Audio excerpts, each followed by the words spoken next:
Me. Are y'all ready for some memes? I'm kind of ready for memes. Alright, let's get some meme going. I should probably put this in full screen. Alright, cut off the memes. No more memes. There we go.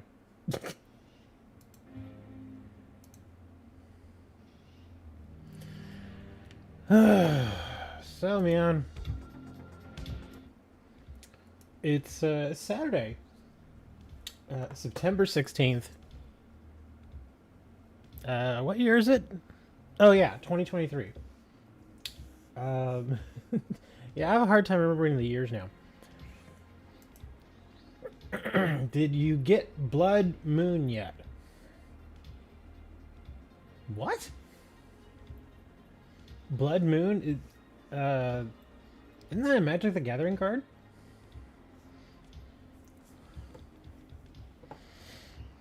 I don't know what you mean by Blood Moon. I do see 2 Vulpix up there. Is that what you mean? Is that a Blood Moon? I don't know. But yeah, I saw the new Pokemon Center lady. Check her out. She got the little hat going. She's like, hey, what's up, man? She looks like she's been smoking a little. Seriously, look at her, dude. She's like, bruh, what's up?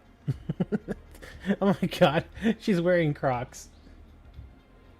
In the time of woods? Blood Moon? Luna? What is Luna? I already have Ursaluna. I've had Ursaluna forever. No, really, look at her. She's got the I've been smoking a bowl look. You know, those eyes like, hey, what's up? And then she got Crocs. Nobody has said anything about her Crocs. But yeah, she has Crocs. I don't know if I trust her with my Pokemon, dude. Like the other girl, at least the other girl looked like she kind of knew what she was doing. Like maybe she went to school for a little bit. A new Ursaluna form? Oh, I didn't even try that. Yeah, I haven't really been doing the story too much. I've been running around doing Terra raids and collecting Pokemon, but I've not had an opportunity to really get into the whole thing of the DLC. Like, besides the stream that I did the other day, I haven't really played it that much. I've just been so busy. So this is like my opportunity to actually go and do it. Y is pretty easy to beat. I don't know what you mean. Yeah, I mean, I have no doubt that it's not difficult. It's just that, you know, when you need to do something, generally you actually need the time to do it. And I've not had the time.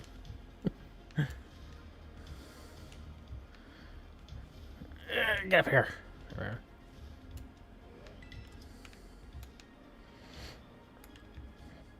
Yeah, you gotta generally have the time, you know. Charge. Hey, we've got a charge. Hey, look, they've got a solar panel. Cool. Let's go charge. I'm gonna charge my phone on this real quick. Let's get on the solar panel. Yeah, solar time. Oh, yeah. It gets scrappy and like a 140 SP attacking Gigaton hammer. Oh. I have no idea what that means. And I couldn't get to sleep last night either. So yeah, that's why I'm slightly late. I woke up on my own like right at 10 o'clock. I guess my body's like, hey, you gotta go stream, dude. You gotta get up. And I'm like, man, I don't want to get up. I'm like, I feel like doo-doo. I'm like, nah, you gotta get up, man. You said you were gonna stream. You gotta stream. All right, fine, I'm up. I have noticed one thing, though, besides the massive lag spikes like that we just had. There's a ton of little things to pick up out here. Like all these little glowy thingies, they're all over the place.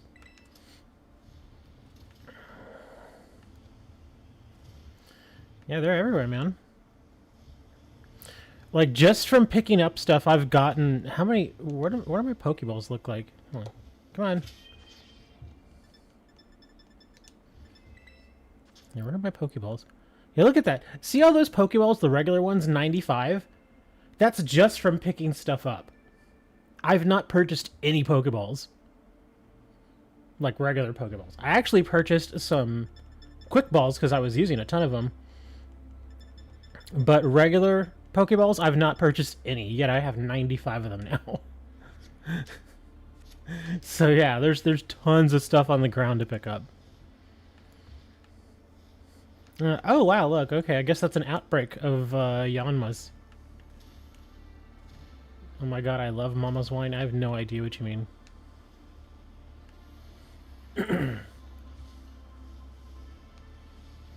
Yeah, even if you delete your message, you realize I can still see it, right? Yeah, every time you all send a message and then you decide, oh, I don't want to really say that, and you delete it, I can still see it. Yeah, it never really goes away. Oh, there's another one. Yeah, see, look at all this stuff out here. Orange berries everywhere, stuff in the water.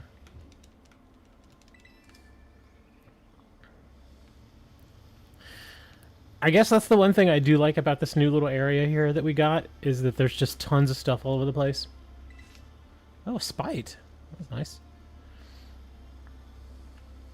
It is a small area, though. It really is.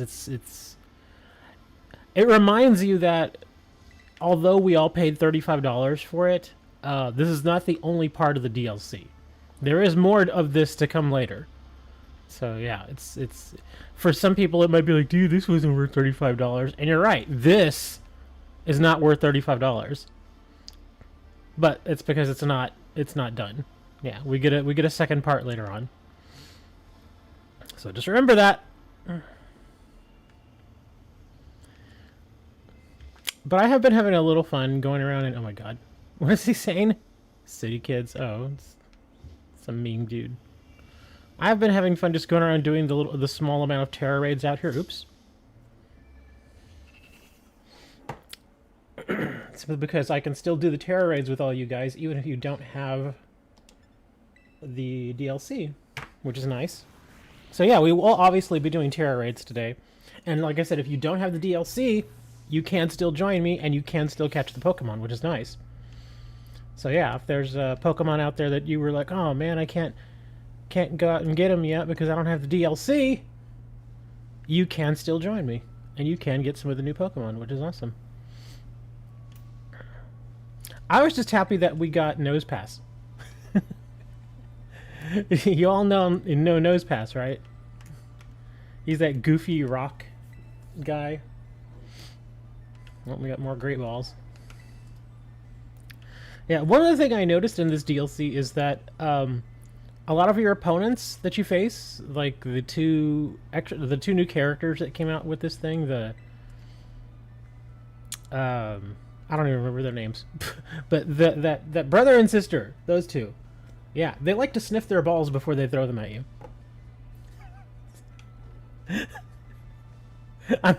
That's not even a joke. That's true. They sniff their balls and then they throw them at you. It's really, really weird. Not only that, but in certain areas out here, like all the Pokemon in this new area are like level 55 plus. And they go all the way up to level 75, which is really nice. Like, hey, look, here's a level 60 Heracross. But yeah, they all go up to like level 75. And most of the level 75s are going to be the glowy ones, the little Terra ones. But it's still nice because you get a lot more experience. That, and you also get the experience charm too. So now your Pokemon get experience a little bit faster. Which is nice. Which is nice. Is that a fair, I forget his name, a ferret sort of guy. I don't remember. But yeah, it's a ferret boy, so we're going to challenge him. I'm guessing suffering by doing Suntrent eggs and no shiny. Yeah, it's a ferret. I knew it was some sort of ferret thing. Yeah. I've actually already gotten a couple of shinies out in this new area. And again, this is with minimal play. I've gotten a couple of shinies. I got a shiny Rockruff, which is basically a blue dog. The little guy, not the Lycanroc. I already had a couple of Lycanrocs. But I got a little blue Rockruff, and I got a nose pass, a shiny nose pass, which I already had from Arceus, but it's still nice to get one. And you don't have the DLC. That's okay. You can still join us in the 5 stars. Oh, and I think I still have my 6-star out here too. Yeah, we get a 6-star out here as well. So I think we actually get 2 6-stars now every day instead of just the one, without having to mess around with like the timer on your Switch. And I should still have my 6-star out here. I saw it last night and I purposely didn't do it, knowing that we were going to do it today. I think. I don't even know what time does the reset go through. What is it, 10 o'clock? I don't even remember what time the reset goes through. Oh, that's right. It's at like 8 o'clock at night. Never mind. But yeah, I still have my 6-star out here. Where is he? There it is. Yeah, it's still there. Awesome. Oh, but I do have to go online. Hold on, let me go online real quick.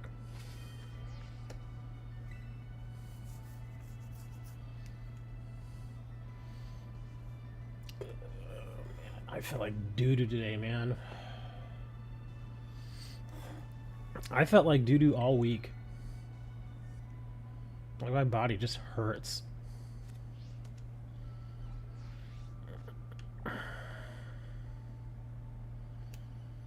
Alright, where are we going? Okay, here we gotta go. Okay, it's still there.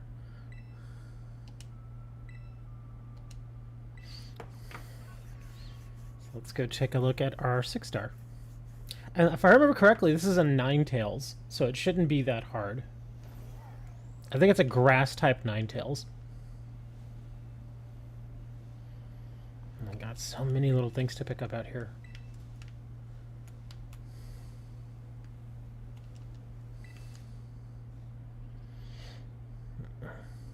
Y'all want to just jump right in with a 6-star? Because that's apparently what we're going to do. Yay! 6-star. Yeah, there he is.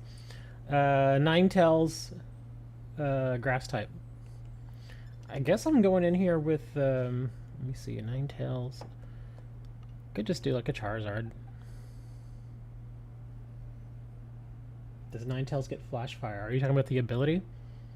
I don't know. Maybe. I've only played like a couple of hours, so I don't know. I have no clue. I haven't even messed with my Ninetales. I already have one, but I haven't even messed with it yet.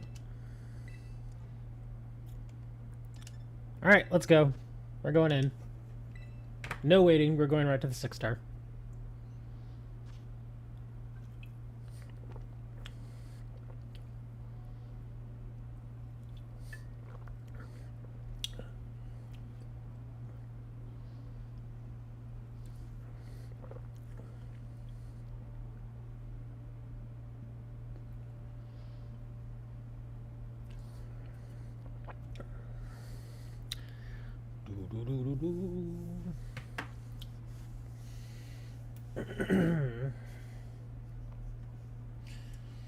Yeah, I've also been kind of half-heartedly trying to complete the Pokédex. Like, if I see a Pokemon I know I don't have, I'll go get it, but I'm not like searching around for specific Pokemon. I'm like, yeah, it'll happen. Because it will. I mean, it's just like, okay, yeah, let's just grab some Pokemon that we need. Oh, and I still have to finish the story. I've gotten a little bit into the story. I'm at the part where you finally get the last sign that you have to take a picture of with that little kid. That little kid who's angry at you for lying, but at the same time he's being dishonest himself. It's like, really? Yeah, that whole the way they did the story was just like, what?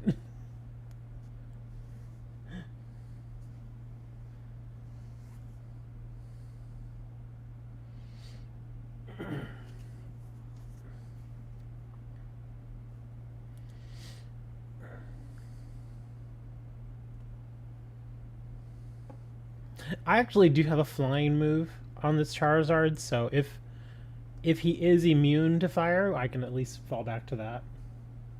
So, yeah.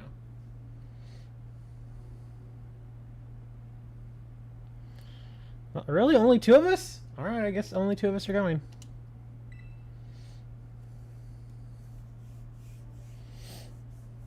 We bleh? What's bleh?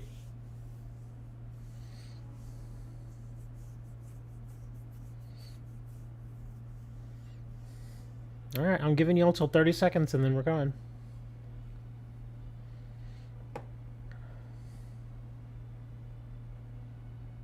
You have a flying move? Okay. Well, you're not in here, so it's like I don't know what to tell you.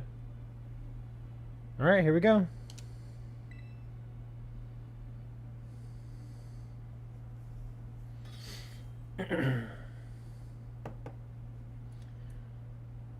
Oh, I still have another gripe about McDonald's. For those of you who have been around a while, you all know I don't like McDonald's. The food is just awful. Well, they have another Pokemon promotion going right now, where again, just like last time, you get Happy Meal and you get like a pack of cards. So I go online and they're like, "Yeah, we've got the Pokemon in stock." I'm like, "All right, cool." So I buy 3 Happy Meals. Which is like, with tax and everything, it's like $13. It's not expensive. But, of course, you know, I just want the packets of cards. I don't care about really anything else. Well, so I get the Happy Meals, and you have to get everything that comes with them with, like, drinks and all that stuff. So I was like, I guess it's fine for, like, a throwaway meal. So I get home, and I've got my 3 Happy Meals. And, of course, you know, don't even have to guess, there are no Pokemon cards. Because that's just how they are. This is the 3rd year in a row where they've had this Pokemon promotion. I go and I order the Happy Meals just like any other normal person should have to. Get home, no Pokemon cards. I'm just like, dude, what is going on with this promotion, man? Why do they always do that? You know, and that's the only reason why I even get their food, is because of that. It's like, dude, that's the only thing that I want. I don't even care about the food, because it's mostly just trash throwaway food. But yeah, I get home and no Pokemon cards. And the kicker on top of that is that my order, because you can customize your Happy Meal to a certain extent, the order was completely wrong. It's like, okay, here, when you order your Happy Meal, you gotta choose, do you want nuggets, or do you want a hamburger, or do you want fries, do you want apple slices, all this other different stuff. So I choose French fries. They give me apple slices. So that's already wrong. I asked for regular milk because I can't actually use the regular milk when I cook. They give me chocolate milk. And I tried that chocolate milk. It's disgusting. It is gross. Yeah, McDonald's chocolate milk is absolutely disgusting. And I was like, oh, come on, really? And then, of course, I go and I check the hamburgers, and one thing I cannot stand is onions. And hate me all you want, but I'm seriously allergic to onions. I cannot have onions. Or bad times will happen. Go and check the burgers. All of them have onions. And I'm just like, what is the point, man? It's like, I mean, I understand, you know, sometimes you may occasionally get an order wrong or something, but how do you screw up an order that badly? And so, of course, I get on the app or whatever, and I'm like, yeah, this order completely wrong, and what can I do? And they're like, yeah, sorry, but, you know, that's a franchise McDonald's, so corporate doesn't control it, so we can't make them give you like a refund or anything. And I'm like, well, I basically just threw away $13 because I couldn't eat the food and it didn't have the Pokemon cards that I wanted, so I was like, well, I just burned $13. That's awesome.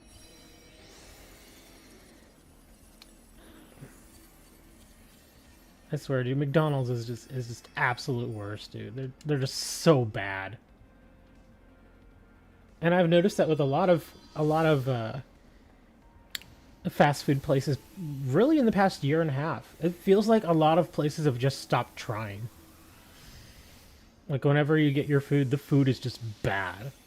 The portions are all wrong. Things are undercooked. You know, the orders are wrong. It's like...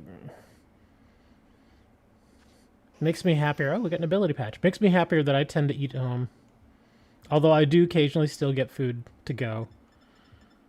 But yeah. Wow, that Ninetales was actually really easy. I didn't expect it to be that easy. It didn't even try to do anything to us.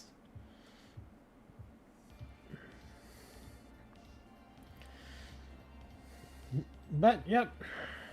That's, yet another reason why I do not even mess with McDonald's anymore. It makes me... It really does make me think, because, you know, going back to, like, the 80s and the 90s when you're a kid, it's like, why did you ever like McDonald's? And I really can say that, at least, I mean, the food has never been the main attraction. It's just kind of been there. But really, at least back in the 90s, the food was kind of decent. Like, it actually had flavor, and now they just don't try, man. It's like, why am I even buying anything from you? Like, why should I eat your food? And again, they're Happy Meals. I get it. They're like $4 and change. I get it. But the burger is like this tiny little thing. It is noticeably smaller. It's not like a regular hamburger, obviously. Because they're supposed to be for children. Okay, that's fine. You know, that's why they're only $4. But even if something's only $4, come on, man. At least get it right. I get that you're probably not making money on this, but come on. If you're going to offer something, at least do it right, man. Don't do it like those darn, you know, Dutch... those crazy Dutch people. Do you all know the thing about the nose pass? Take a look at all the nose pass. You notice something? And I only know this because they told me this in Arceus. But all nose pass, if you take a look at them, and again, this is all of them. Like, look at all of them. They all face north. Yeah. And I guess per the lore, in areas where there is a nose pass, people that have ever gotten lost, they will actually go and seek out a nose pass. Because at least that way, when they see it, they'll be like, okay, the nose pass is facing north, so now I can kind of get my bearing of as far as where I'm going. So yeah, every time you see a nose pass, if it's just sitting there, it'll be facing north.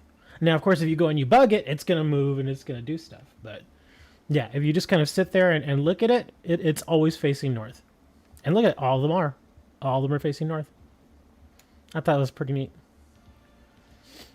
Do they move at all? I have seen them move. They move less in this game than they do in Arceus. Like in Arceus, if you try to sneak up on them, they will detect you.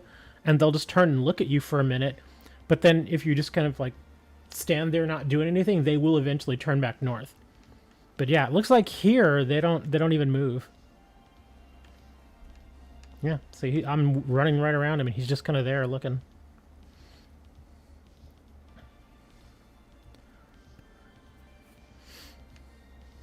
But anyways. Let me go find more Terror Raids.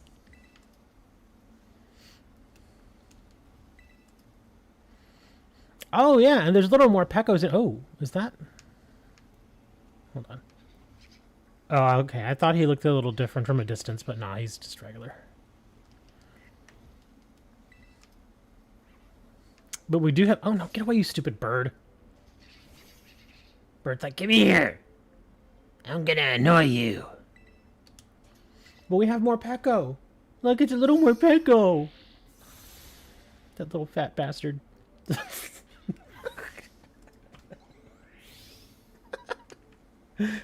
Come here. Come here, you little pill.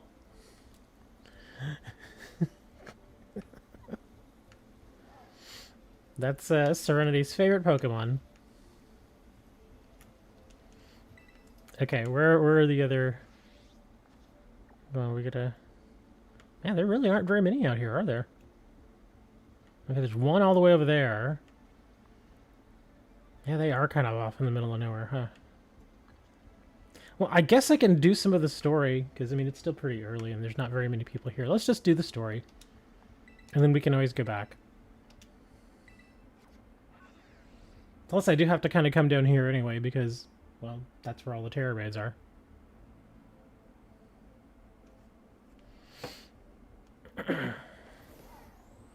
But I am still bummed about not getting the Pokemon cards, because as usual, there are certain Pokemon cards in those McDonald's packs that are worth good money. Like the Pikachus, they're foil Pikachus, and they're worth like $7 each for foil Pikachus. The Quaxleys are like $4. The Fuecoco is like $3.50.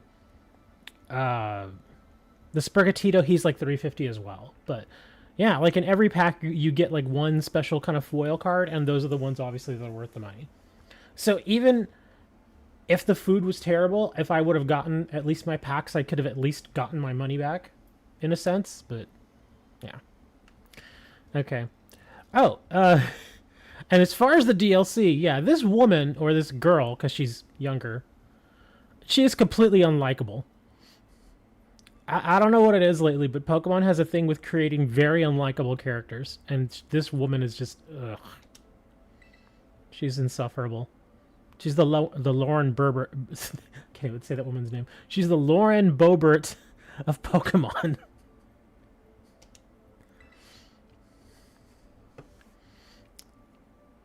Ogerpon's mask, but okay, I need one more material.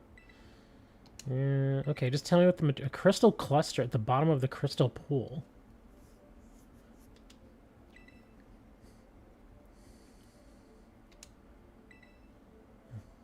Really happy. Oh, be quiet. Be quiet, Carmine. There's only one Carmine in this anime world that I recognized, and that's the one from 5Ds. And that's Carly Carmine. Remember Carly Carmine from 5Ds? The girl with the glasses that loves Jack? At least she was funny. Oh, and there's Kiernan. Or Kieran. Ugh.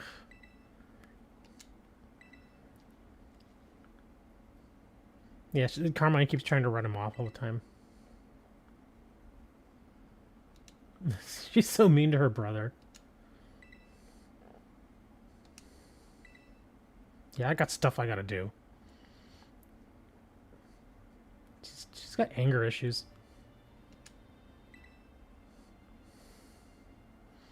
And then you got Grandpa over here with his Fu Manchu. And that's actually what it's called. It is called a Fu Manchu. You have a 6-star Fire Mungus? You should put it out. What are you doing with the Fire Mungus? Must be teen angst or something. Oh, get over it.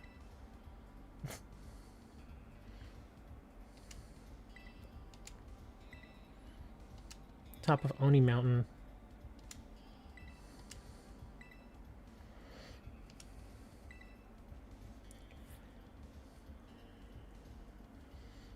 At least the grandpa is fairly tolerable, but yeah, his grandkids are just annoying. And then, again, that reminds me, where are their parents? Like, these are the grandparents, but where are these kids' parents? Because they're Carmine and Kieran are supposed to be siblings. So where are their parents? Is it like some weird thing where like nobody has parents out here? Okay, so let's set our little map there.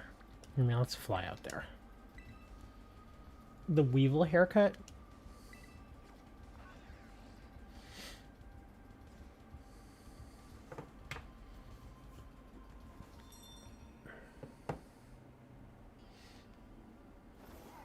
The Platinum. It's Platinum. Hello, Platinum. Okay, so I gotta come out here, huh? Okay. Oh my god, what is with these lag spikes? Stop! Just go! Man. Certain things they definitely improved with the DLC, but other things are still really bad. Like, I keep getting lag spikes like that all the time in this game now. It's annoying. Want to do Ogre Ouston? I have no idea what Ogre Ouston is. I don't know what that is.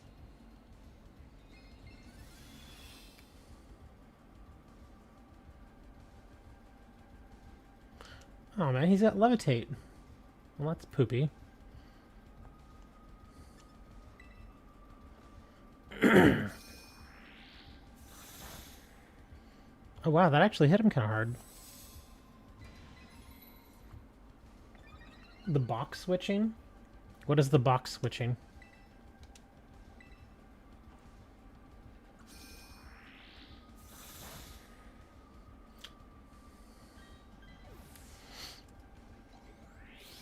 I have noticed that surprise trades are faster now.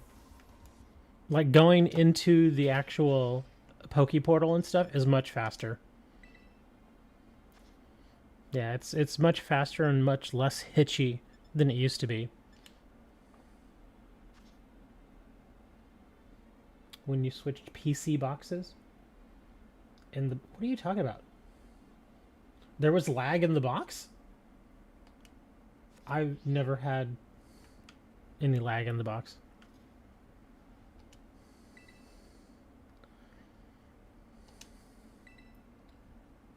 Do I want a Pokemon battle? No. I don't do Pokemon battles.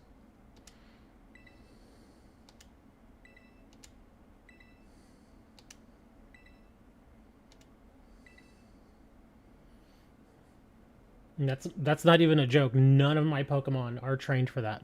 They're all trained for... You want me to jump in? They're all trained for Terra raids, not for versus battles.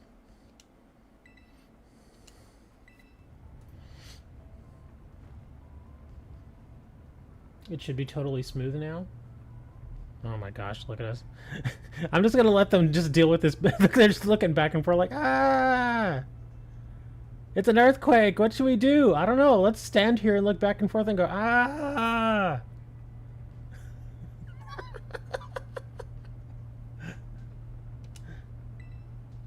Chloe, the personal singer and dancer? You know, back in the 90s... Oh, hey! It's a melodic. But yeah, back in the 90s, there was a band that released a song called Chloe Dancer. That's not a joke. That's 100% true. What was the name of the band? Oh, Mother Love Bone was the name of the band. Wow, I don't think my Rocky girl is the best thing for this melodic. I didn't even know we were going into battle. I guess I'm trying Sludge Wave. Yeah, because I don't care if I kill the Morpeko.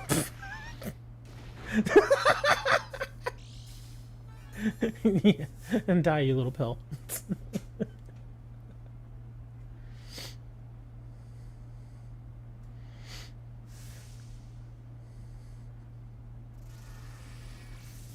Well, I didn't want to kill it. I wanted to catch it.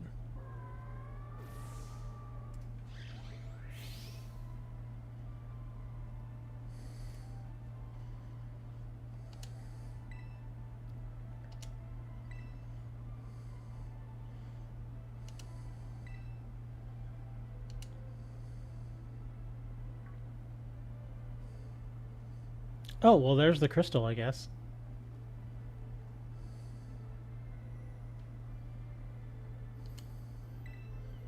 Yes, Carmine, it's a rock. So that's it? That's all we had to do was just fight that thing? Ah! What is this woman doing out here?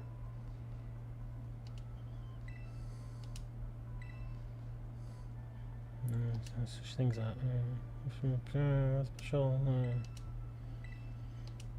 Blah blah. Let's just get through this. Come on. Enough conversation.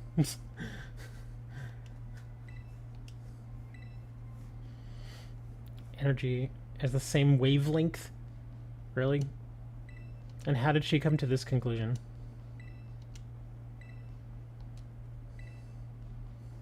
We've got somewhere to be. Okay.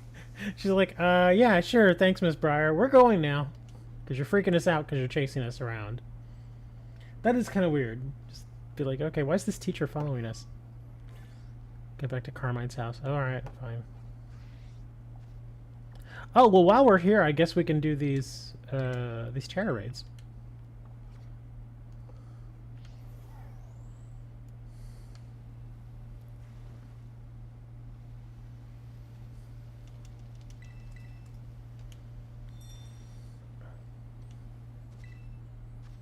Really?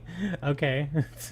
A 3-star, that's not good. Hold on, there was a water one over here, right? Where is it? Yeah, there it is. I think I checked these last night. I don't remember what star they were though.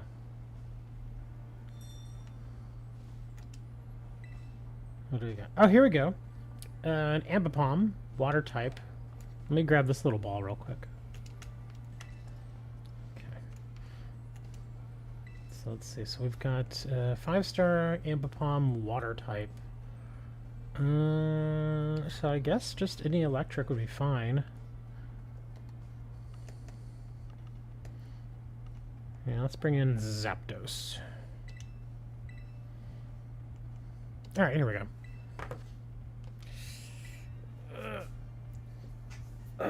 And I apologize if I'm being a little short with you guys. I actually am in a lot of pain right now. And I have taken medicine for it, but the meds have not kicked in yet. And I don't really know if they're going to do much good. But yeah, I'm actually in a lot of pain right now.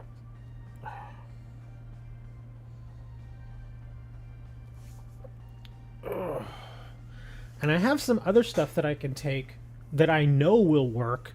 The only bad thing is that other stuff that I have is it makes me very sleepy.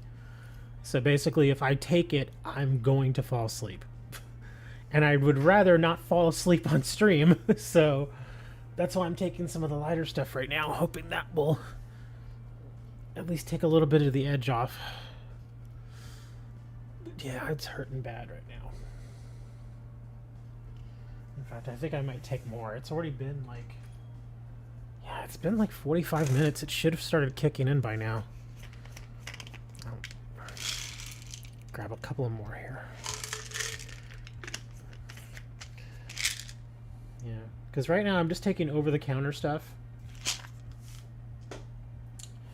But my good stuff, like I said, it makes me really sleepy. And I figure if I'm still in a significant amount of pain after this stream, I'm just going to take the good stuff and just go to bed. That's generally what I do. Like because this happens to me about every month or so, at least once a month, I'll have like a week where I just start hurting really bad. And there really isn't much I can do about it, except just take medication and try to hope that it passes. But if it doesn't pass, then I have to take these other meds, which are a little weird because, how can I put it? They kind of make my body do like a soft reset, if you know what I mean. Like they will completely relax all the muscles in my body, which helps. But again, it's a very strong drug, so yeah, it's not one of those drugs you should take and then go driving or something like that, you know what I mean?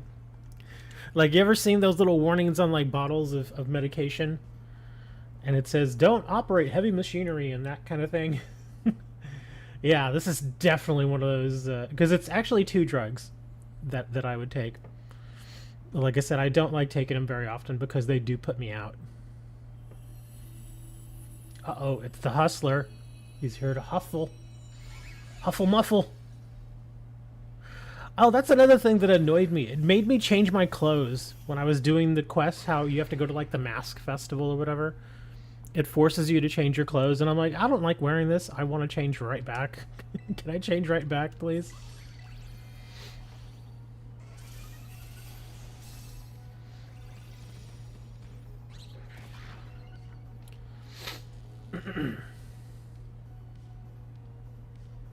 There we go. Just wanted to paralyze this guy. Oh, okay. Bye.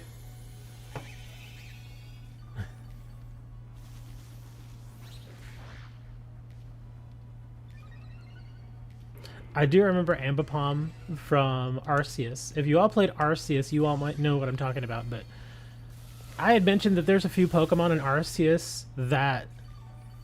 because in Arceus, the way you encounter Pokemon's a little bit different. Like, in Arceus, a Pokemon can run up to you and physically strike you and cause actual damage to you, to your character, not just another Pokemon. And Ambipom was one of those that occasionally he would just kind of look like he was just kind of hanging out, like not doing much. But if you like, if you took your eyes off of him, he would run up to you and smack you in the back of the head and then run away. That was his thing in Arceus. He would just go up to you and smack you and then run away.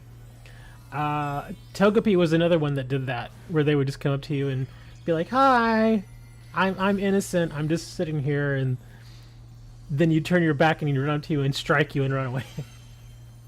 Ambipom was another one of these. His original version, iPom, didn't do that though, but this one did. Oh, stop striking me.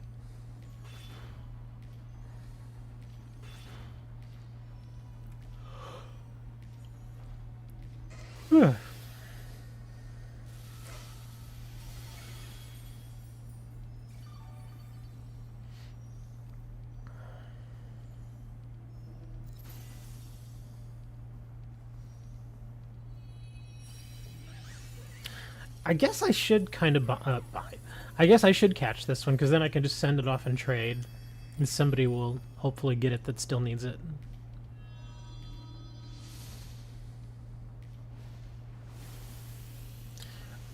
Another thing I have noticed out here is that I've been getting a lot of Mysticas from these raids. Like just the regular 5-star ones. I've been getting lots of Mystica.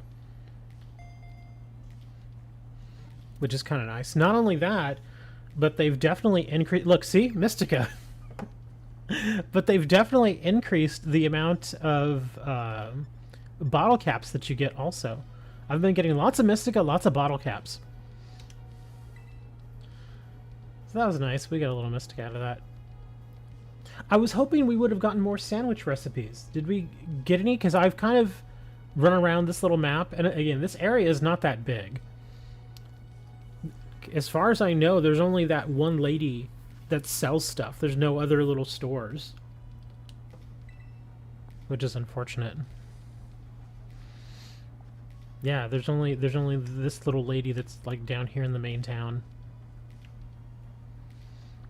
Let's see. Actually, let's go here, because I can just fly there. Or I could fly here.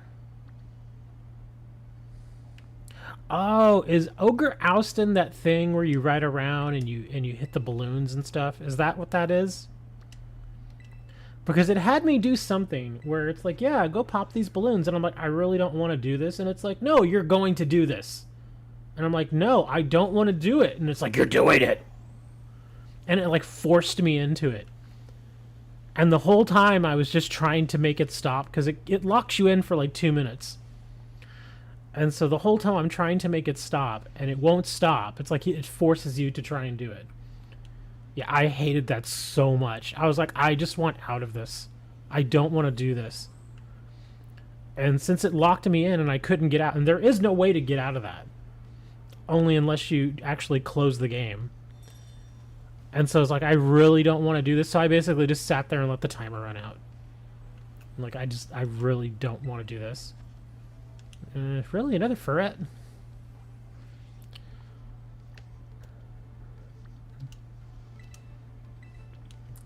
Yeah, I can't say I'm a big fan of these little mini games that you occasionally get with Pokemon DLC.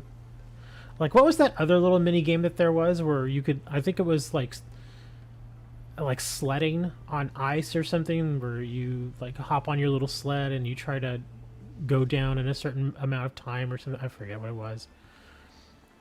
But yeah, I remember doing that, and I was like, I really don't want to do this. Hey, a Snorlax! There we are. A fairy-type Snorlax. Let's see. And he does a lot of normal moves, huh? And he's fairy. Actually, I could probably just take this guy with me. Yeah, I'll take my little rock guy.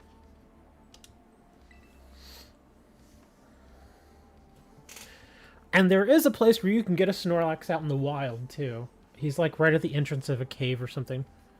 And it's a little funny because he's like just lying on the ground there, blocking the cave entrance.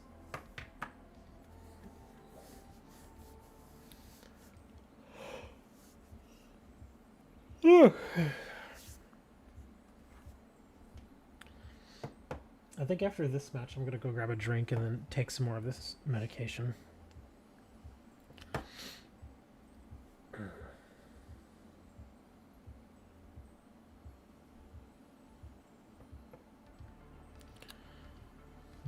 completely off topic.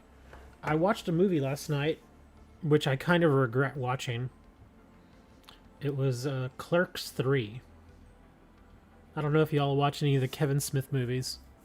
Like the original Clerks, Clerks 2, Clerks 3. He also does the Jay and Silent Bob stuff. And I've always liked the Clerks characters. But I watched Clerks 3 last night, and I really wish I hadn't. Because I guess it is a comedy, but only to a certain extent. And then it gets, like, really, really, like, emotional. And I'm like, ooh, I did not expect this from this movie. And so by the time the movie was over, I was like, what the hell did I just watch? And it wasn't necessarily a bad movie. It was fine. Just completely different than what I thought I was going to watch. Because, again, I was feeling bad last night. And so I was like, well, let me put on a movie that should make me laugh a little. So that's why I put on Clerks 3. Completely different experience. Like, there was a couple of funny parts. But then you kind of realize what's happening throughout the movie. And you're like, whoa, what am I watching here? Not going to spoil it, just in case any of y'all actually want to go watch that movie. Or if you all don't care, it's fine too. Everybody's like, yeah, I wasn't going to watch that movie. Kevin Smith, isn't that old guy? They're all old, man. We're all old now. Yeah, we're just going in with two of us. Apparently it's just me and Bullet. Ouch.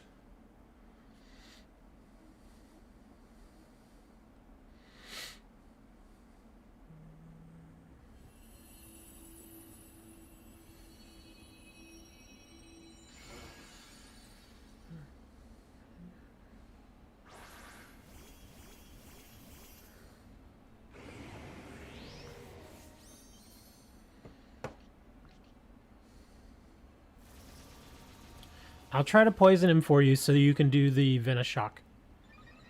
Because that's kind of a Eternatus' thing, is you poison him first and then you hit him with Venoshock and it just knocks the living crap out of him.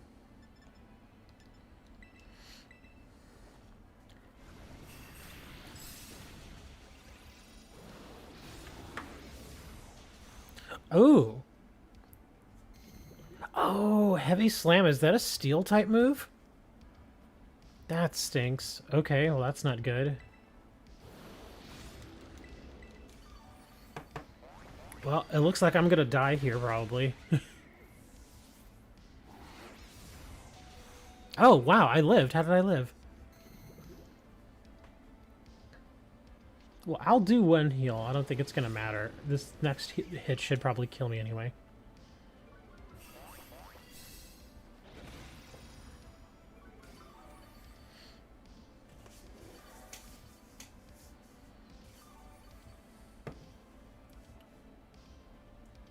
You don't have Venoshock? Oh, how do you not have Venoshock? That's like the whole thing. Yeah, that's Eternatus' whole thing, is you go in there and you poison him, and then you hit him with the Venoshock. Yeah, because Eternatus, if you build him right, even just his normal regular hits hit really hard. He can easily take like 15% of another Pokemon's health if you build him right. So you go in and you poison him, and then you hit him with the Venoshock, and the Venoshock does like 40% damage. And that's not even being terrestrialized yet. Well, I am going to die, so I'm just going to hit him with a Sludge Wave here.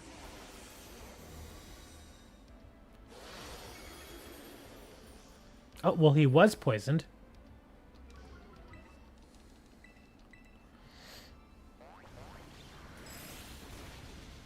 Yeah, that didn't hit very hard. Oh, now he's just messing with me. He mud slapped me. Like, he doesn't want to kill me. He's like, no, I don't really want to kill you. I'm just going to mess with you. I'm not going to terrestrialize because I know I'm just going to die. So I'm going to let myself die here.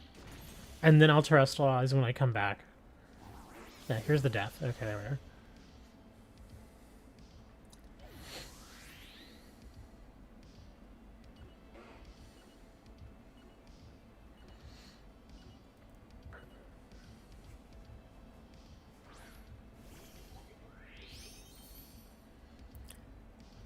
At least with me terrestrializing, he'll hit me less hard.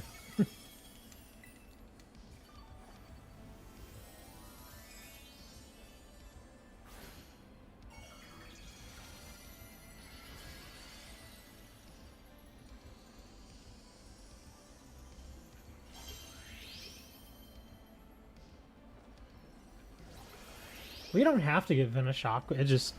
I personally find the Venoshock thing very effective. With Eternatus, like I said, that's kind of how I built him. Because at least with mine, that's really the only two moves that I do. Is I'll do something like a Sludge Wave or something that basically just poisons the target. And then you hit with Venoshock and it just hits so much damage. It's just insane. Oh, he's poisoned again.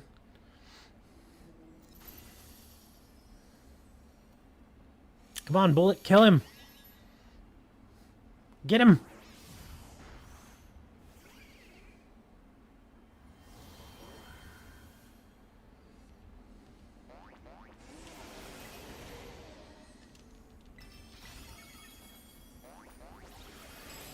Okay, this should actually kill him.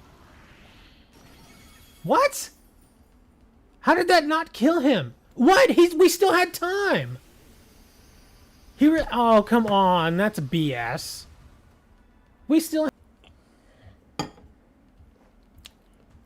Really? No one? Fine. Just me and you, Bullet. Nobody wants to get your Snorlax.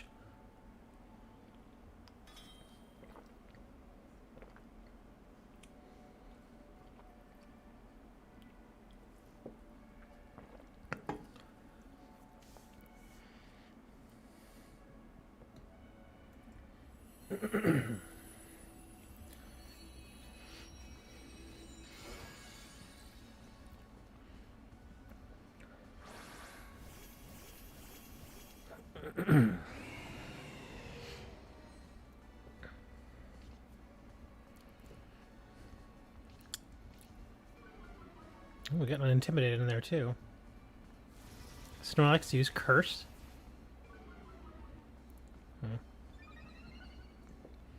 Oh, he pumps himself up.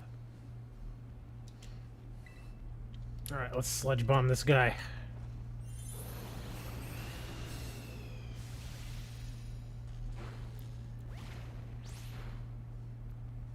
Come on, man, get poisoned.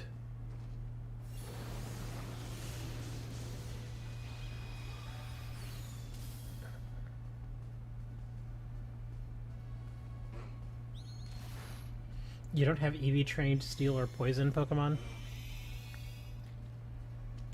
Well, you gotta train them, buddy.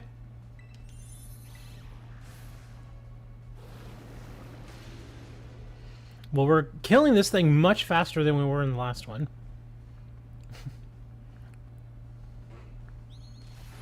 Yeah, and my survivability is much better now, too.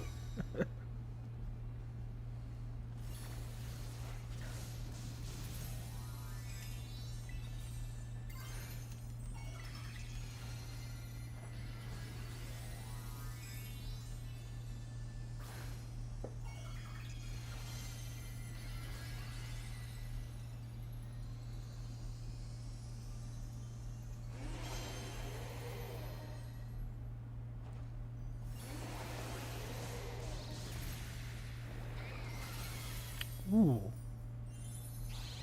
That was a crit. Yeah, now we're beating the crap out of this thing.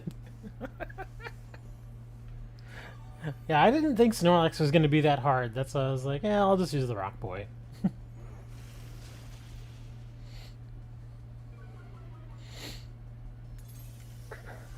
I am surprised I haven't poisoned him yet. Usually that Sludge Bomb poisons him at least like every other time. Doesn't matter at this point anyway. Oh, I missed him. Oh crap, he's just gonna keep Sludge Bomb or Mud Slapping me now. Now I'm at 80% accuracy. Oh my god, I missed again, are you kidding? Come on.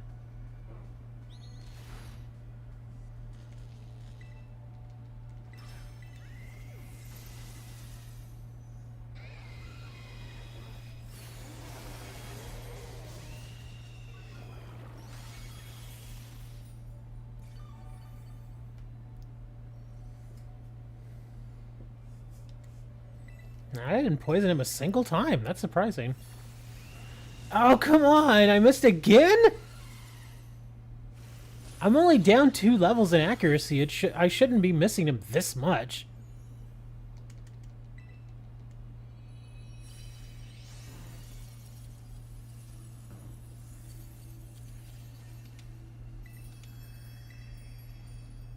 Alright, Chubbs, get in the ball.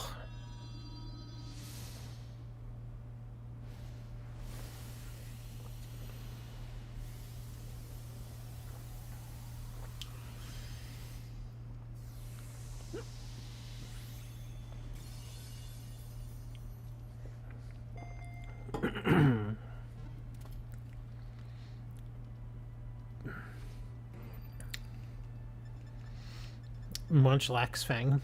Okay.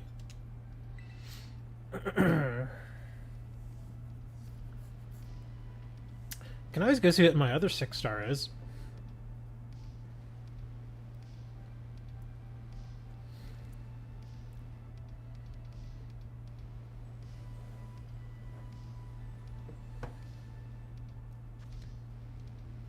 Sleeping Pokemon. He is a big boy. He's 6'11". Man, that's tall. He should be a football player.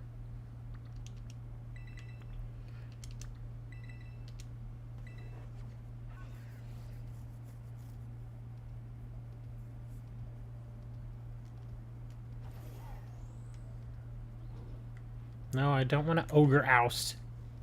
What'd the ogres ever do to us, man? They never hurt us. Why are we ousting them?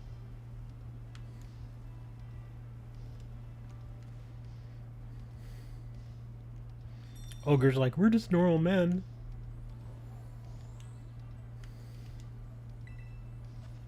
Ooh.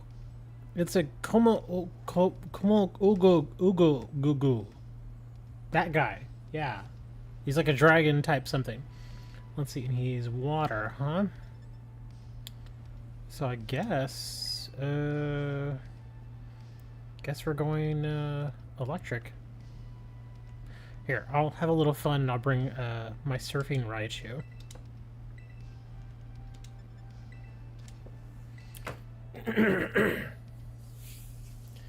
Can you copy my build for Mudsdale? He's really not that, you know, hard. I mean, the 2 moves that I have in there that I use consistently. Oh gosh. What are the 2 moves? They're 2 earth moves, I know that. And then I actually have 2 different Mudsdales. One of them has the stamina ability, and the other one has the oblivious, I think it is. Or similar to that. An ability similar to that. But yeah, you can take a look at them if you want. But again, my Mudsdales are not really meant to cause a ton of damage. They can do decent damage, but their whole thing mostly is survivability. That's pretty much all they do. They just do consistent damage and they survive. But yeah, let's take a look at it. Come on, man, get in there. We're gonna go face this Gumu-Goo. The Goo-Goo-Goo.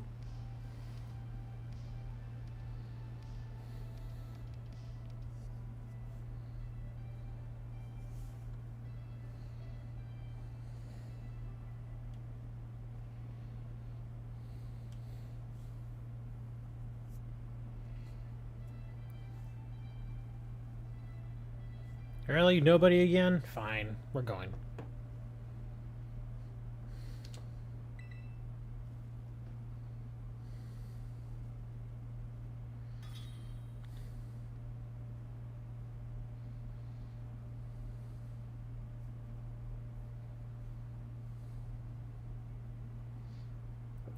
It's Beartic. You took too long, man. I gave you like a minute and a half. Gotta get in, man. Come on. I still like my little surfing Raichu. He's funny.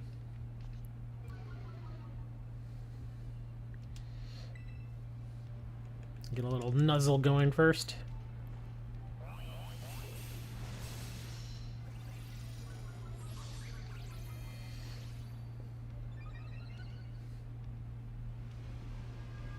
Oh, why are you gonna scary face me? Darn it. I actually need my speed with this guy.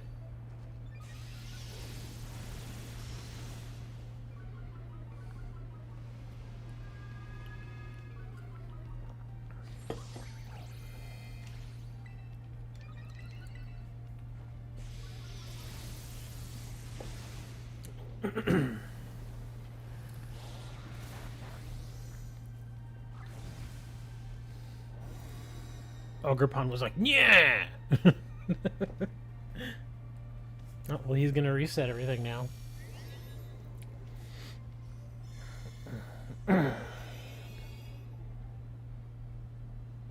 Oh, did he not remove his own paralysis? Oh, there it goes.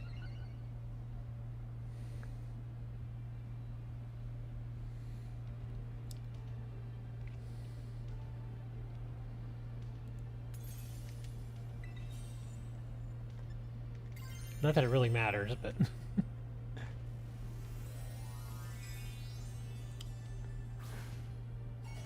I'm terrestrializing just to nuzzle him. That's like Raichu's whole thing. That's pretty much why I bring him on certain runs, just to keep something paralyzed.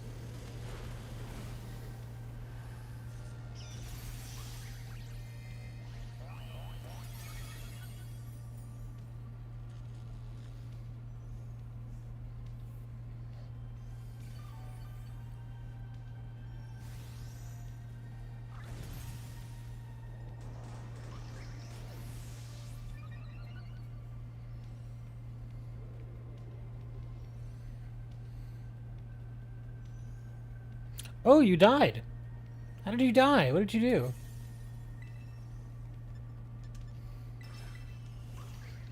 do? Yay, paralysis comes through.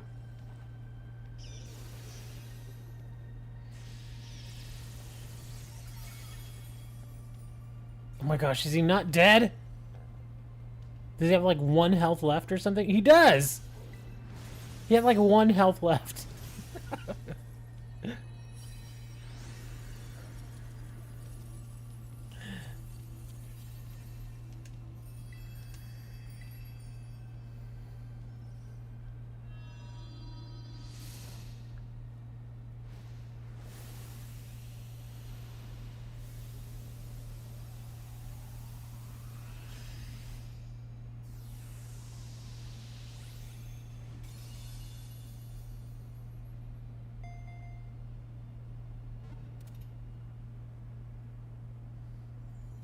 Hey, bottle cap. Anything else? Rare candies, big pearls. Eh. What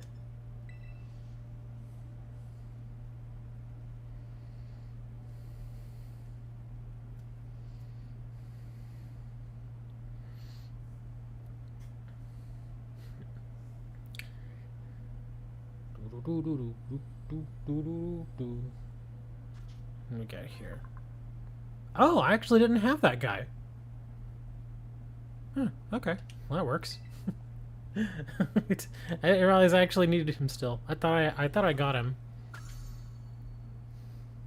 Oh, that's the. Oh, okay. I thought there was only 2 versions of that guy. Apparently, there's 3. Okay, well that works. Let's see. We already checked out that one. Oh, what's this thing?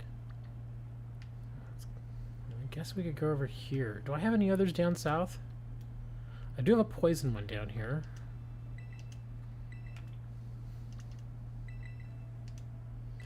Now let's run on down and check this poison. Oh, that's right. And you wanted the Mudsdale thing. It depends which, like I said, it depends which Mudsdale you have. I kind of did the same thing with them though, so I guess technically it doesn't really matter. But yeah, I have 2 Mudsdales. Let's give you the first one here. This is the stamina build. Nothing really crazy about it. But yeah, he's got a shell bell. He's got stamina. Yeah, every time he's hit, he gets a defense boost. So yeah, bulldoze, earthquake, heavy slam, and double kick. I've found that in most places or in most fights that I get into with this guy, I pretty much never use heavy slam or double kick. They're just kind of there, so you can just kind of change those out to whatever you want. But it's mostly just the bulldoze and the earthquake. The bulldoze just does decent damage and it slows them down. And then the earthquake is when you terrestrialize. That's it. Oh, and as far as training, yeah, maxed his attack, made sure his defense was decent and his speed was decent. Well, his speed is slow regardless, but yeah, there's his defense. In fact, if you wanted to, you could probably just, because his speed is at 127, it is not, yeah. You could probably just untrain that and put it like in special defense, just to make him that much more tanky. Because he's pretty much always going to be slower than whatever you're facing. So, yeah. So, yeah, that's what I would do. If I were to make any change to this guy, yeah, just take out some from speed and maybe put in a little bit more in special defense. And then the other one that I have, where is he? Yeah, here's the other one. It's pretty much the same thing. Just a different ability. Yeah, there you go. Own tempo. Yeah. Preventing it from becoming confused or affected by intimidate. So he's like anti-confusion. As you can see, this guy's a little different. I do have iron defense on him. Simply because my defense is a little bit lower on this guy. This guy's a little bit faster too, 165. Yeah, don't ask me about that speed. Again, you don't necessarily have to do that. This build is kind of eh. I like the other build better. But yeah.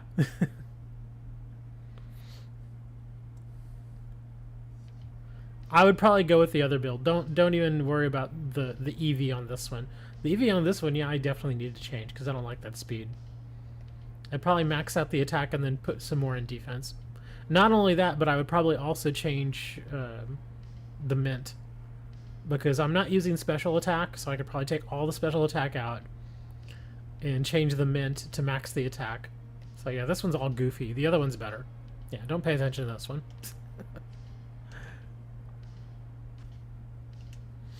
The original copies of Pokemon Platinum White, and Soul Silver with Pokewalker with original box worth a lot. I have no idea.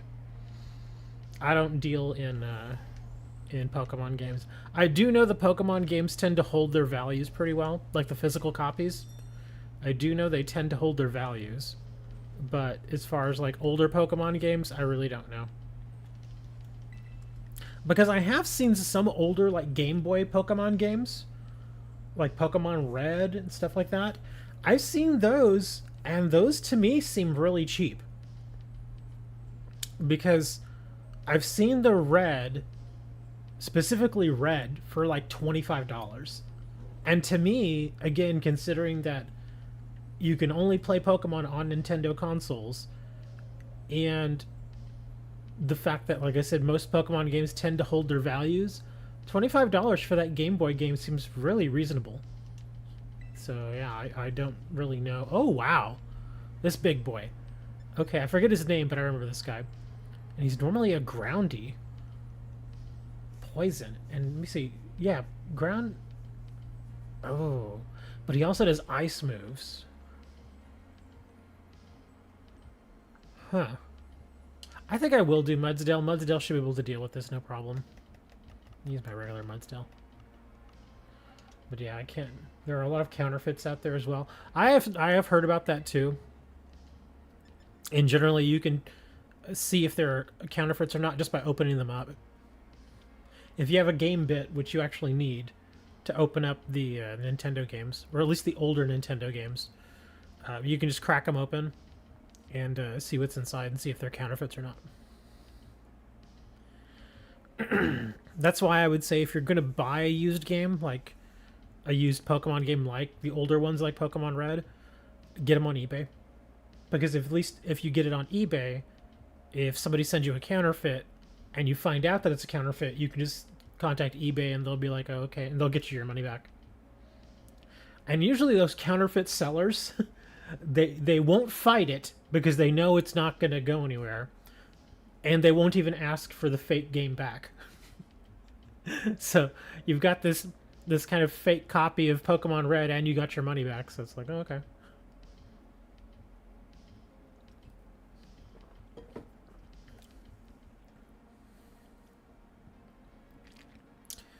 There was a guy that was in Japan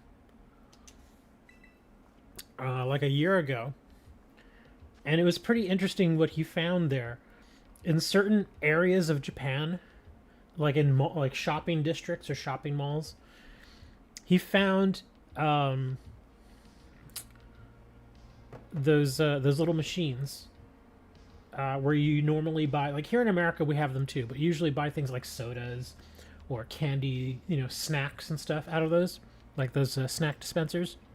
But instead of selling snacks, over in Japan, they have vending machines that sell games. And there was one that was selling like copies of all the old Pokemon games. And I was like, that's pretty interesting. And he bought one, and it was a legit, Japanese copy of Pokemon something. I forget exactly what it was, but he was like, yeah, these are real. And they better be real because it's Japan, They don't like putting up with any of that counterfeit stuff. But yeah, I thought that was pretty interesting. For Pokemon Platinum, there are only 5 million English copies ever made. Well, that's actually a lot of copies. There's a lot of copies.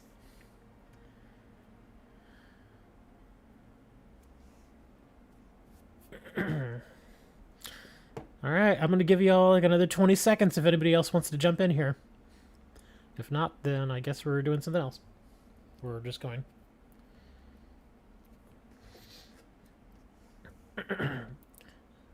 That's a big reason why I like getting the physical copies of Pokemon games. Is again just knowing the history of Pokemon, because Pokemon's one of those series that the thing's been around for like 28 years or something like that. It's been around forever.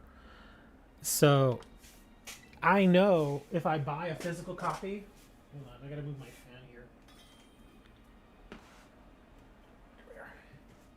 If I buy a physical copy of a Pokemon game, if I end up not liking it, or if later on down the line I just don't want it, I know I can probably turn around and sell it and at least get my money back. Like when I bought BDSP, was definitely not one of my favorite games. Just didn't like it. It was very cumbersome for me to use. I just didn't enjoy it. And I've thought long and hard several times about just selling it. And I know that you can sell them, like, again, physical copies of BDSP. I've seen them for like $35, $40, which is still pretty good, all things considered.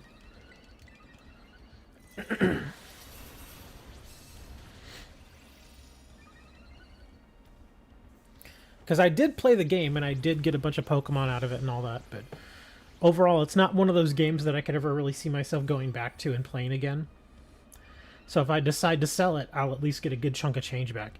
And as time goes on, like say 10 years from now, there is still going to be a market for people who want to play or buy BDSP, which I think is pretty awesome. So yeah, as time goes on, the value of those games are only just going to keep going up and up and up. Now, of course, BDSP, you can still just go out to the store and get it. So right now, it's not worth a ton, but yeah, just give it some time. Eventually, once we move on from this Switch to the next Switch, and as time continues to roll forward, games like BDSP, Sword and Shield, even this one, eventually over time will just start becoming more and more valuable.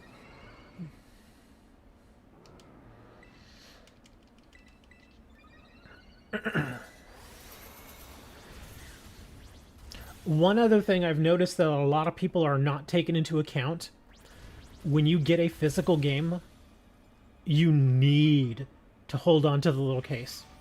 The little plastic case that you get with it. I've noticed a lot of people just discard those. And I'm like, no, do not discard those, man. Because again, going back, say 3.5 decades, or even longer sometimes, you can find like old original Nintendo games out there, and you can get a lot of them really cheap. But if you happen to have, say, like an original Super Mario Brothers cartridge with the sleeve, with the instruction manual, and with the cardboard box it originally came with, if you've got the complete setup there, those things are worth good money. Like if you have one that's in really good condition, even if it's not sealed, as long as you have all the original stuff that came with it, those are actually worth a pretty penny. You can get like 150, 200 bucks for some of them, depending on condition. So yeah, you definitely want to save the little sleeves and stuff that you get with them. Now, of course, most games nowadays don't come with stuff like instruction manuals, that kind of thing, so, but still, they do still come with the little plastic outer shells. So you want to keep those.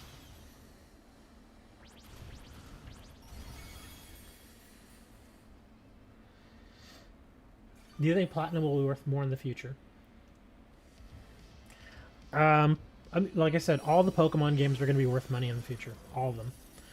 Because even kids nowadays that are playing these games, 20 years from now, you know, when they're in their, you know, late 20s, 30s, maybe 40s, they will at one point feel nostalgic, and they will have more money available to them, so they may want to go back and play these games again. Because a lot of kids will do that. They'll have stuff, like when I was a kid, I had toys that, again, when you're like 9, 10 years old, to you at that point, it's usually just a toy. But as you get older and you look back at your childhood, like for me, some of the more expensive toys that are available, or that were available then, that are considered like collector's items now, would be like the Star Wars stuff, the original Teenage Mutant Ninja Turtles, some Transformers stuff. Like if you still have those toys, like, you know, new in box, some of those are really expensive. So if you happen to have anything now when you're younger, yeah, definitely take care of that, man. Because again, I'm telling you, you know, 15, 20, 25 years from now, it seems like a long time, and it is, but it'll pass much faster than you think. A lot of those items are going to be worth good money. It's just the collector's market right now.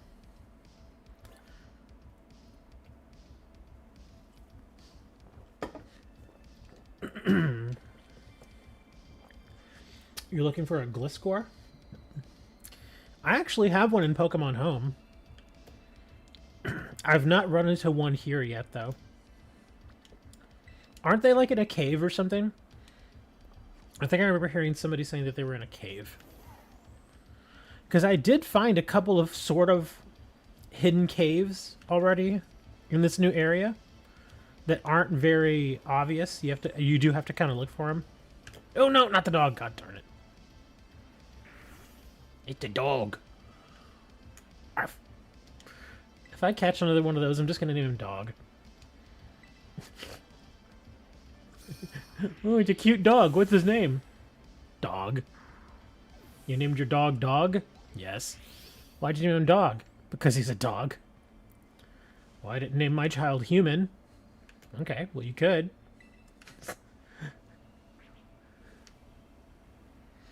Can you imagine going to school with somebody named Human? Hey, Human. Oh, grab. Come on, get on there. Oh, it's a little Munchlax. They're Scarlet exclusive? Oh, okay, well there you go. Oh my god, these little things. I guess if I really wanted to, like I said, I could just go into my Pokemon Home and pull one over. And then just breed it. Oh my god, just go! What is this thing doing? For a minute, I was just slipping and sliding all over the place.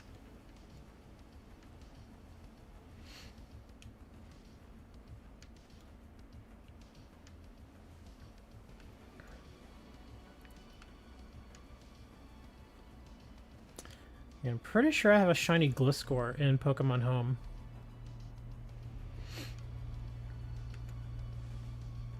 Oh, it's up here.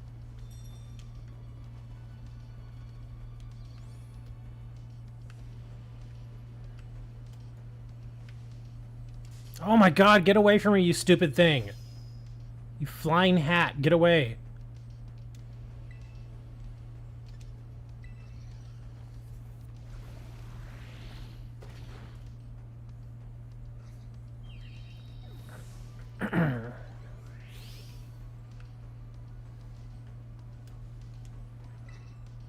What do we got here? It's just a dog. So I made my way all the way out here, and it's just a 4-star dog. What else have we got? We got a ghost out here. I think I'm going to actually go to the old area. And I'm going to... Oh, what is this? Dark Cruise Base. Did they mark those now?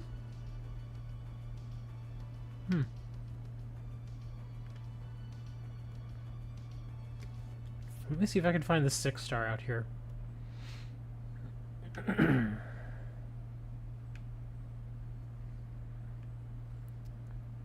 Happenings out there. So they still have the... Oh, there it is.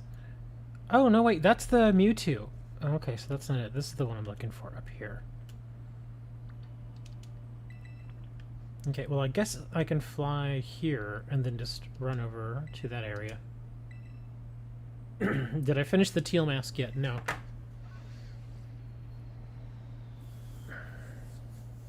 I was gonna finish it here, but then we started doing terror raids.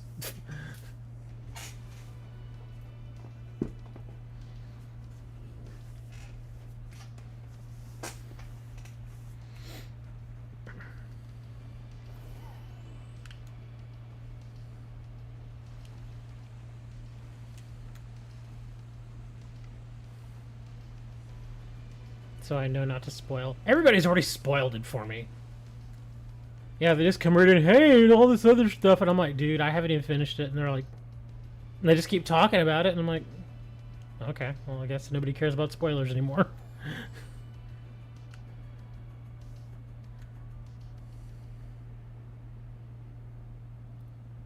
Yeah.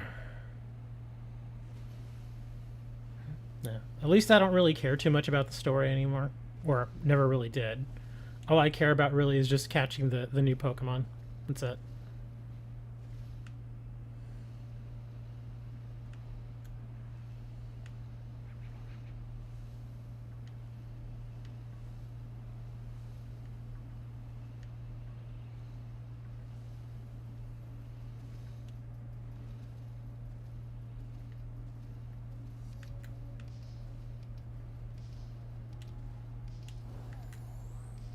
Alright, let's see what this thing is.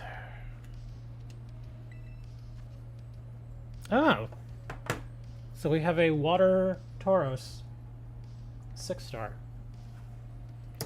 Let's see, he does... Does he do... Let's see, he probably does fighting moves. Oh, he's a water one. Okay, so he does water and fighting moves. Okay. You have to fill 3/4 of the decks. I think I've already done that.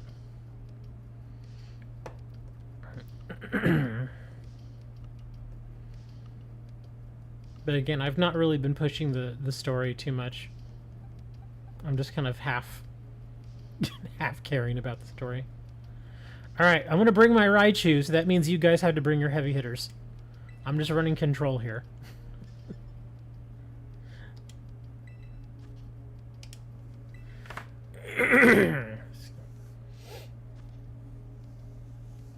The photography side quest?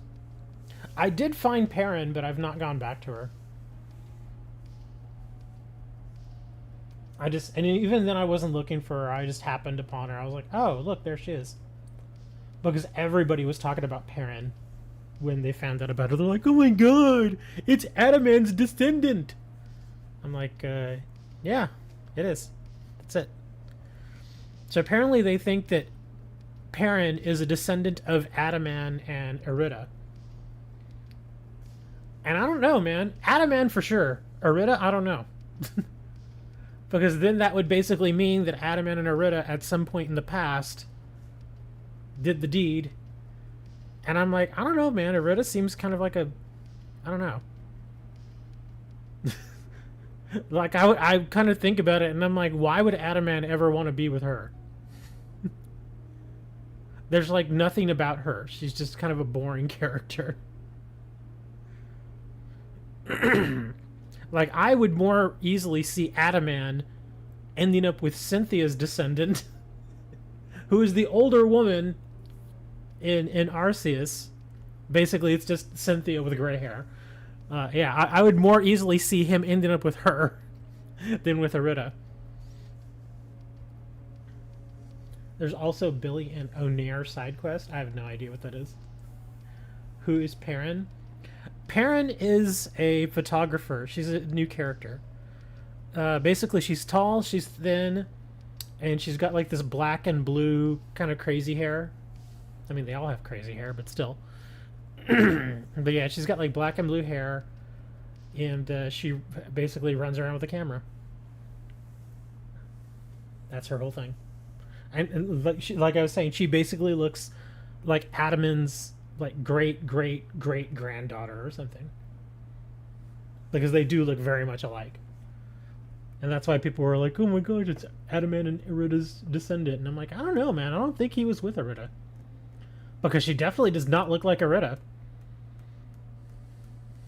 Just doesn't. Like him, yes. Arita, no. Really? I guess there's only two of us then. I gave you all more than enough time to hop into this.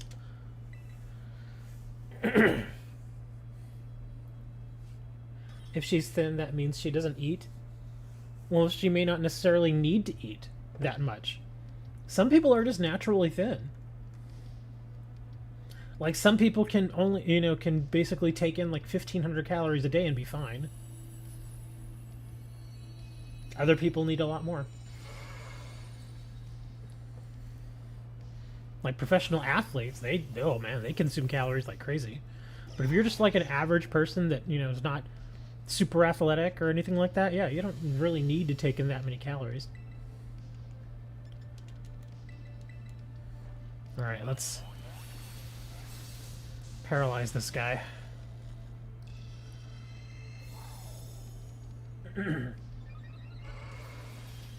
You would need to eat 5,000 calories to gain any weight. Oh my gosh, what happened there? Okay, that wasn't even... Wow, he hit me really hard. That's insane. I didn't think I would get hit that hard.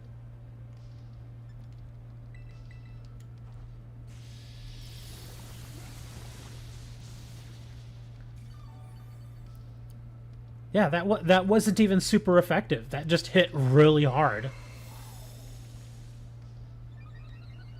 Yeah, this thing hits like a truck.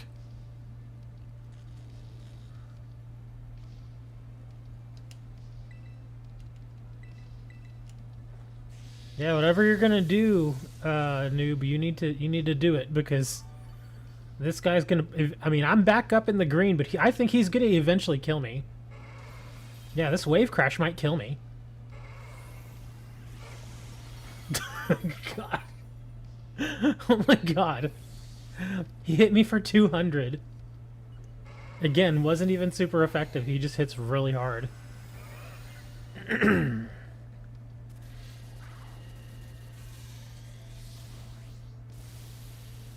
There we go. Okay, I knew you were going to have a big smack in there, so there we go. Some people might think it's great to never gain any weight.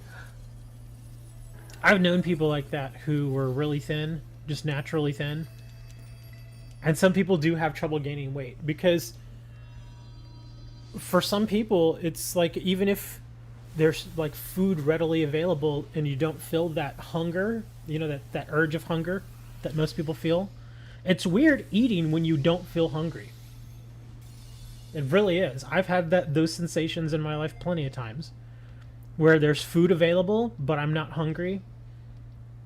But it's like, well, if I say no, that might seem rude, so you kind of make yourself eat a little bit, and it's like, well...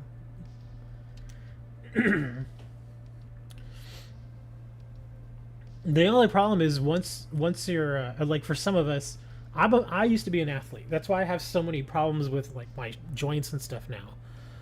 Is I used to be an athlete when I was a teenager and when I was in my 20s. And yeah, you get used to that athlete lifestyle.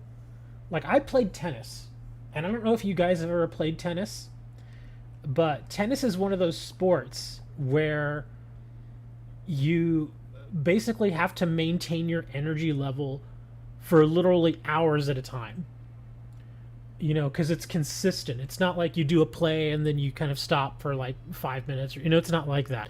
It's consistent because you could be playing a tennis match sometimes for 3+ hours. And so it can be very tiring. So one of the big things that we used to do when we would play tennis is we would carb load.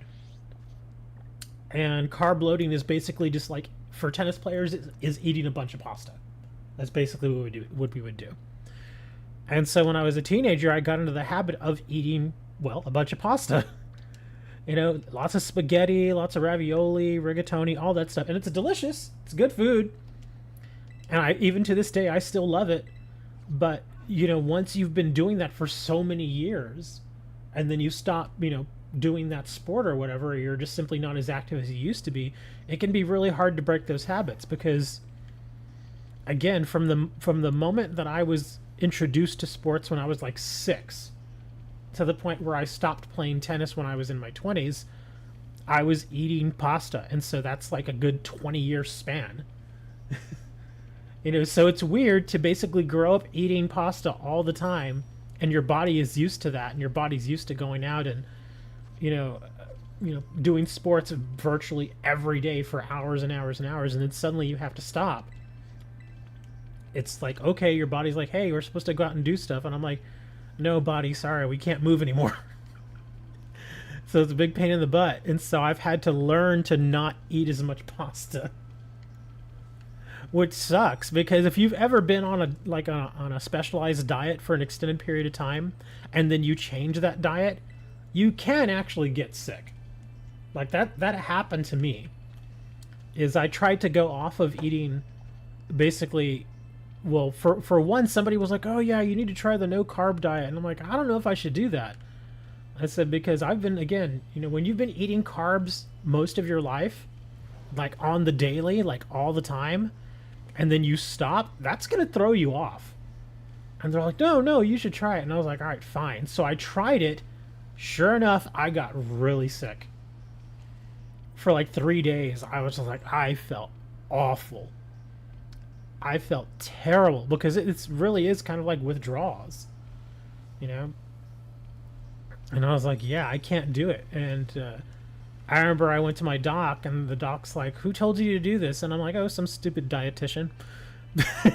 and, and they're like, did you tell them that you had been, you know, that you were an athlete? And I'm like, yes, I told them. And they're like, oh, you could still do it. And they're like, no, you don't do that. You can eventually kind of wean yourself off of it, but you can't just like that. That's terrible. So he's like, nah, it's still good for you to have some carbs, man. You just got to cut back on them a little bit. And I was like, all right. So that's what I did. And even then, not being as active when you eat carbs, that's all, you know, it's all energy that doesn't get spent anymore. Oh my gosh, we have a crazy squirrel. Who wants to do crazy squirrel? We're doing crazy squirrel. But yeah, even now that I'm older, it's like I still have those days where I wake up and sometimes I just want to go play, you know, tennis, or I want to go play basketball and I can't, and it sucks. And I've had people tell me, oh, you can go play. I'm like, no, I really can't play anymore. Like my body just physically won't do it anymore.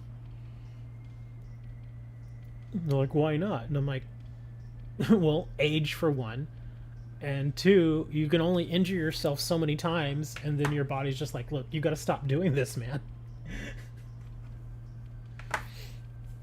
And then some people say, oh, well, professional athletes, and I'm like, stop right there.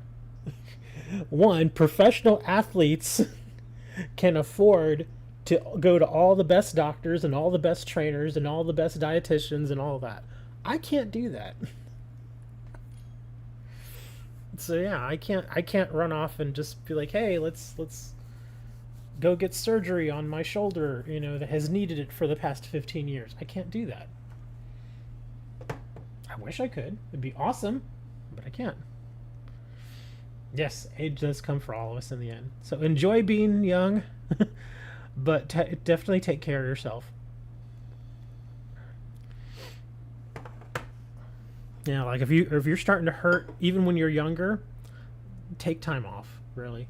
I was one of those idiots that I just kind of kept pushing myself and kept, quote unquote, playing through the pain. Yeah. It will eventually come back to bite you in the butt. It really will. I can attest to that. That's why both of my shoulders are screwed now. My back has been screwed since I was a teenager. My knee, my right knee is actually, strangely enough, my knees have actually been in pretty good shape most of my life. But now my right knee is starting to give me problems. Left knee's fine, thankfully. My ankles are fine.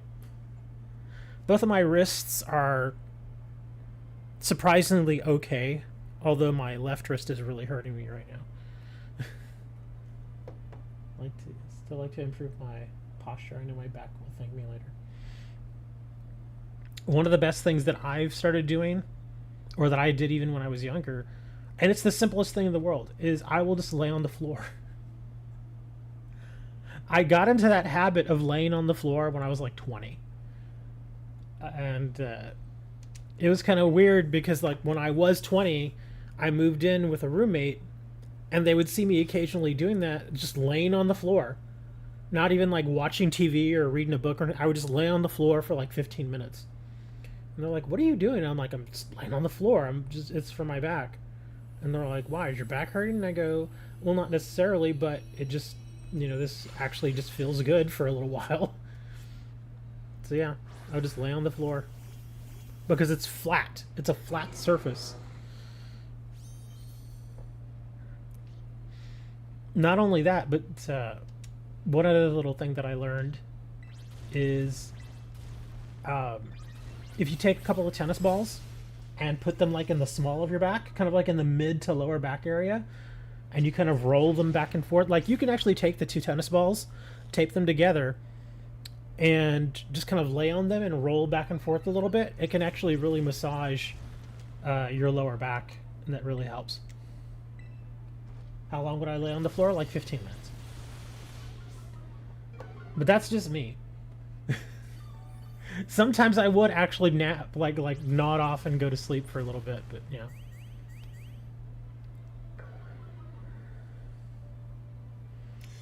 Not only that, but I would do a lot of stretching too. And that's one thing I am thankful for. I've never really had problems with my muscles in my body. Like even now, if I go out and I go for a brisk walk or whatever, my muscles feel fine. They're perfectly fine. That's why I can still do, I still get on my stationary bike. I still do free weights, and I still have a rowing machine because my muscles feel perfectly fine. And that's one of the big things that a lot of people get the misconception of, like, oh, your muscles are getting older. I'm like, no, my muscles feel great. Whenever I work out, my muscles are awesome. They're sore, but that good kind of sore.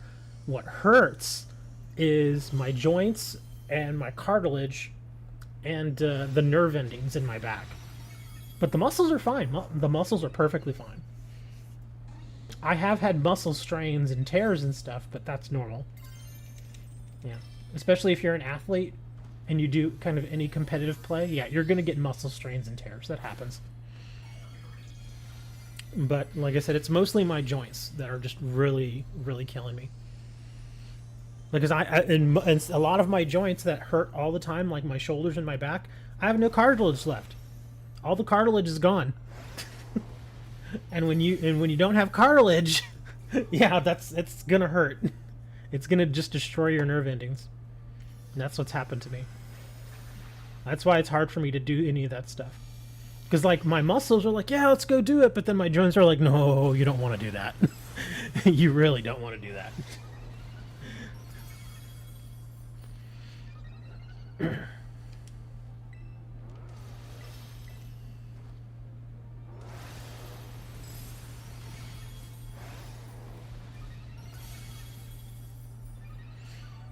There have been plenty of times, because I still have a couple of my old tennis rackets from back in the day. Like, I just can't bring myself to get rid of them. So I still have them. They're still in my closet. They're old as hell now, though. But I still have them, and I really do wish I could go play, but I just can't. I physically can't do it. Like, I can go out there and I can try to hit and everything, and you know, but after like, 3 or 4 minutes of doing that, the nerves just start going crazy. You just can't do it anymore. And it sucks. Like, if I really wanted to, I could probably drug myself up and do it. Like, I could probably pop a Vicodin or something and force myself to do it. But obviously that's not ideal. You don't want to be doing that.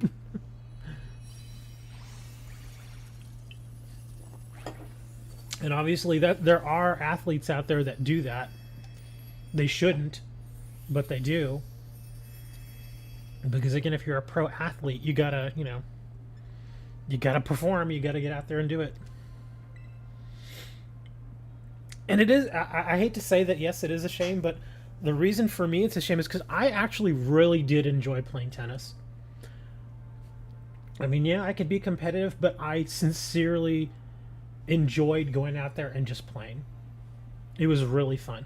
Like, basketball's okay. I was never like amazing at basketball, but I could play and I was pretty decent. And it was all right. I would go and because one of the things with basketball is I would normally play with my brother and a bunch of his friends. So that's why I would play basketball. Because unfortunately, a lot of my friends just weren't really athletic. They just weren't. So it was always a little weird whenever I'd be like, hey, let's go, play basketball or something. And then my friends were like, no. It was a little odd.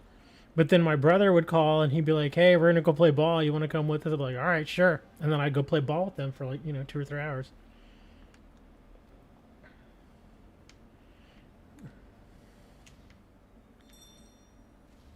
Come on, be a 5-star. Nah. No 5-star. I guess I could try to head back to the other area, see if there are any new ones out there. Oh, I do have all these ghosts. Yeah, lots of ghosts hanging around here. Let's go check out this one.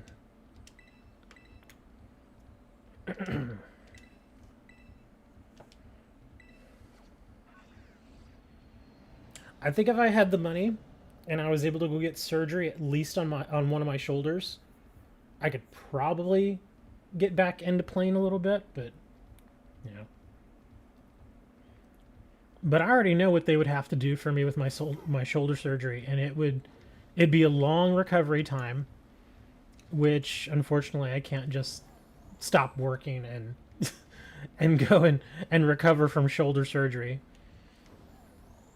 Because there's just like so much wrong, like especially like with my right shoulder, there's just so much wrong with it. Like the doc would probably go in there and be like, "What the hell happened here, man?" I'm like, I don't know. They're like, can you live this way? I'm like, yeah, I don't have a choice. They're like, all right, I guess.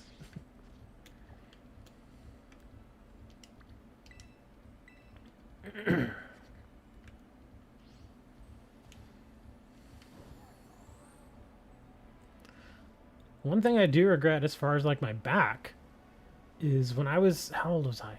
I think I must have been about 25. Yeah, I was like 25.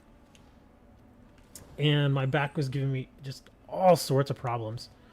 And so I went to my primary doctor and they gave me a referral, which is unfortunately how it works here in the States. You have to get a referral first or the insurance won't cover it. It's stupid. So I go to him and I'm like, yeah, my back's killing me. I need a referral. And that's really all you do. Like you basically go to your primary doctor. You just say, I need a referral. They give you a referral and that's it. It's the stupidest thing ever. Instead of just going to a doctor that is, designed or trained to do what you need them to do, you have to get a referral first. Anyways, so I get the referral and I end up having to call the insurance anyway because you have to go to somebody that's on their list and all this other stupid stuff. So I call the insurance. They're like, okay, yeah, we've got a couple of doctors. Here's one. Go to this person. I'm like, all right, fine. So I go to that person, and unfortunately, how can I put this? They had a very particular way of running their practice. It was one of those doctors that no matter what exactly may or may not have been wrong with your back, they always had the same solution. And the doctor that they ended up referring me to was somebody that, because when I was, again, at that age, I didn't really want to have to get surgery on my back, but I knew I was going to eventually have to get it. So I was like, I figured, well, I'm 25. If I get surgery now, I should be able to recover fairly quickly. You know, because again, you're still in your 20s, so you can still bounce back from injury and whatnot fairly quickly. So that's what I went to that doctor for, thinking, oh, okay, maybe, you know, we can go ahead and try to get this surgery done. No, his solution was basically just doing injections. That was his whole thing. Like, that was his entire practice. Was every time somebody went to him because of their back problems, his solution was, oh, let's just do injections. Which is not a solution. It's basically a Band-Aid. Yeah, it doesn't address the actual problem. All it does is it's basically like this long-term, or not even long-term really, but it's this medication that they inject in your back, and it basically numbs you up for a couple of weeks. That's all it does. It doesn't solve the problem. It just basically numbs the pain for a bit, and then after 2 weeks, you gotta go back and get another injection. And you gotta go back again, and again, and again. So it's no solution. And that was what he wanted to do. He's like, yeah, you just come back every 2 weeks. And I'm like, whoa, what do you mean come back every 2 weeks?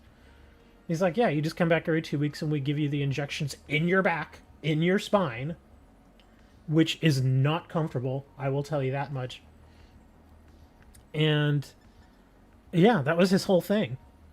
And I'm like, I'm not doing that. Because one, every time I would have to go get one of those injections, it was like $400. And that's after insurance. And then I would have to go back every 2 weeks.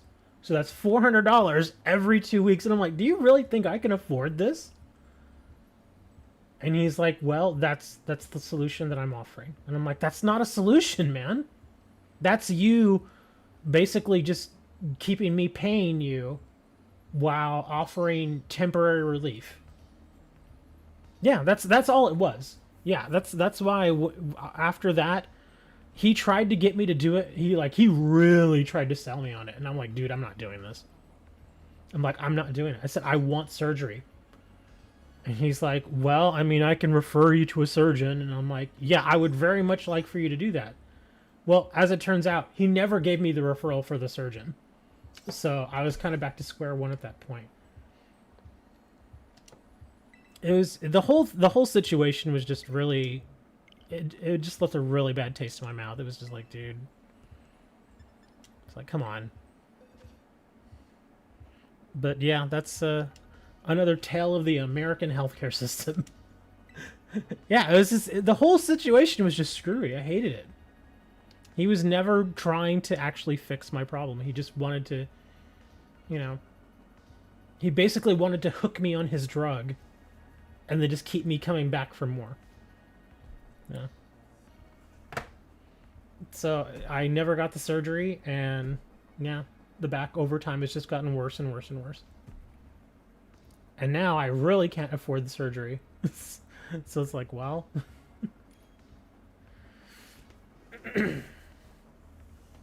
basically a legal drug dealer. Unfortunately, that's what a lot of these doctors do. Because there are solutions. There really are. And the funny thing about it is the insurance wanted me to do it that way. Because they knew that if I were to get that back surgery, the surgery and the recovery time, the total cost for all that the insurance would have to pay would probably have been like $30,000-$40,000. It would have been very expensive for them. So instead of paying that out, they wanted to just keep me hooked on his thing, because one, over time it would be less expensive. And they know that a lot of people, once they do those injections for a certain period of time, they eventually stop going because they just can't afford it. Yeah, because again, who can afford to just dish out $400 for one shot every 2 weeks? It's just, it's untenable. You can't do it. Unless you have a crap load of money, you can't really do it. So people just stop going. That's exactly what the insurance wanted you to do. Because they would have much rather paid a small amount and then have you eventually stop going than for them to have to dish out $30,000 or $40,000 for surgery.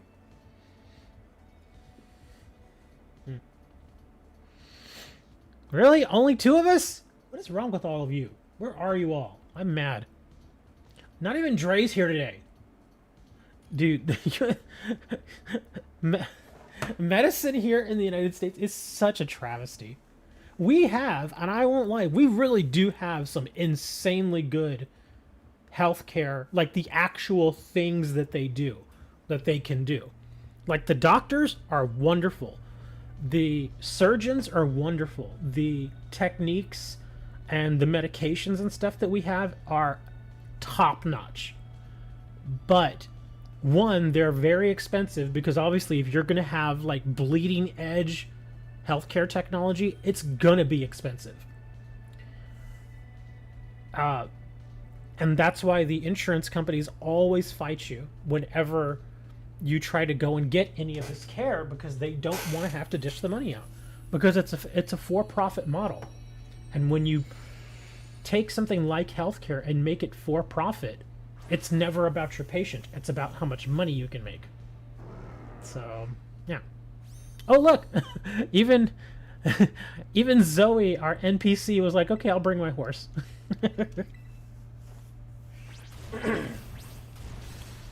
Ogre Oustin.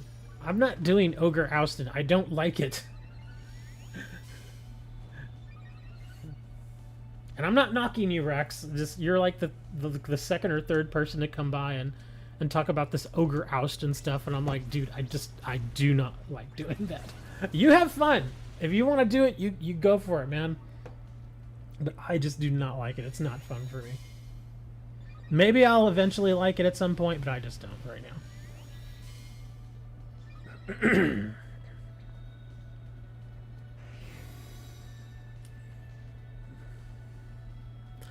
Like I have this feeling that at some point the story is going to take me back over there and make me do it, and I just really don't want to.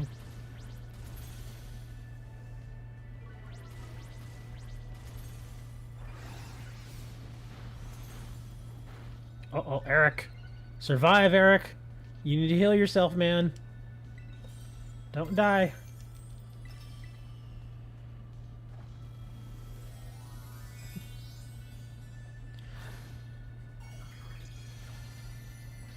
It's cheaper than buying vitamins. I think you meant than, not then. Because if you're using then, you're saying it's cheaper, then I'm gonna go buy vitamins. I think you meant than. I don't ever buy vitamins. Well, not that much. I usually just go and EV train just by, you know, having matches. The only reason I even have any vitamins is, one, usually there are rewards for doing terror raids, and two, just because I like having a few just in case I need to quickly train something up, but I generally don't need to do that. But yeah, I just do regular EV training. Who cares? You knew what I meant.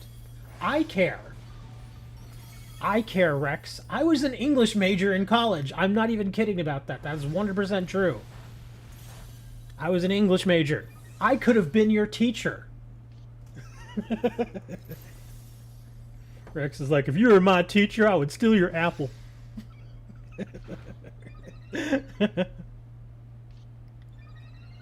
Oh, Eric, you died. We told you not to die, Eric.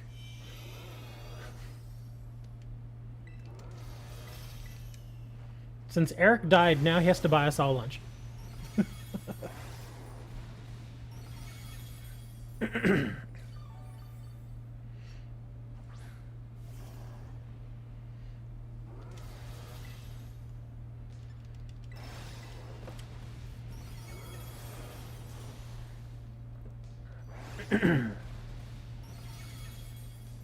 I probably would steal your apple.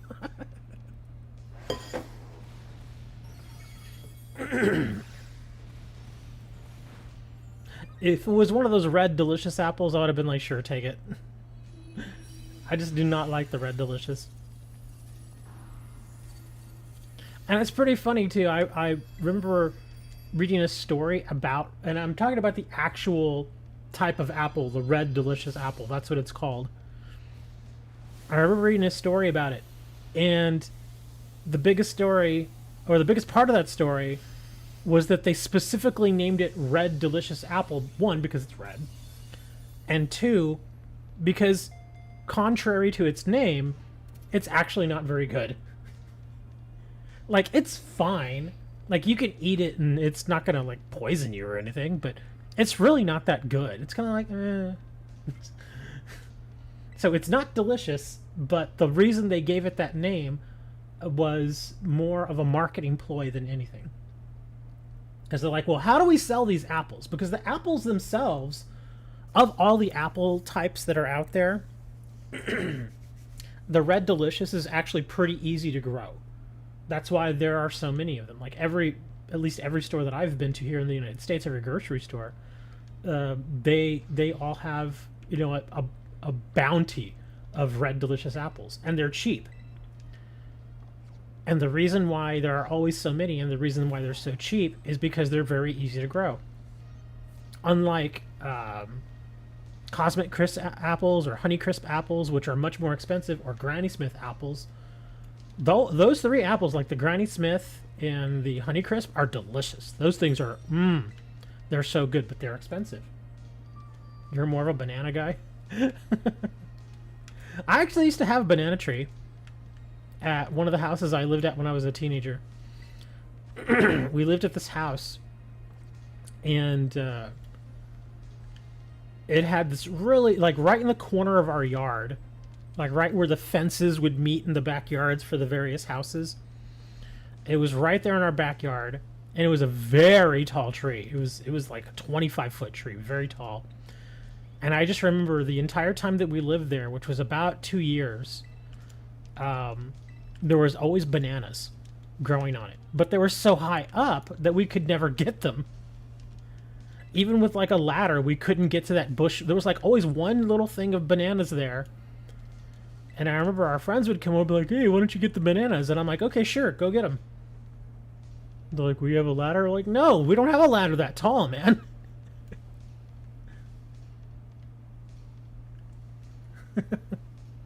Yeah, it fruited all the time. Like, I mean, again, we were only there 2 years, but I just remember always, like, occasionally, like when you have to cut the grass and stuff, because we had a big yard, we had a big backyard, and so I would have to go back there and occasionally cut the grass.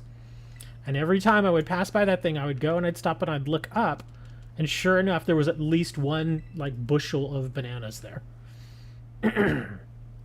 Sometimes they were ready to go.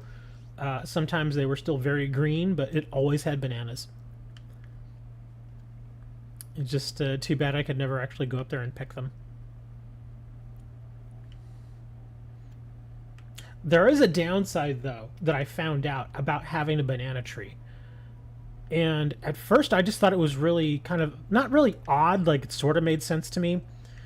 But then later on, out of curiosity, I actually looked it up. But those big giant water bugs, or some people just call them roaches, or cockroaches, those big ones, those ones that are like the size of a thumb, you know, those big ones, and sometimes they fly around and stuff. One thing I noticed is at the banana tree, there was always those water bugs, those roaches, you know, just crawling up and down it. There would always be a handful of them, not like a massive amount, but like I'd always see like 3 or 4 of them just run around on the tree and stuff. Come to find out, the banana tree actually attracts them. And I kind of thought, even when I was a teenager, I was like, oh, well, maybe it's because the bananas have sugar, you know, and the sugars let off a certain scent. And yeah, that's the way it basically works. So yeah, the banana trees, because they are pretty fragrant, it attracts roaches. So yeah. This is a Pokemon Live, and we're talking about fruit. Oh, Rex, let me tell you something. I know this is probably your first time here, but I've been streaming for, gosh, since like 2016 at least. But I can tell you, regardless if it's Pokemon or Yu-Gi-Oh! Or Fallout that I'm playing or whatever, at some point in the stream, and I'm not kidding, this happens every single stream, we end up talking about food. We always do. I'm not even joking. Every single stream, we end up talking about food. Right now, we just happen to be talking about fruit. Last week, we were talking about what? Cheese? Cheese is actually something that comes up fairly often here on this stream. We talk about cheese. Occasionally, we talk about chocolate. We've also talked about cakes. We've talked about donuts. We've talked about Mexican food. We've talked just Italian food, everything. It is something that happens every single week. So yeah, for us to be talking, like all my regular people that come by every week, like Moni's here all the time. Hammer, who is now in the chat, he's here all the time. They will attest to the fact that yes, we talk about food pretty much every single week. At some point in the stream, we just start talking about it. Dre, who is not here right now, he always likes bringing up cheese. Cheese has gotten pretty expensive. But yeah, we always end up talking about food at some point. Sometimes it's just me like saying, oh man, what am I going to have for lunch? And then we just start talking about food. Other times, Dre just starts joking with Moni, because Moni is from the Netherlands, which one of the big things that they produce over in the Netherlands is cheese. And so Dre always jokes about how Moni has like a cheese factory, and I've made the joke too, how, oh yeah, Moni's at work with his dad making more cheese, that sort of thing. It's just a joke, you know. But yeah, that actually is a thing, because cheese is a big deal. We even once talked about how the United States has a surplus of strategic cheese. And that's, again, that's not even a joke. It's 100% true. We really do, in the United States, have a surplus of cheese that we keep underground. And we actually take that cheese and over time we replenish it. But just to make sure the cheese doesn't sit down there for too long and go bad, the United States will sell it to certain companies and certain corporations. Like, again, if you're American, you may know the old joke from back in the 70s and 80s about how some people used to get government cheese. And even now, you can still get government cheese. It used to be a joke, but it's 100% true, where you could, at least back in the day, they would literally mail you a block of cheese. And it was kind of like the consistency of like Velveeta, like not really cheese, but it tasted like cheese, that sort of thing. They would literally mail you cheese. And while that program itself doesn't really exist anymore, you can still obviously buy government cheese. But generally, like I said, it's only being sold like to big corporations. Like one of the big corporations that buys government cheese, the actual cheese that's underground, is Domino's Pizza. Yeah, the pizza joint. Because they go through a lot of cheese. Okay, where is this thing? I can't find it. Do you also... Is it up there? Oh, I bet it's on this rock. I'm gonna have to climb, aren't I? I can't... And the thing is, you can only look up so far from here. I guess I am gonna have to go up. Okay, let's just go up here. Yeah, I figured it was gonna be above. How good was that government cheese? It wasn't very good. It really wasn't. Because like I said, it had the consistency of like Velveeta, which Velveeta is not real cheese. It's fake cheese. It, like I said, it can taste a little like cheese, but it is not real cheese. Oh, there it is. Oh, well look, it's telling me to go down again. Oh, okay, so it's on the ledge over here. I completely missed it. Okay. But yeah, it's not very good. But again, it was free. So it's like, well, you know, because Velveeta has its place. Like, you can actually take what we used to do when we were kids, is because just straight Velveeta always tasted really odd to me. So what I would do is, if we did have Velveeta, because Velveeta would give you that really good consistency that you could use for like dipping like nacho chips in and stuff. So it was nice and, you know, it wasn't too thick. but it never tasted quite right to me. So what I would do is I would get some Velveeta, and then I would mix actual real cheese with it. And so the consistency would stay, but it would taste more like real cheese. So at least that's what I would do.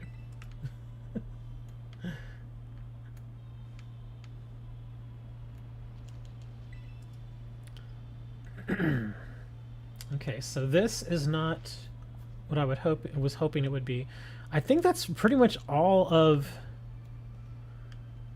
You know, I mean, I guess I should probably just do these just so I can force the game to respawn certain some of these little things. Oh, look, it's an apple too.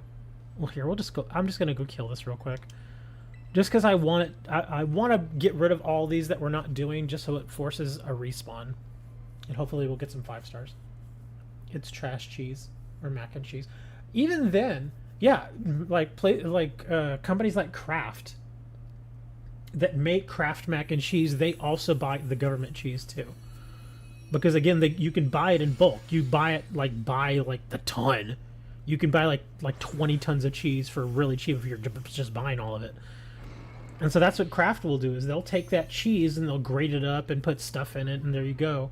They can package it to be mac and cheese. But even when I eat mac and cheese, what do?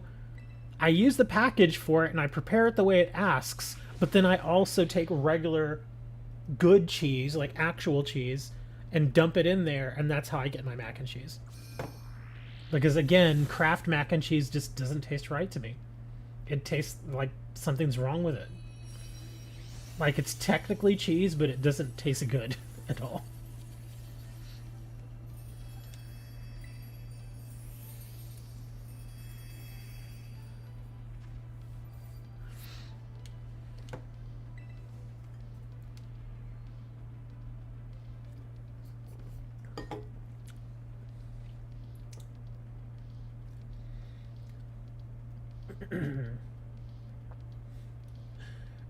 Rex ran off and he's like, what's this thing about the government cheese?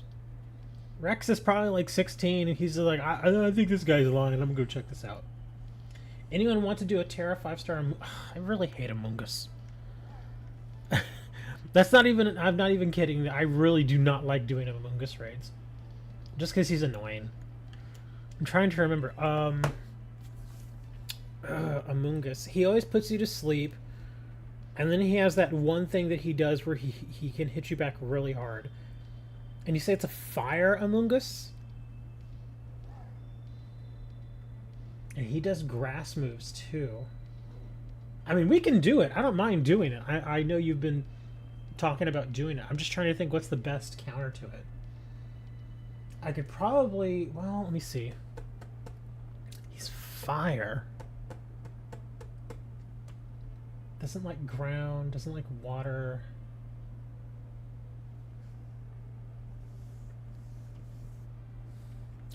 Yeah, that's the thing, is you don't want to use physical attacks against him because he has what is it, counter or something like that? Counter or reversal, one of those moves. Trying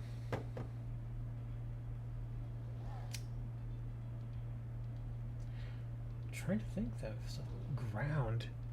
I don't even think I have a ground Pokemon that does just special attacks. I might... Another big thing is I just don't want to keep constantly being put to sleep. Foul play, there you go, that's what he has. Yeah, I'm trying to think what I would use. I said it's fire. What does my Dozo have? The only thing is he may... Let me see. Dozo... Oh, wow. He's all mixed up.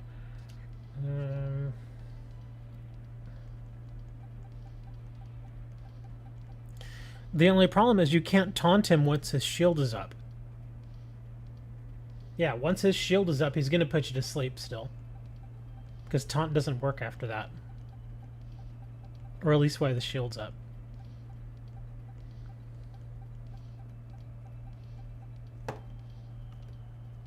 What about my... Vaporeon's actually not even ready. Glastrier... That's not gonna work.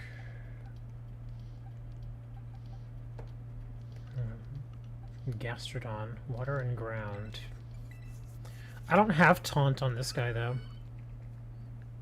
Chilling water, surf, earth power. This one's actually not bad.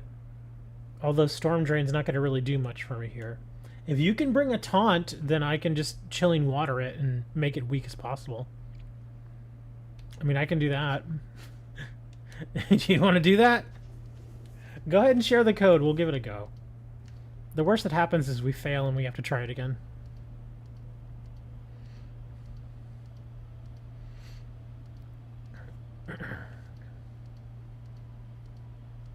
Dreaded Den.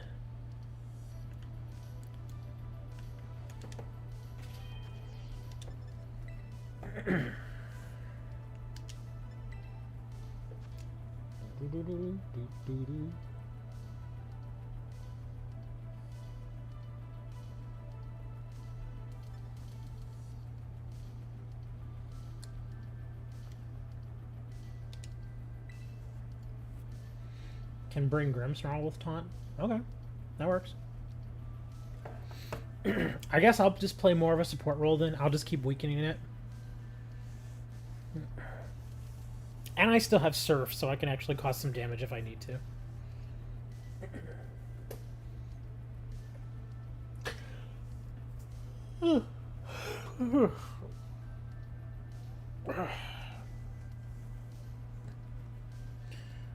Harkening back to what Moni was saying earlier about him being thin, I just thought everybody in the Netherlands was thin. That's just how that country is, man. All of you in the Netherlands are light-skinned, tall, thin, and good-looking. That is how Americans think of the Netherlands. All Dutch people look like that.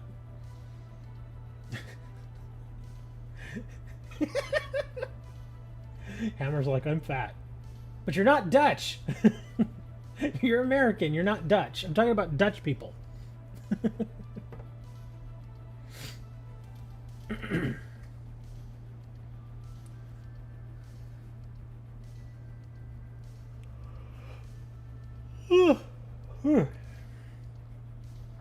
And the reason I think I've mentioned this before too.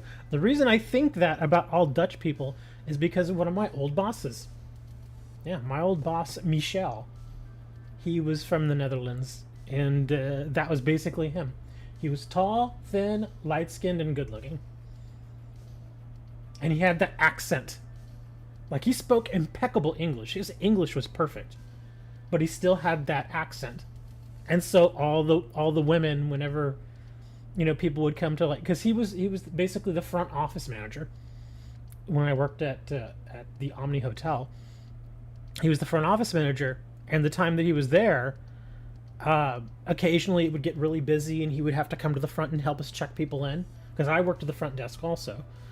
But on certain days when it was really, really busy, he knew, because that's part of his job, he would have to come to the front desk, take a computer, and just start checking people in, just like we would normally do.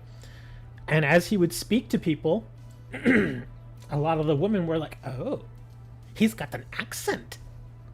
And he's tall.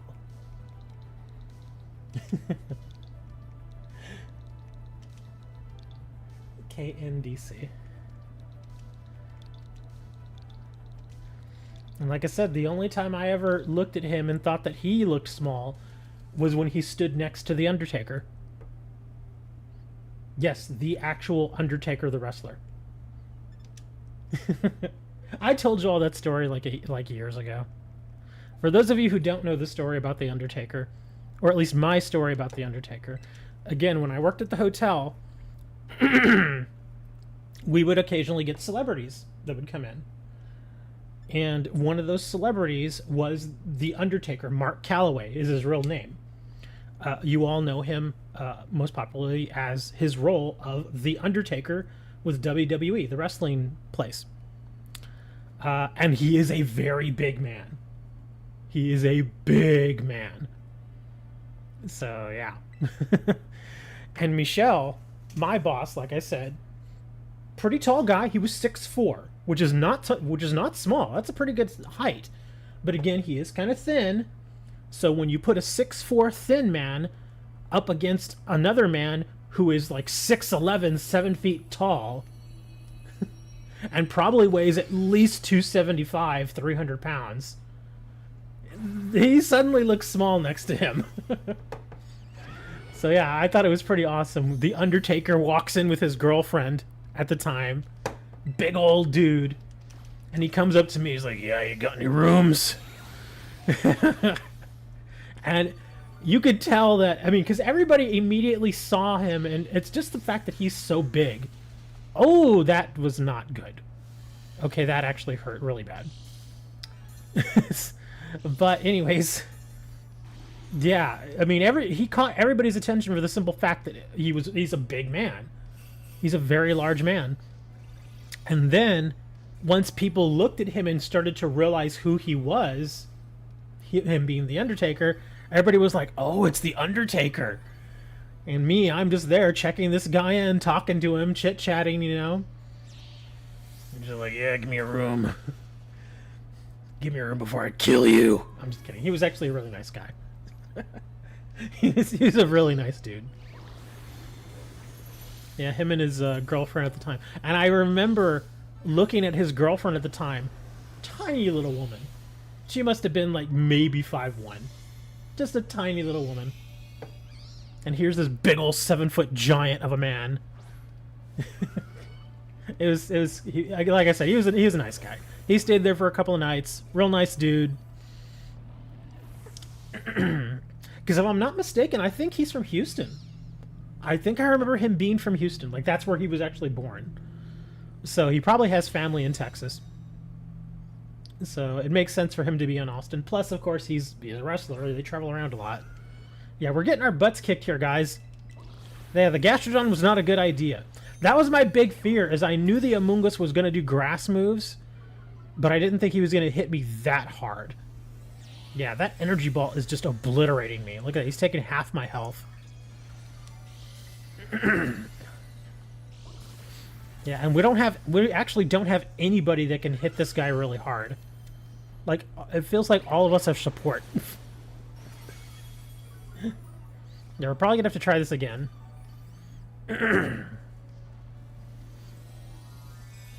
Yeah, and unfortunately, the move that I'm hitting him with isn't doing much because he's using special attacks.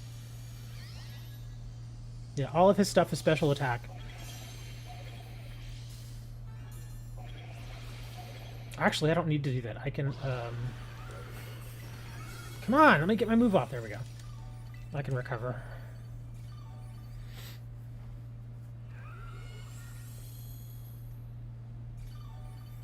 There we go. Yeah, I'm basically trying to... Oh, look at that. Wow, he actually didn't hit me with something that was that hard.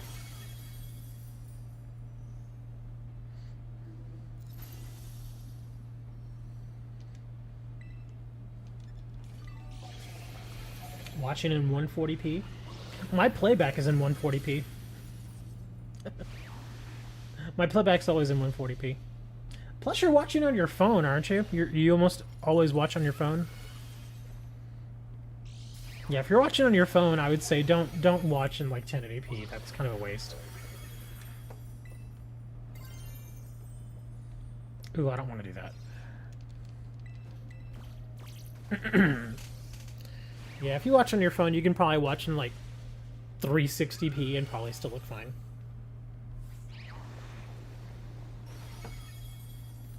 Oh my god, please don't let me die. Okay, good. We're fine. Yay, we got through it. And this guy does not want to die. Just die already, man.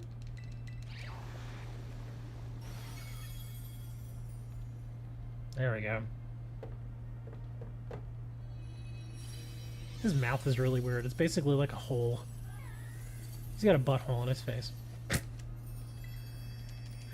I'm sorry, it is, dude. Look at it.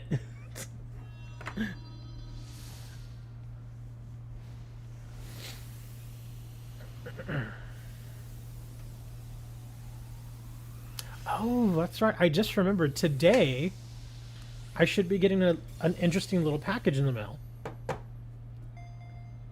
Nothing super fancy, but I just thought it looks cool. I will do a very a short video on it. Wow, look at that. 2 Mysticas. Pretty nice.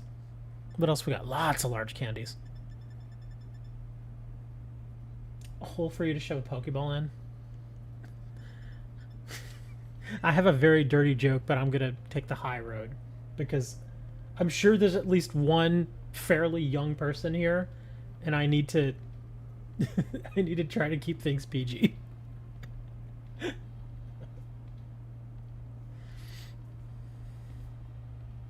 Like, I did that joke earlier and actually felt a little bad about it. I'm not going to say which one. Now that one young person is like, come on, I want to hear the dirty joke. No, I'd feel bad if I said the dirty joke in front of you. Maybe I need to say dirty jokes.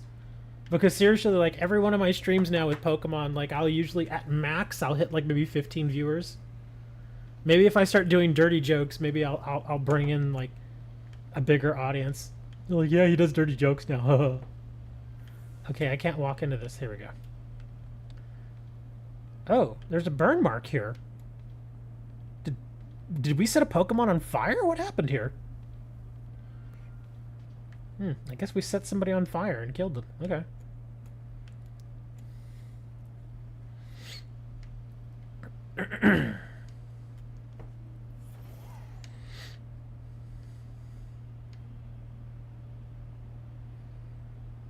Alright, let's see. Did we get any... I don't think... We still don't have any new spawns. Yeah, we already checked the dragon. I already checked that water. Yeah, as you can see, this new area is not very big. And these... And it's kind of weird because these little areas, like, way out here, you can't even get to these areas. Yeah, so it on the map, it looks bigger than it actually is. Because, yeah, all this green, this dark green, you can't get to it. Because I actually tried, and there are certain little mountains and stuff that you see there, but you can't even climb them. It won't let you climb them, which is a bummer.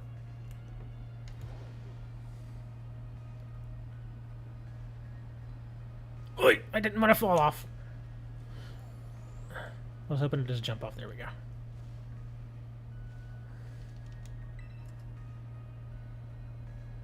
What do we got here? I will say this, though, like I said earlier, there is a lot of stuff to pick up, man. Like, there's a lot of these little shining balls. There's all these little sparkly thingies. They're everywhere. I've probably picked up, like, $500,000 just in various items. Just from running around. There's just so much of it. Pichu, a Cleffa... And I don't pick up all of it. I pick up some of it. Let's see. Do I have any other area out here? No. I am still a little bummed, like I had mentioned much earlier in the stream, is that I was hoping that there would be more to this little expansion that they gave us. Because like I said, the $35 isn't just for this, because if it were, I'd be really upset. This is just the first part, but yeah, it's still very small. Like, I think Serenity was talking about it in Discord, and she was saying that how in total story and everything and to fill the Pokédex took her like 6 hours. And I'm like, that's really not a lot of content. It really isn't. I think they're hoping that people would think more of replayability. But yeah, just straight content, it's not a lot.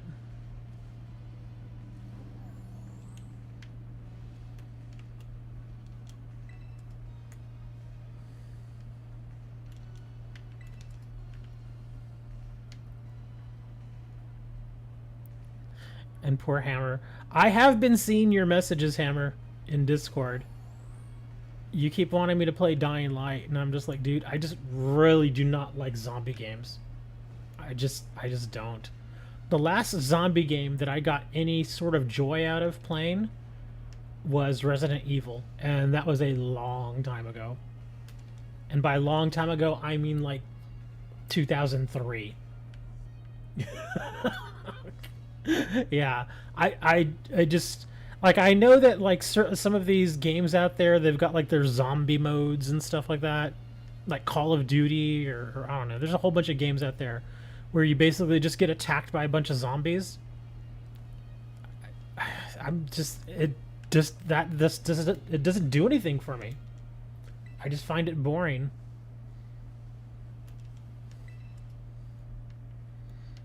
That's why I don't play it. Yeah, like I said, it's nothing personal. I just don't like zombie games. I just don't like them at all. In fact, I don't like most things zombie at all.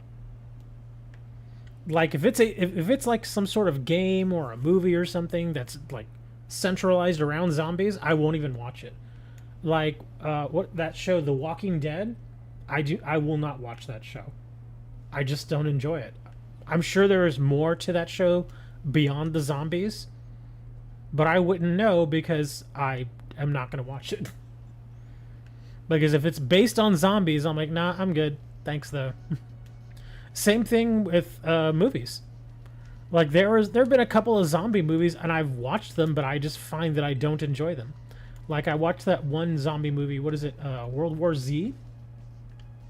I watched that like 2 years ago, and I was just kind of like, eh. Again, the last zombie movie that I remember watching that I actually enjoyed, like I went back and watched it again, was the first Resident Evil movie.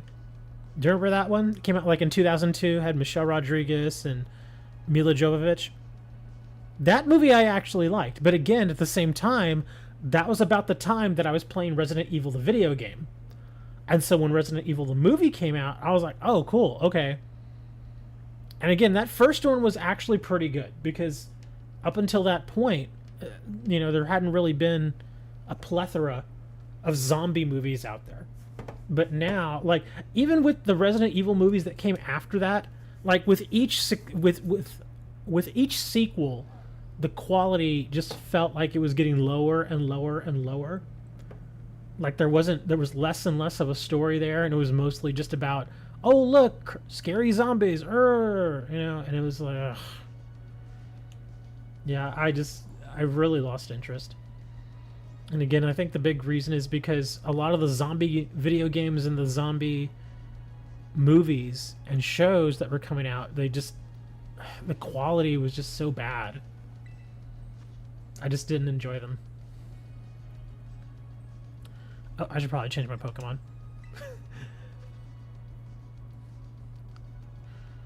Like, there are some zombie movies out there that I will go back and watch. One of them being the original Resident Evil. Another one being the original, not the remake, the original Night of the Living Dead. Which I think came out in 64, 65? Like, it's an old movie. But it's actually really good. I mean, it's definitely a product of its time, you can tell. Because, it doesn't have all the fancy special effects and all that stuff. But it's still a really good movie. Yeah, if you ever get a chance, go watch the original Night of the Living Dead. Like I said, it's a very dated film, but it's still very good. 1968, thank you. I knew it came out in the 60s. I knew it was an older movie. But even now, amongst zombie fans, it's still a very revered movie.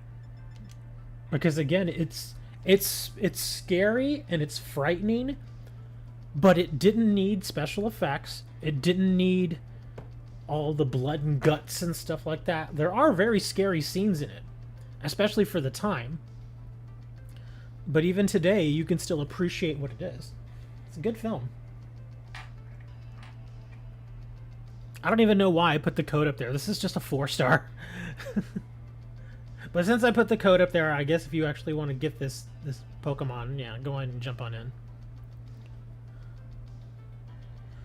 Other than that, I can't really think of too many other zombie movies that I've actually really enjoyed.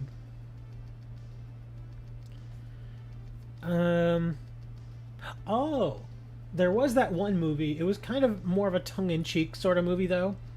It was Warm Bodies. If you've never seen that movie, it's interesting. It's not your typical zombie movie. It's definitely more of a comedy, and it doesn't lean into the whole scary, ooh, blood, guts kind of thing. It is definitely a comedy.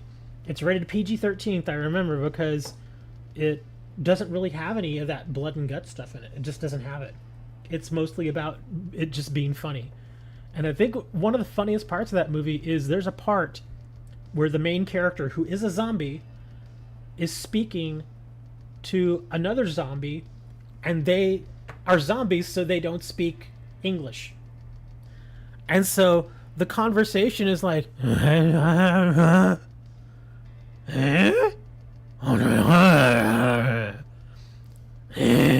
the whole conversation. And they have subtitles. And I was like, that's actually pretty funny. Warm Bodies was meh. Yeah, it's like I said, it's like a zombies light movie. It's not, like it's not like these hardcore movies where it's like super scary. It's supposed to be a silly kind of dumb tongue-in-cheek sort of movie. I think that's why I actually liked it, because it didn't lean too hard into the whole zombie thing. There is a lot of zombie stuff in it, but it was very much a comedy. Yeah, if you've never seen that movie, it's pretty interesting. It's about a guy who is a zombie, but he still can kind of think for himself. He's not 100% clear, but he can still kind of think for himself, and he still enjoys certain things like music and that sort of thing. And he ends up meeting a human girl who has not become a zombie, and it kind of tracks their relationship and how that works out, and it's interesting. Like I said, the only reason I enjoyed it is because it doesn't go too hard with the zombie stuff. I kind of look at zombies sort of like vampires. Like, there are some older vampire movies that are actually pretty good, but for the most part, I've never really been into the whole vampire thing. It's just not, what I do.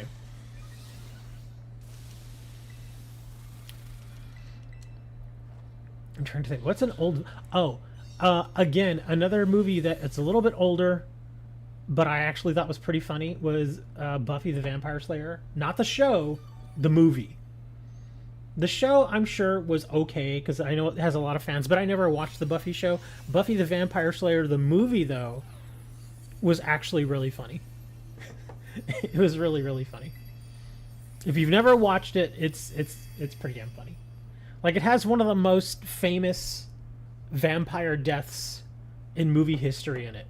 Paul Rubens, who unfortunately has recently passed away, he was in that movie, and if you've never seen his death, it's just hilarious.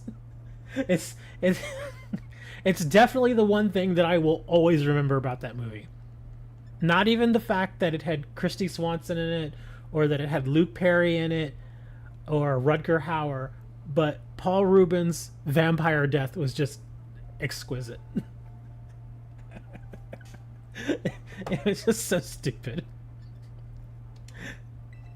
Again, if you've never seen it, you don't even have to watch the movie. Just go find that one scene. Just put in, like, if you go to YouTube or whatever, like, Paul Rubens' Buffy the Vampire Slayer death.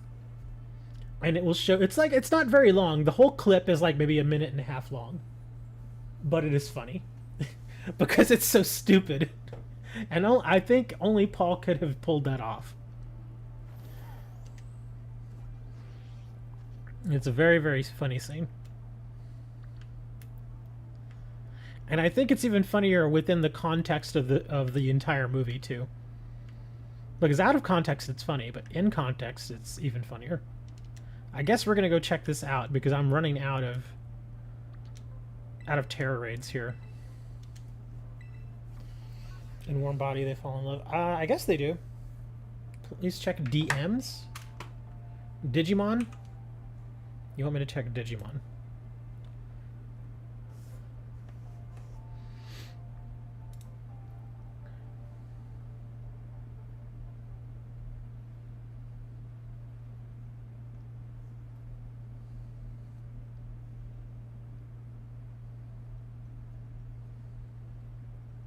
Let me see.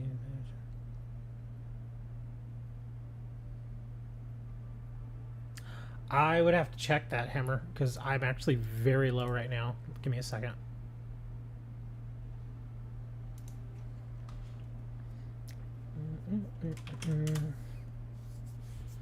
Yeah, I actually just refilled my... You're leaving! You can't leave. You're not allowed to leave. Alright, bye. But yeah, I actually just refilled my my postage account. And whenever I refill my postage account, it basically blanks out my card store account. Hold on, let me see if I can move some money here.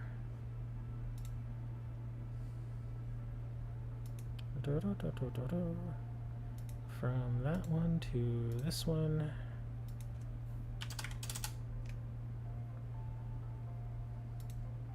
Buy high. And your my high.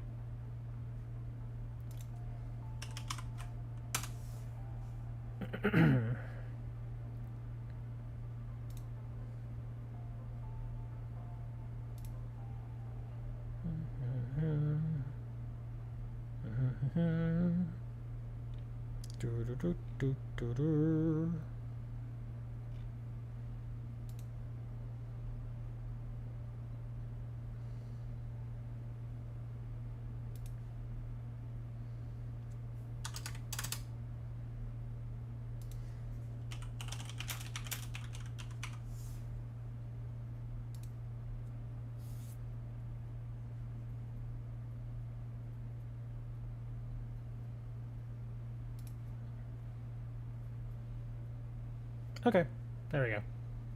That is taken care of.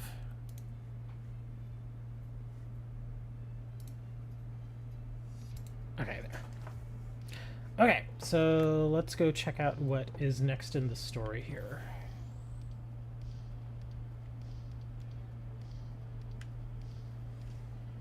I have a feeling that Kieran's gonna get mad about something, and I'm just gonna be like, dude, stop. Just stop it. You're like 12.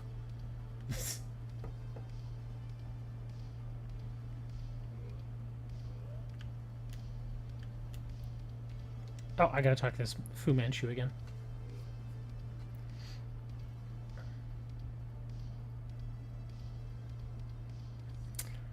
Poor girl needs a butt. Somebody stole her butt, guys. Gotta send her one. Porky Man. Something happened. He stole the mask. Of course. Saw that coming. You little jerk. I haven't said a word. I've got that goofy side ponytail going. Loyalty Plaza with the mask. Somebody needs to beat this kid up. Okay, Carmine, he's your little brother. You need to go beat him up. Are you saying that she should get violent with her sibling? Yes. Absolutely. The little jerk stole from us.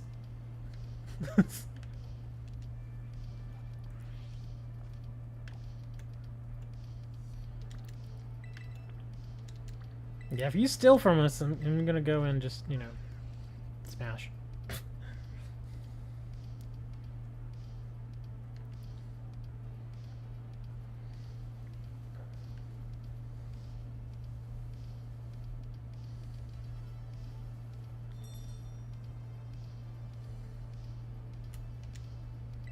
What are you doing out here, you little thief?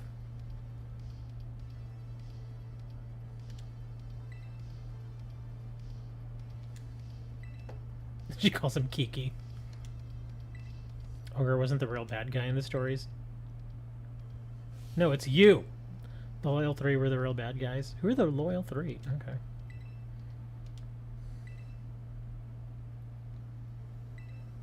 You two did the same thing to me. No? What is this outcast stuff? What is this kid even talking about? No different than the villagers. Dude! Just because we don't want you to know something doesn't mean that we're treating you badly. I'm gonna get into a taxi. I would just walk. Back in my day, we couldn't afford taxis. We'd just walk everywhere.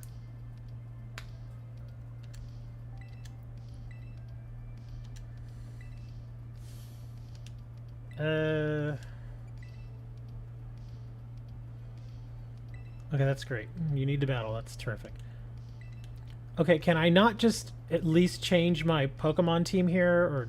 Okay, I guess not.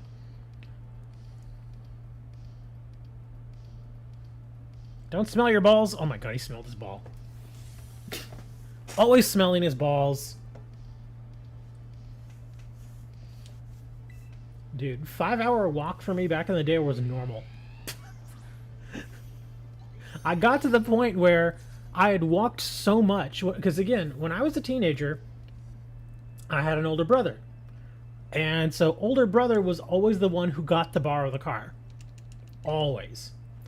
And older brother, being the jackass that he was, never wanted to give me a ride anywhere. So I had to get very used to walking everywhere. From the time that I was like 12. If I wanted to go somewhere, I had to walk. So I would end up walking, no joke, like from my house all the way to the mall. Which was like a 6 or 7 mile. Yeah. It was pretty far. And I just got so used to doing that it was just, oh wow, look, there's a Gligar. I just got so used to doing it that after a while I wouldn't even think about it. I would just go in, like, okay, go. The only problem that I would have is I would wear my shoes out. Because again, when you're walking everywhere... Let's see, Poliwrath, huh?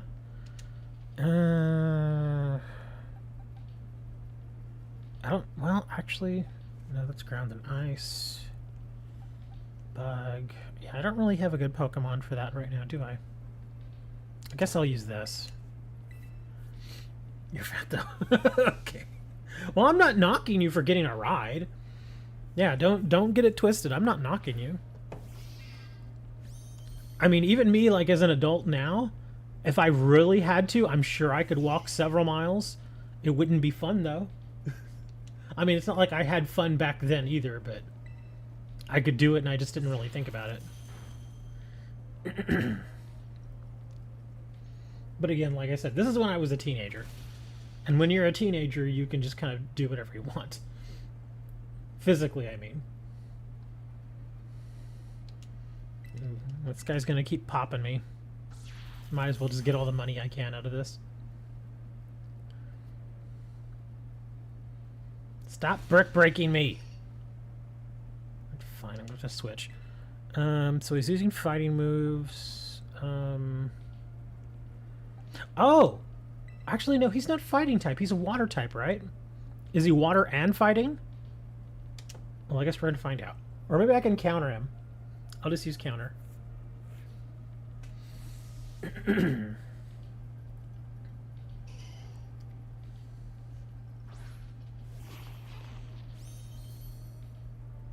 Yeah, he's just going to keep using Brick Break. I'll just counter. I'm going to make sure to give the right commands. Oh, really? Now he misses me with Hydro Pump? So my counter doesn't do anything? Watch, he's going to do Hydro Pump again. Okay, at least he hits me this time. But doesn't matter. It needs to be regular attack. Okay, enough of that BS. Let's just Aerial Ace this guy.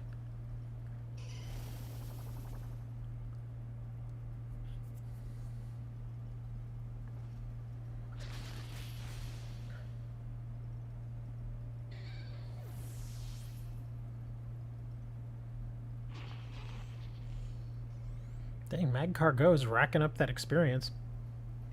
Cramorant. That's a water boy, right?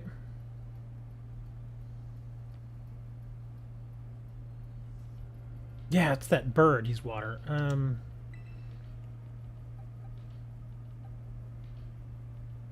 Oh, darn it. I took out... Damn. I guess I'll just stay with this guy. I thought I had my Jumpluff, but I forgot I switched it out.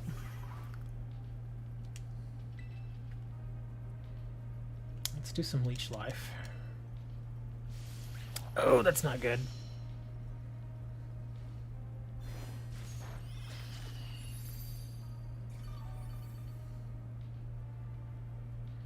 Not very effective, but it still hits him pretty hard.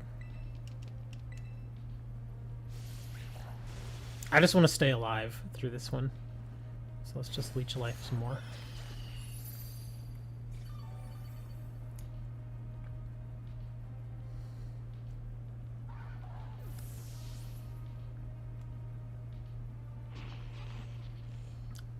Diplin. That's a grassy boy, right? We're gonna keep Spidops then.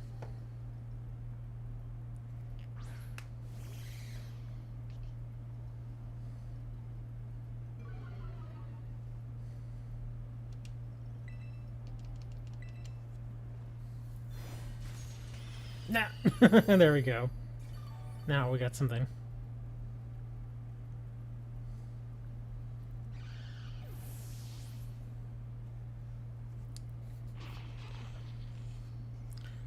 That's right, Kiernan, you suck!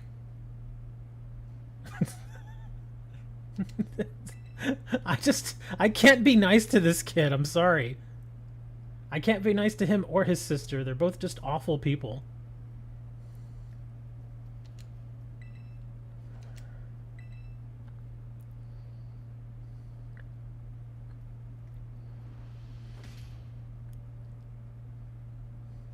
Yeah, you idiot.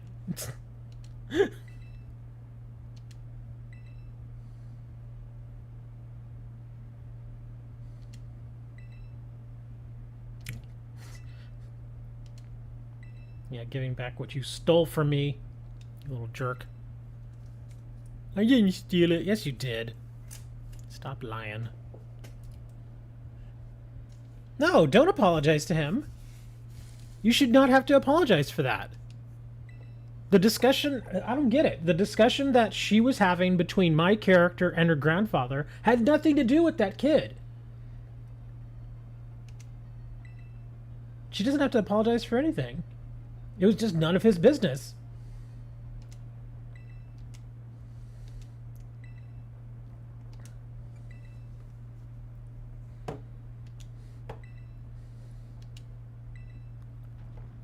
Oh boy, more earthquakes.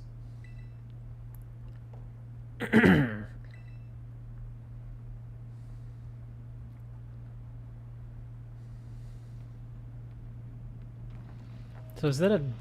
Okay, the middle one, they look like dogs, kind of. I know the middle one definitely looks like a dog.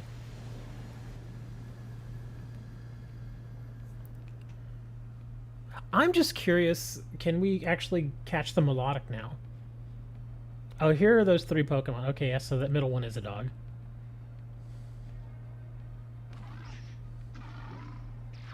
He looks like a Zarude ripoff.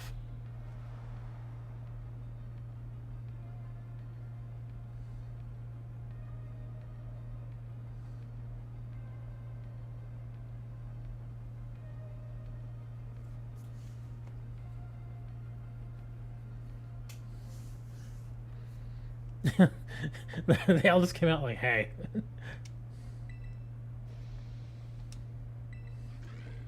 Griffic. So I guess these are all grassy boys, right?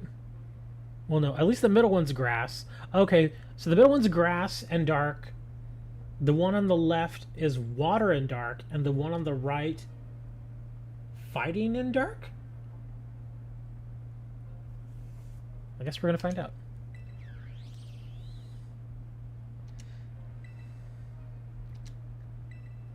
What do you want? Okay, are they having a meeting? What are they doing? Even Carmine's like, what are they doing? I don't know. I think they had a little meeting. Like, we're just gonna run off and go kill things now.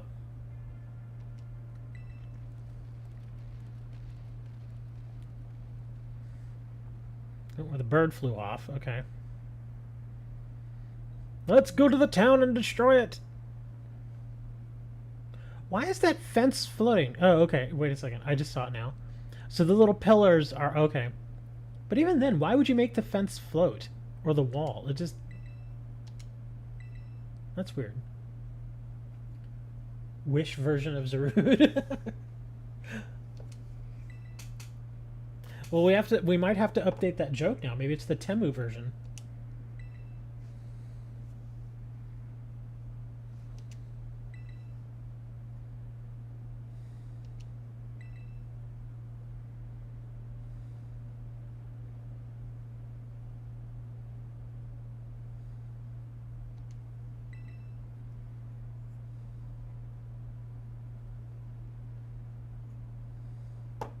Yeah, see how part of the wall is like floating? That seems very, I mean it looks kind of neat, but at the same time it seems like, why would you do that? Because the whole idea is to keep small children and animals and stuff from getting by, but if the fence is like floating off the ground, the kids are just going to walk right under it and basically tumble to their deaths, I guess. I don't know.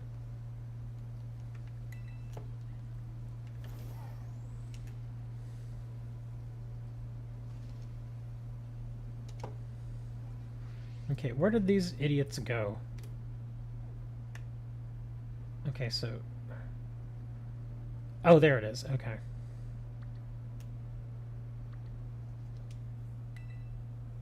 Healthcare is free, so it should be fine. I don't know, man. If you break your neck, healthcare may not help you there. I know technically you can break your neck and live. I get that, but you still probably don't want to break your neck.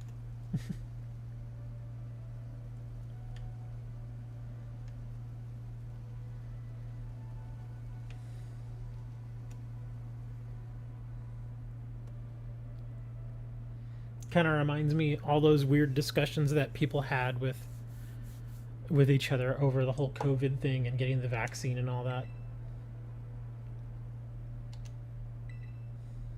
How people were like, "Well, we should just get sick, because then we'll be naturally immune." Like, yeah, but you may also die. I'm fine. I'm healthy. I'll live. And then a bunch of them died.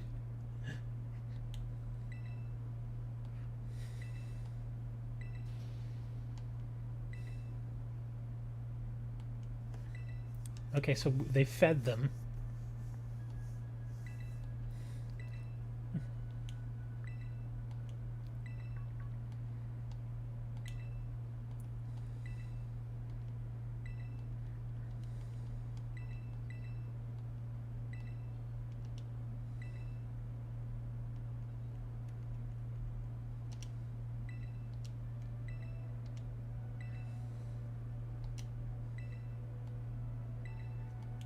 Kind of makes me think, you know, if I have a kid, I should just let him tumble down a hill. Why? Maybe he'll become immune to pain. I don't know.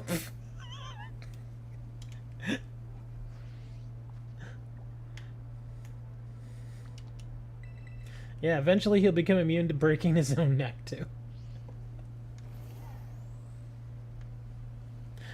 Kind of makes me think of that scene from The Boys where Homelander pushes his son off of the roof.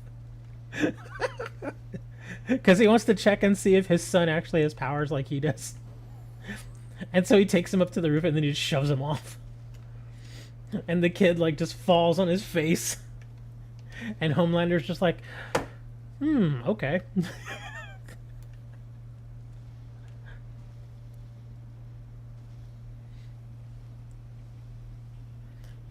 Admittedly, that was probably the funniest part of season... What was that, season 2? Yeah, season 2 or season 3, I don't remember. That was pretty darn funny, though.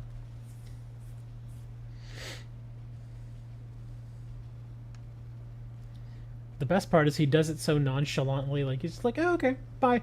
He's like, okay, fall off this hill now. Or fall off this roof.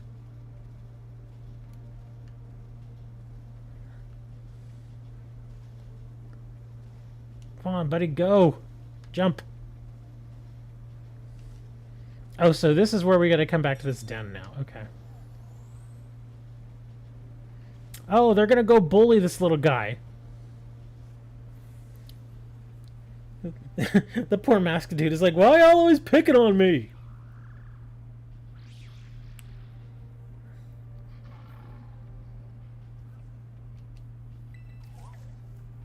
You're like, leave me alone, man. I'm just trying to live my life. Okay, so she's the mean girl from high school. Okay. He's the poor kid that always got picked on. The big guy is the mean jock. And then I guess the other one is just like the stupid sidekick that just hangs around with the popular kids. Is that what it is?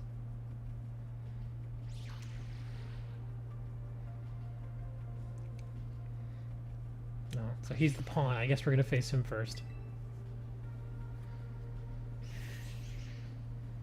He's all, I know Kung Fu.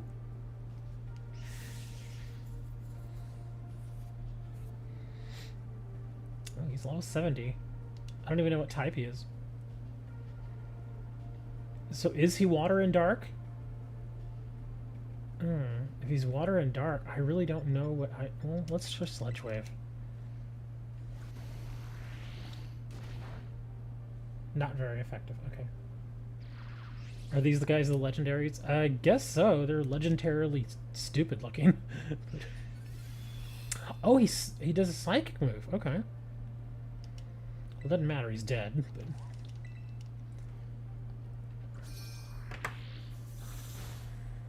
Okay, so that hit him normal. Oh wow, my Glamora is actually going to level up here. He's like, oh man, I lost. I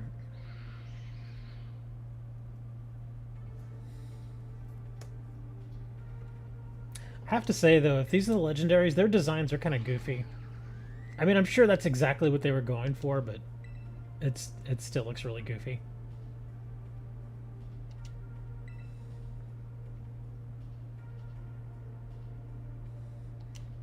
Oh crap. Is it going to be a 3-on-3 match? This is going to get a little weird. Some of my moves are not really built for partner matches. Oh, they're running away. Okay.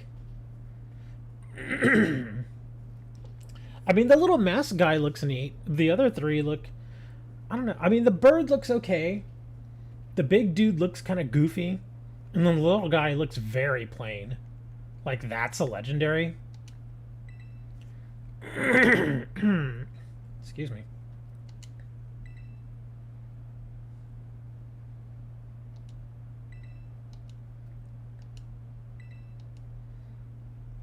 Oh, he's trying to apologize. I wish they'd give us the option where I could say back to him something like, yeah, you stole from us, you little jerk. Now go jump off that cliff. You'll be fine. Just go jump off the cliff.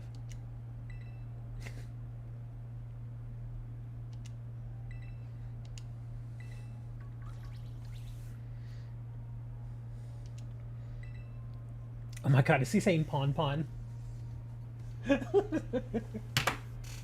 Oh my god, that's funny. He is saying Pon Pon. You're back, baby? Like baby back ribs? The reason why I was like, oh, he says Pon Pon is it reminds me of that song. You know which one I'm talking about? The Pon Pon Pon song?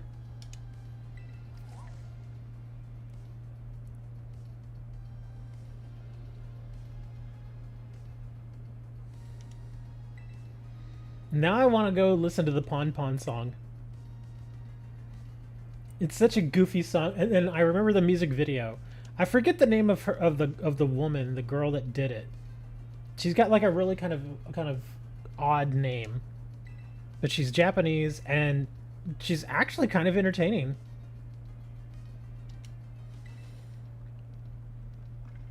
He's like, "Yay, I got my mask back."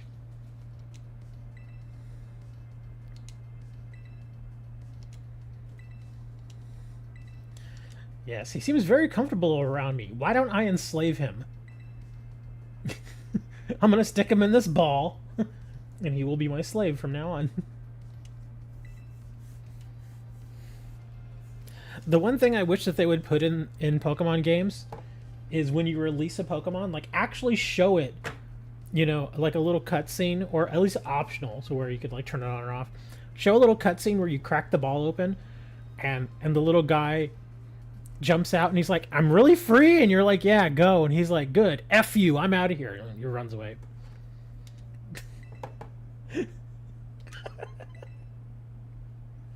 Can you imagine that? Like, you free like a Ditto or something, and the Ditto's like, he turns into a finger, and he just. Yeah, Ditto transforms into middle finger.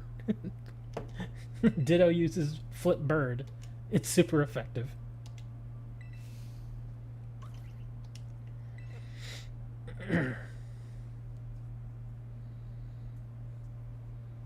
That's why I wish we had adult versions of Pokemon games. Ogrepon will now follow you around. Oh. Okay. So he's returned to... Oh, so he's really going to follow me around. Okay.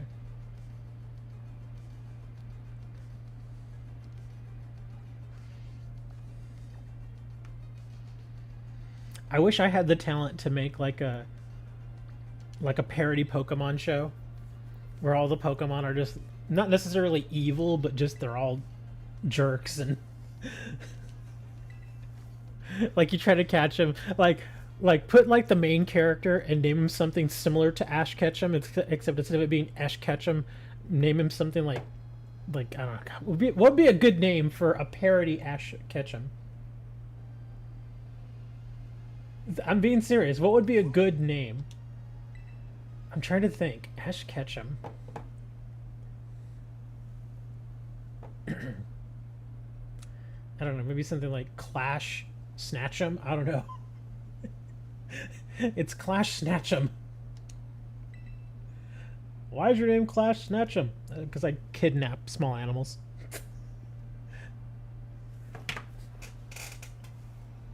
Egg Hatcher? Yeah. I still like Clash Snatch'em. Because Snatch'em is actually, it kind of makes sense in the grand scheme of things. Because there's always been that conversation about how Pokemon, you're going out and you're basically enslaving all these small animals.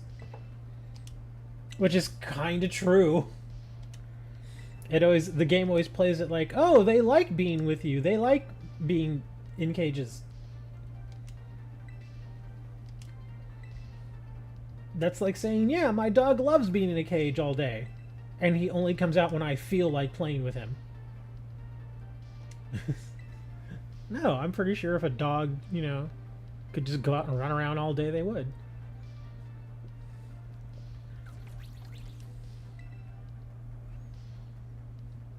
Now keep in mind, dogs, as pets, do generally have pretty good lives. At least if you do it the right way. Yes, there are limitations. Can't just let them run around all over the place, like all over the city, because things could get bad. But yeah, if you got like a yard, and they can just kind of go out there whenever they want and play in the yard, and they get to come inside where it's nice and cool, and they have access to food and water at their whim, and they can just hang out on the couch and that sort of thing. And then yeah, that's actually a pretty good life for a dog, you know. Let me see. Do I need to heal? I do need to heal.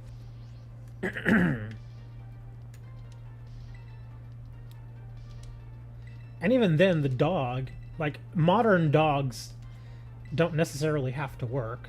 Although some dogs are working dogs. Like sheepdogs. Those little dogs, though, they're meant to be workers. That's like their whole thing. Some dogs live for that. And sheepdogs are definitely one of those. So yeah, if you get something like a sheepdog, yeah, you're going to want to have, like, you know, a big yard, or want to do stuff with them, because they're going to want to burn off all that excess energy. Where was I going anyway? What am I supposed to be doing? Some dog. Yeah, like the German Shepherds, or sometimes Labradors. Usually, for police dogs, I've seen a lot of Labradors. Not Labradors. German Shepherds. Can I go in here? What am I doing? I don't even know where I'm supposed to be going. It's not telling me. Okay, what am I doing here? What am I supposed to be doing? No, can we... it's not telling me where to go. It's like it puts the little thing there, but I don't know exactly where I'm supposed to go. Am I supposed to talk to this woman? What am I doing?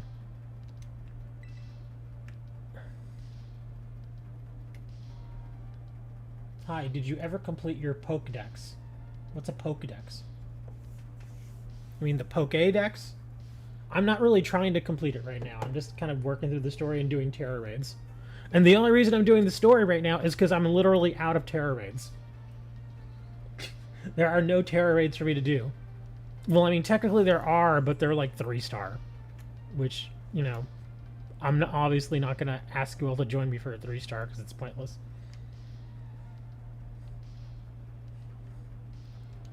Okay, really. It's not telling me what... Okay, community center. No, go to the little flag. Okay, gathering info. Talk to... Oh, I have to talk to villagers. What? Why do I have to talk to people? I don't want to talk to these people.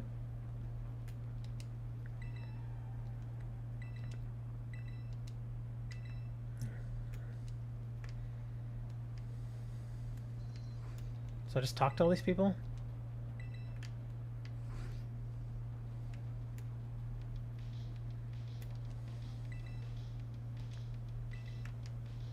Oh, that's the student. Okay. Okay, I can't talk to them.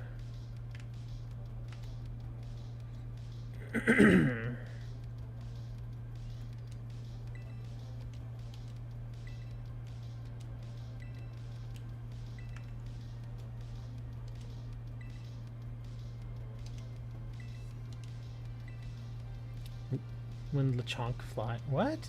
Okay.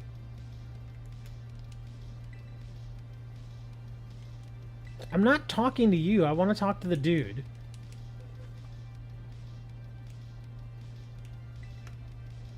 Okay, apparently I can't talk to them.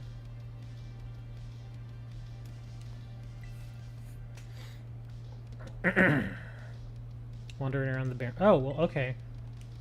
So it just tells us where to kind of go to find these things, I guess?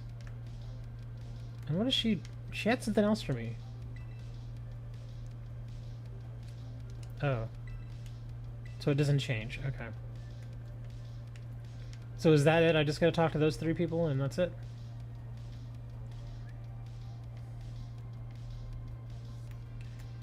Apparently that's not enough. Oh, maybe I gotta go talk to her again. And it will keep me... Gather scraps of info so we can... Well, I already did! How much more info do you want?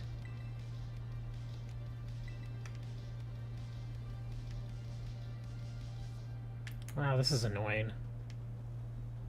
Talk about bringing a halt to the action.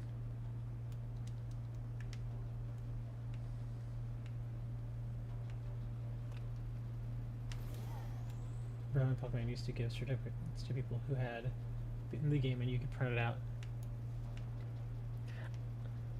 I know they still give certificates, I just don't know if you can actually print them out.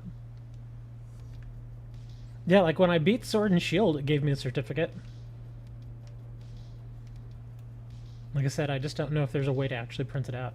I guess technically, you probably could, although it would take a little more effort, because you could take a screenshot of the certificate and then just move it to your computer and then there you go. Print it out from there.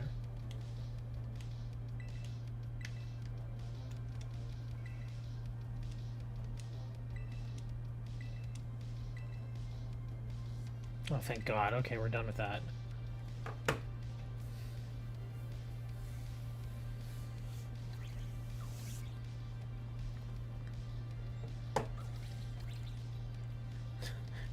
Ogre Pond's like, yay, you're gonna kill my bullies. Thank you, murder is fun.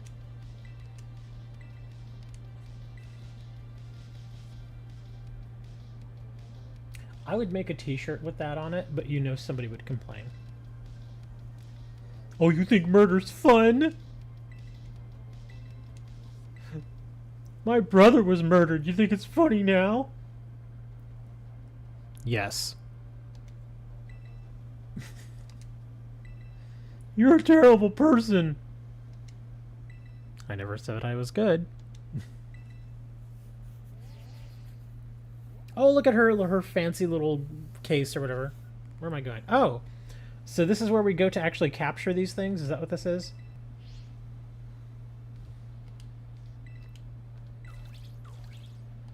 Yay! We're gonna go do... I'm not going... Ugh, I swear this kid, man. You know what? Just go home, dude. Seriously, just go home.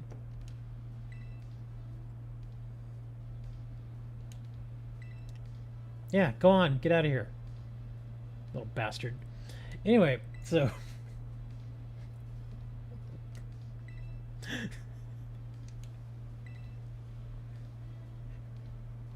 Well, technically he is. I haven't seen a father running around here, have you?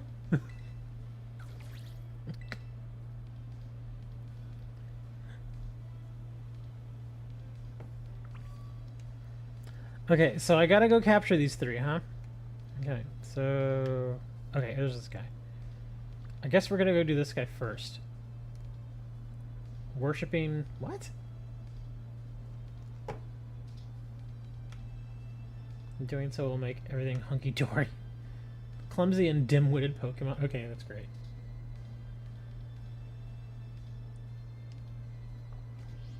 Hold on, that's not what I wanted to do. Well, at least I can fly right to him.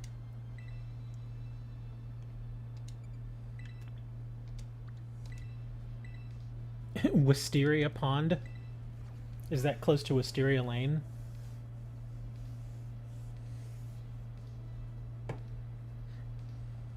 Oh, look, there he is. Oh, wow, he looks... Okay, why is he so much bigger now? What happened? Did he take vitamins? Look at the guy's huge. Yeah, he was not this big earlier. Apparently he grew.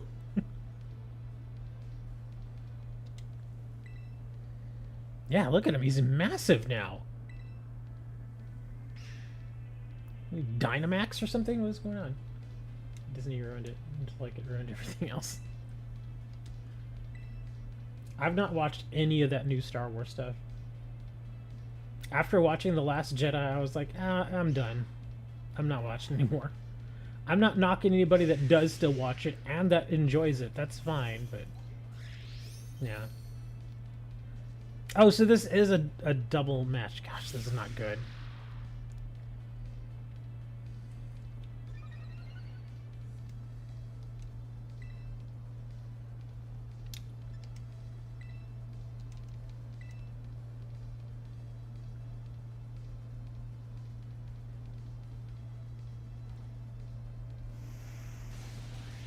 Oh, wow. Okay. So it's almost like a terror raid. In the sense that he's just got a lot of health. Oh, that was not fun. New Star Wars equals poop. I wouldn't know.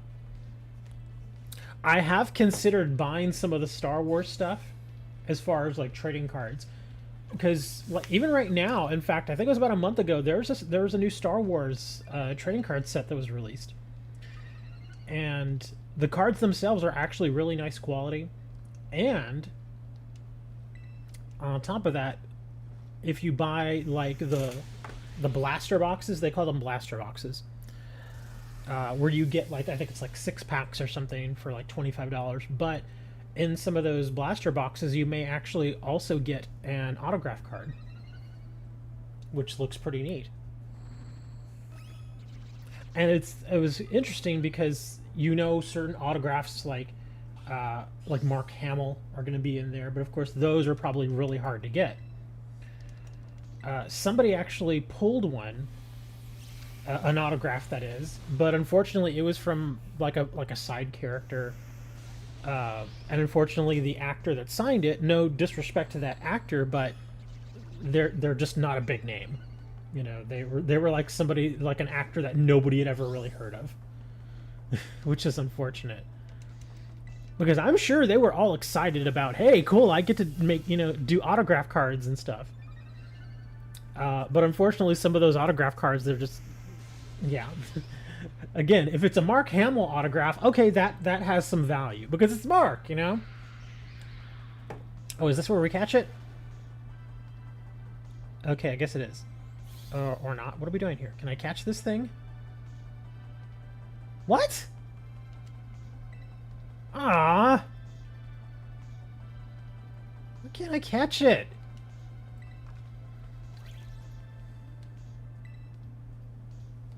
Okay, well, I guess we're just getting back masks at this point. Was being mass retreat. Oh my god, these selfies are stupid. But yeah, like the Mark Hamill one, there was also an old Carrie Fisher autograph that they took and made a card out of. And so I was like, oh, those are pretty cool. But again, those autograph cards are actually kind of hard to come by. I have actually gotten an autograph card out of... there's a set that's, I believe it's made by Topps, called Allen and Ginter, which is, it feels sort of like an old throwback set, to where the cards themselves are actually beautiful cards, but they use old paper stock, meaning that it's meant to feel like an older product. And within those Allen and Ginter packs, they all have a very classic old school feel to them. And in opening one of those packs, and I did film it, but I haven't posted it. I've had it for like 2 months at this point. But in opening those packs, I did get an autograph. And again, it was interesting because the Allen and Ginter set is more of a baseball set. Like, it has a lot of cards for baseball players. But as inserts within that set, you can actually get cards that feature other people. Like other... oops, I didn't want to do that. Like other people that are... I don't know. I don't know if you want to say famous, but their lives, or at least what they do, is very noteworthy in a sense. Like, there are cards that you can get for, like, a fairly popular tattoo artist, like in New York City. I forget his name. There's a few others out there that are kind of in that same vein. Every now and then you might get a card that features a celebrity that actually does, you know, have some name recognition.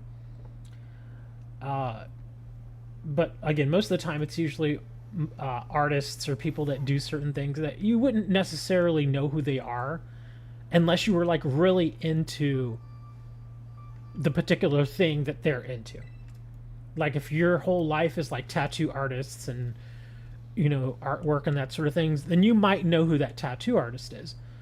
The interesting thing is the autograph that I got was from an author. And unfortunately, I'd actually never heard of him, but it was kind of neat looking. I actually should share that video with you guys. I think I'll probably post it anyway. But yeah, it was an autograph card from an author. And it was actually pretty interesting because it was my first autograph card that I've pulled from any of those sports packs that I've bought. And I've not really bought very many. I've bought a few here and there. In fact, I know you all may have seen that hockey video that I did yesterday where I bought those hockey cards. But yeah, I've opened a few packs like that. And so when I opened those Allen and Ginter packs and I got that autograph out of it, I was like, oh, that's pretty cool. And come to find out, that particular autograph card is worth about $30. So, like, oh, that's pretty neat. You know, so not like super amazing valuable, but still kind of neat to get. I think I remember reading somewhere that particular autograph that I got, there's only like 200 of them. So it is kind of unique. What about Weiss Schwarz? Would you want some? You mean autograph cards from Weiss Schwarz? I actually have an autograph card from Weiss Schwarz. I still like Weiss Schwarz. It's still a cool product. I love Weiss Schwarz. Their card quality is excellent. But I mean, I'm just talking like sports cards and autographs and stuff. Because the autograph cards from Weiss Schwarz, they're neat. But keep in mind, when I'm talking autograph cards, like the card that I pulled from that Allen and Ginter pack, that's an actual autograph. Like, they actually had the man go and scrawl out his name. A booster box? It's fine. With Weiss Schwarz, it really depends on the booster box, though.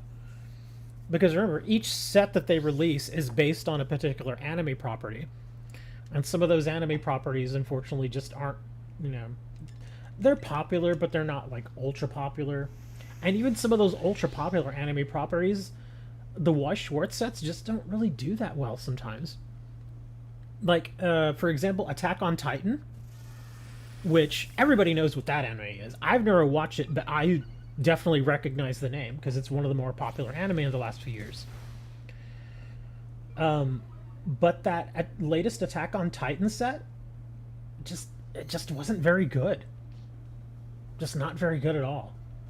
Like, there's a couple of cards in there that have some value, but for the most part, it's just not really a great set. Like, there are other sets that are definitely better. Like that Bunny Girl set. I forget. It's like a long name for that. Oh crap! I knew I was gonna do that tomorrow, Paco. I forget what it's called, but it's that Senpai Doesn't Dream of Bunny Girl or something like that. That one. That set is actually pretty popular. I've actually sold a few of those cards because I've only bought like 5 or 6 packs.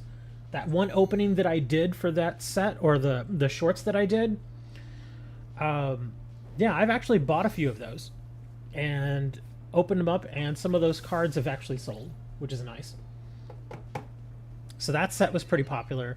Also, the Bunko Babes set was very popular. I missed out on that one, though. The Bunko Babes. And the reason I think why most people like the Bunko Babes is for very obvious reasons. If you don't know what Bunko Babes is, you can look it up. But I'll just basically say that they are very blessed young women, and they don't mind showing it off. So there you go. Oh my god, I knew he was going to kill me.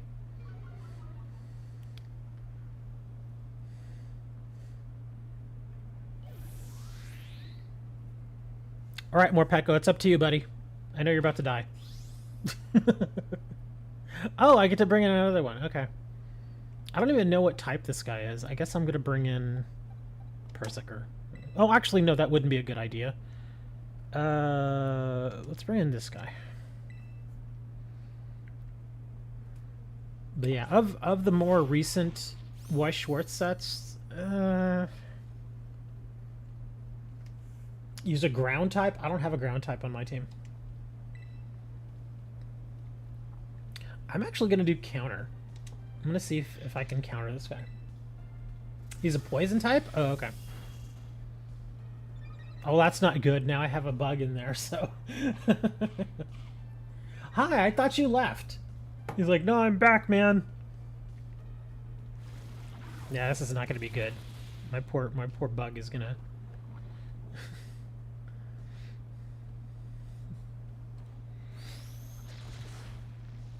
Oh, the counter did work, though. Oh, nice. Yeah, that counter really worked. I'd have to check, Hammer. Some of the more recent sets, not very many have really stuck out to me.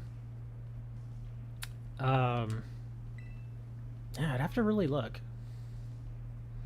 I know the Bunny Girl set is still fairly recent. I think it came out like a year and a half or so ago. The only problem is a lot of the booster boxes out there for them have already been searched. Even the sealed ones.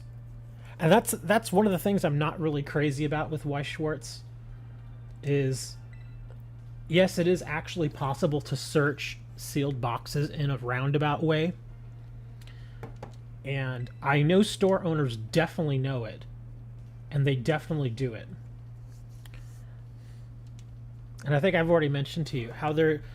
basically, when you buy a case of Weiss Schwarz, I forget exactly how many boxes are in the case, but what a lot of stores will do is they'll buy a case, because the way that Weiss Schwarz works with their track printing is that you get an autograph card. They don't know which autograph card, but you get one of those really expensive autograph cards guaranteed. One per case. That's the whole thing. So what they'll do is they will open up the case and they'll start opening boxes, and they will open boxes until they get that autograph card, till they get that case hit. once they get that case hit, they know every other box in that case is not going to have an autograph card. So once they hit that autograph card, they stop opening and they just sell off the rest of the boxes.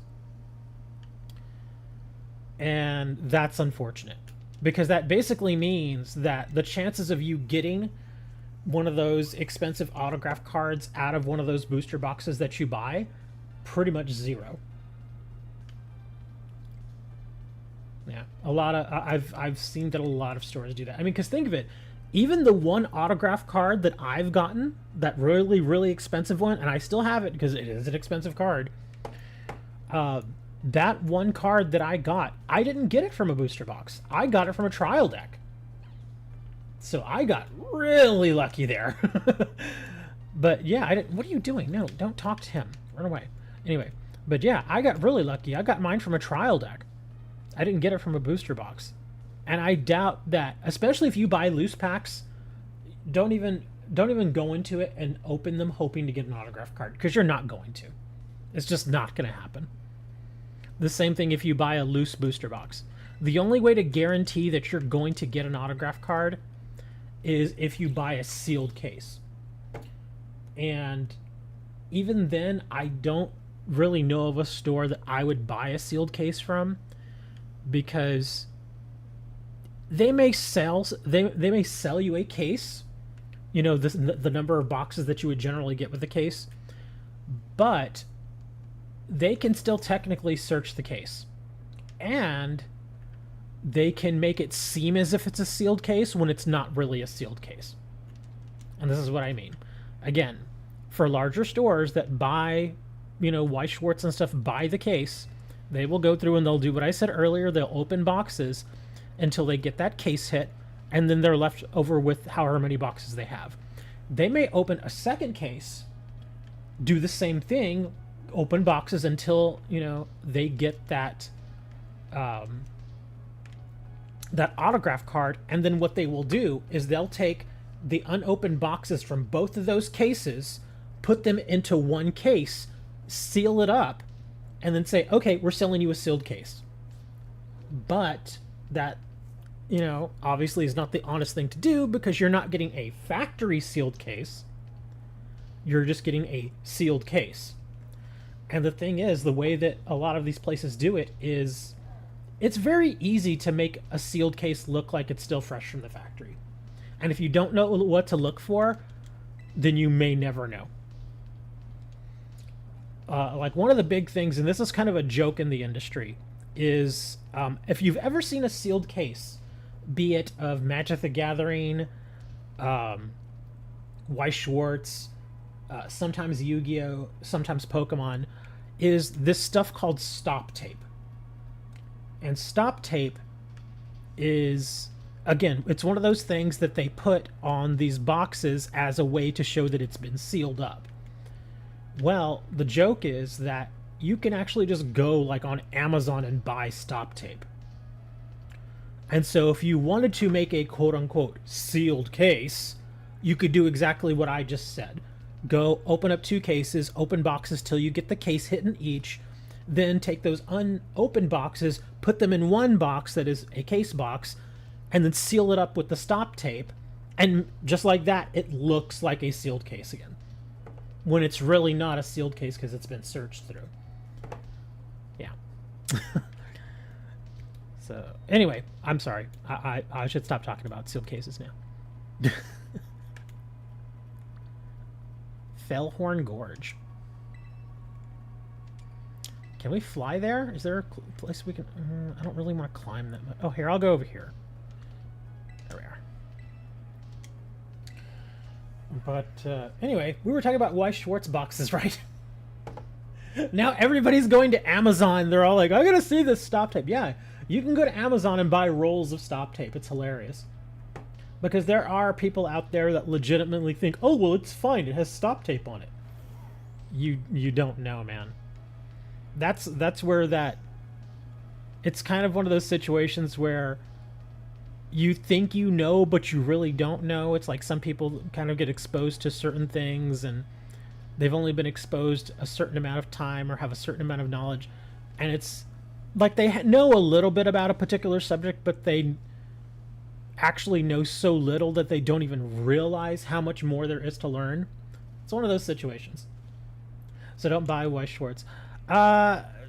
I mean, if you're not going for the case hit and just want the cards, which some people do, and some people just buy just to, play with the cards, and that's perfectly fine, then sure, yeah, go ahead and buy a booster box.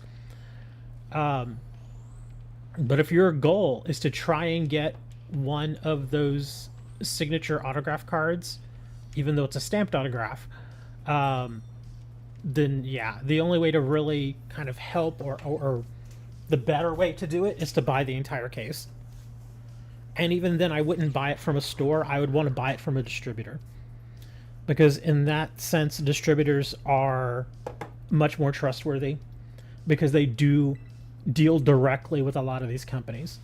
And if word were to get back to any of these companies that the distributor, of all people, is searching these boxes, then that's going to seriously piss off that game maker. Like, imagine if you've got this massive contract with, like, say, Wizards of the Coast with Magic the Gathering, but then they find out that you're searching their cases. Yeah, you do not want to piss off WotC, because they will just say, okay, fine, we just will not sell you any product ever again. And with companies like WotC or like Konami with Yu-Gi-Oh! Or the Pokemon Company, if they suddenly say that they're not going to sell you product, your business is pretty much over. Oh my God, stop chasing me. Yeah, because the amount of product that these distributors buy from places like WotC or Pokemon Company, we're talking pallets and pallets and pallets of product. Millions and millions of dollars of product. So yeah, if you buy direct from a distributor, you can pretty much guarantee that if they sell you a sealed case, it is going to be a true sealed case. Stores, yeah, it's hard to say. Now, like I said, some stores may legitimately just, be good guys and be like, okay, yeah, if I'm going to sell you a sealed booster box or a sealed case, that's what it actually is.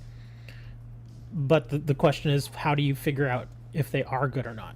The only way to do it is to actually buy from them. But again, you're still kind of taking a chance there if you buy from them, because you may get from a bad seller and, open up, a booster box or whatever and realize, hey, I didn't get any foil cards, which has happened to me. Like, have you ever seen people that will go and buy, like a whole giant lot of loose packs? In fact, there was a video, I forget who it was, but it's this one guy who actually owns a store. He bought, I think it was Duelist packs. He bought like 50 or 100 Duelist packs. It was a large amount of packs, like a very large amount. He bought, again, I want to say 100 Duelist packs, which are smaller packs, but you do occasionally still get foils in them. And he bought 100 of them. And out of those 100 packs, he got one foil. One foil. And it wasn't even a good foil. It was just a foil card. And he actually did it on purpose, because he was like, yeah, I want you all, I'm making this video on purpose because I want you all to see what some sellers will do. And so what not a lot of sellers, but some sellers will do is they will scale the packs, meaning put them on an actual scale and weigh them, because the heavier packs generally have the foils. And so they will open up, like a case full of booster boxes, weigh all of those packs, take all the foil packs, and then just sell off the rest as single packs. And so he buys these 100 packs from this seller, which, if I'm not mistaken, he did actually name the seller, which I thought was awesome. Because if there's a seller out there doing that, they absolutely need to be exposed, because that's horse poop. You just don't do that. That's completely underhanded. So he names the seller, opens all the packs on camera, no cuts or anything. And again, he opened every single one of those packs and got a single foil. He's like, dude, this is mathematically impossible because again, when you open up a booster box, like say of Yu-Gi-Oh, at least the old school way, I'm sure they've tweaked it a little bit, but the old school way was that if you opened up a booster box of Yu-Gi-Oh, and this actually shows when I opened up that 25th anniversary box of Spell Ruler. I know Moni watched that video because he's all in the Spell Ruler because of the Toon cards. But I even said, I'm guaranteed to get a secret rare in this box. And sure enough, there it was. I had got my one secret rare. But then after that, you're basically, the way it works out is you're guaranteed the secret rare, and then beyond the secret rare, you get like 6 other hits. Generally, it's 2 to 3 ultra rares, and then like 3 super rares. And again, if you go back and you watch that video of that Spell Roller box that I opened, that is exactly what I got. And so I knew that was exactly right, because that's track printing. That's how it's supposed to work. And that's why that guy in the video says it is mathematically impossible for this to happen without somebody screwing with something. Because it's true. If you open up any booster box, an actual true booster box direct from the factory that is still sealed, you're guaranteed basically to get a certain amount of foils. Now, they may not be the foils you want, but they will be foils. Come on, dang it. Get off the wall. Oh my god. Off the wall. Jeez. Okay, there we go. Anyways. But yeah, that's another thing that you need to be very wary of. The fighting dude. Do I have to heal myself here? Like, am I? Okay, no, I don't. Okay. You actually like that guaranteed you'd hit. Well, see, that's the thing. That's why I was saying, and I think I mentioned it in the video, and I may have mentioned it beforehand, is if you buy a hobby box, and again, this is old school talking here. If you buy the hobby box, which are the ones that are sold directly to like local game stores, you are guaranteed to get one particular secret rare if you bought the sealed booster box. That's why I wasn't sure which version I was getting, because I didn't know if it was a retail box, which offers a different secret rare than the hobby box does. But since I got that Blue Eyes Toon Dragon secret rare, I knew it was technically a hobby box, because that's how they used to work them back in the day. If it had been a retail box, I would not have gotten the Blue Eyes Toon. I would have gotten the other one, which was... What was the other one in that set? A Serpent Knight Dragon, I think, was the other secret rare. I forget exactly which one it was. But yeah, that's how they used to work them. And that's why track printing... Some people hate it, but there is a reason why it exists. And I kind of understand why it exists. Because if you go true random... And I've seen this in the MetaZoo boxes. I've never opened any MetaZoo product at all, but I am tempted. But MetaZoo, for a long time, had been doing true random. And what true random is, it basically says that you're not guaranteed any particular number of foils in any box. And I have seen people open true random boxes of MetaZoo and get 0 foils, like at all, like no foils. But on the flip side, I have also seen people open MetaZoo boxes and get all foils. Like every single, because the way it works out is you're not supposed to get a foil in every pack in MetaZoo. You're just not. But people have opened a 36 pack booster box of certain sets from MetaZoo, and they've gotten 36 foil cards, which is insane. It's basically like a god box at that point. You know, that kind of stuff is just not supposed to happen, but it has. Like I said, you may get lucky and you may get that god box, or you may get absolutely annihilated and get a box with no foils. Yeah, it's insane the way some of these things work, man. It really is amazing the kind of stuff that you pick up just from being in the business as long as I have. Because again, before I was actually doing the whole card store thing, I was still very much involved with trading cards and knowing how all this stuff works.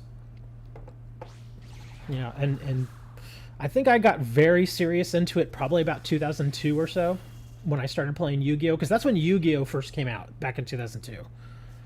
And since then... And in fact, was it 2000? I think it was 2003 when I got my first taste of being ripped off in a way.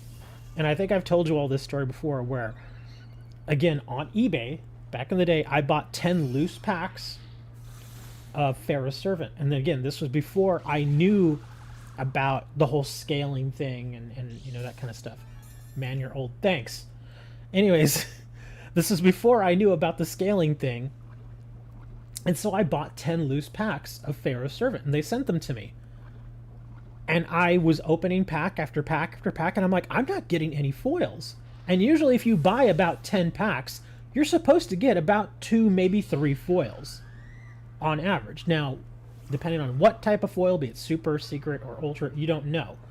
But you should be getting a certain amount up until that time. Well, I got through 9 packs, and I had still not hit a foil card. And so I was like, what on earth is going on here? This is like mathematically impossible. But I did get lucky, and the last pack I opened did have a foil in it. So I only got 1 foil out of 9 packs. The only thing that saved that whole opening for me was the foil that I got was a secret rare Jinzo. That was my first Jinzo card that I ever got, and it was out of those 10 packs. That's the only thing that saved it. It was the best card in the set. And at the time, that Jinzo card, gosh, that thing was like a $50 or $60 card at the time.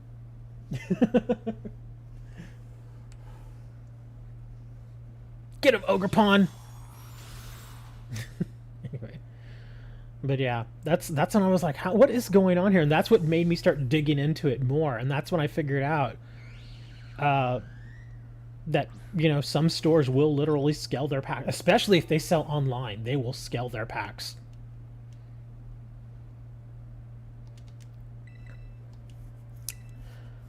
And admittedly, and yeah, I will openly admit this, I used to scale packs too. Big difference though, I was not a seller, and so I would not scale the packs and then sell the bad packs to other people. I never did that. But it wasn't unusual for me to go to places like Walmart and sit there for like 20 minutes and just scale their packs. Because it's Walmart. So I would just go there, like whenever they would get their new shipment of packs in, I would go in there and I'd scale them all. And I'd buy like $200 worth of product. And I'd come home and I'd open them, and virtually every single pack had a foil in it. We got the mask! Oh, that is a cool looking mask. It's red. Is that allowed? It's Walmart. They didn't care. Yeah, not a single time was I ever told to not do that at Walmart. Because it's Walmart.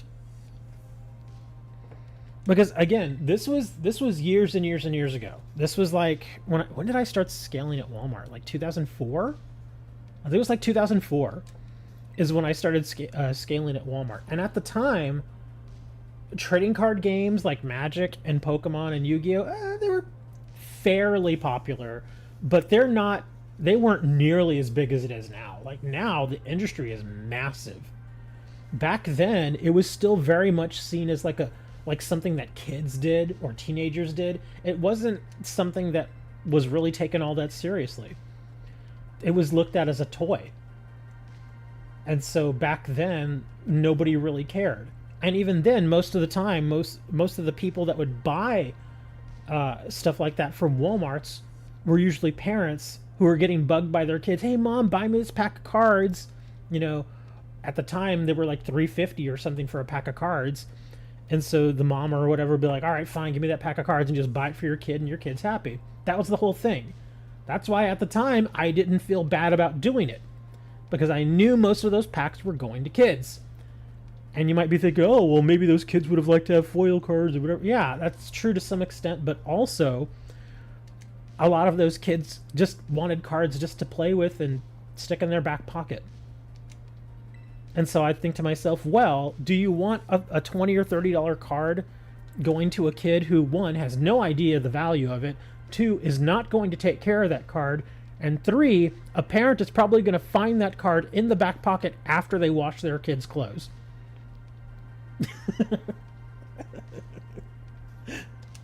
And so that's why at the time I didn't feel bad about it.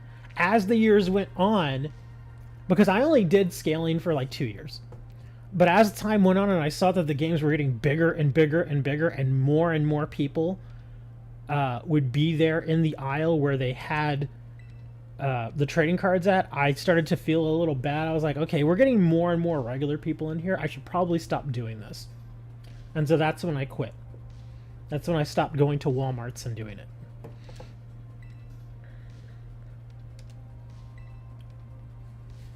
If only you had kept 2 or 3 booster boxes. What do you mean? 2 or 3 booster boxes of what? My cards and sleeves in the binder. Yeah, some people do that. Some people, again, even when they're younger, some people do that. But my exposure at the time, and again, remember, I was running tournaments and judging tournaments and running tournaments up until 2007.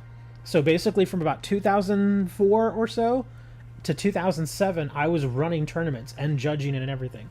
That's when I was hardcore into Yu-Gi-Oh! And at the time, I'm telling you, every 10-year-old that showed up to my tournaments, I was happy to have them, but their cards looked like absolute doo-doo. They were in terrible shape. They had creases, they were bent up. Most of the time they didn't have sleeves. It was just, they just didn't take care of their cards. They just didn't. And so that's why at the time I just couldn't feel bad for them, because I knew that a vast majority of those cards were going to end up looking like that. And it's fine, again, because most of the time the kids, at least most of the kids that I knew at that time, just wanted to play the game. They just wanted to have fun. They didn't care about value. They didn't care about reselling their cards. And in some cases, they didn't even care about collectability. They just wanted to play the game and have fun with the cards. And at its heart, I think that's what the game is about. But now, there is very much a collector's aspect to it. So that's kind of the reason why I was like, okay, once I started, especially when they started coming out with Ultimate Rares, I started to see, okay, now they're starting to make specialty cards for some of these games. So now there's a real collector's aspect to it, which changes the way, at least it changed the way that I looked at the game.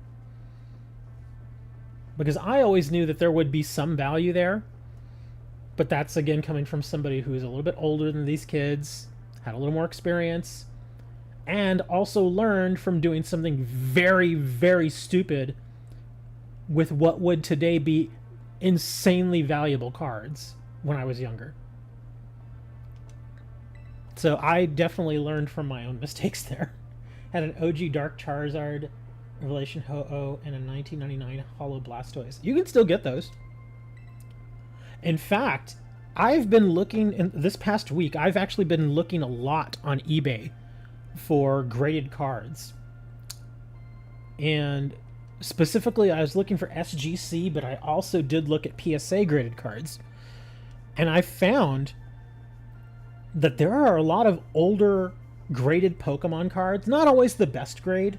Like, some of them are like 6s, maybe some 7s in there. But they're not that expensive. They're in pretty good shape, and they're like from the late 90s. Like sets that I'm actually not familiar with because I just wasn't around then. I didn't play the game at the time. But there are some much older cards that you can get. Some of them are even base set cards from the original base set. Again, not always the best condition, but you can get them. I've seen some. In fact, there was one that I was bidding on that I actually lost the auction, and I was actually kind of bummed about it.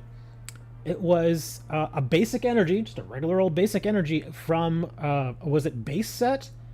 I think it was base set. And it ended up selling for like $12 or $13. And it was PSA 8, which for a card that old actually isn't bad. And I kind of wanted it, but I was only willing to spend like $10 for it. So I was like, oh, I wouldn't mind having that in my collection, but only for $10. So when I lost it for like 12 or 13, I was like, it happens. But yeah, you can still occasionally find cards like that. Again, not always going to be 10s. In fact, most of them are not 10s. But you can still occasionally find some really nice looking cards like that. OG Dark Charizard was pack fresh. Wow. It's $1,500 today. Yeah. That, I think the generation of collectors now are the same collectors who were into Pokemon and into Magic as kids. And they didn't save their cards. They didn't take care of their cards. But they have kept paying attention to the game, and they now know that a lot of those older cards are worth a ton of money. And so that's why they're getting into the collecting now. Because they realize that it is possible for some of these cards, 10, 15 years from now, are going to be worth some good money. And so that's why a lot of the people are now doing the hardcore collecting and taking care of their cards and sleeving them and getting them graded and that sort of stuff. I wonder what modern set today is going to rise in value in like 30 years. All of them are. Every single one of them. Every single, seriously. Take any set from the Sword and Shield era, which was not that long ago. Sword and Shield premiered, in 2019? It was like late 2019 when Sword and Shield first came out. But take a set from Sword and Shield. We'll take Evolving Skies, for example. And I'm actually going to be using that one for a very specific reason. Evolving Skies just went out of print, meaning they're not going to make any more of it, as far as I know. They're not going to be making any more Evolving Skies. There is still some out there that you can buy, be it the Elite Trainer boxes or the sealed booster boxes or whatnot.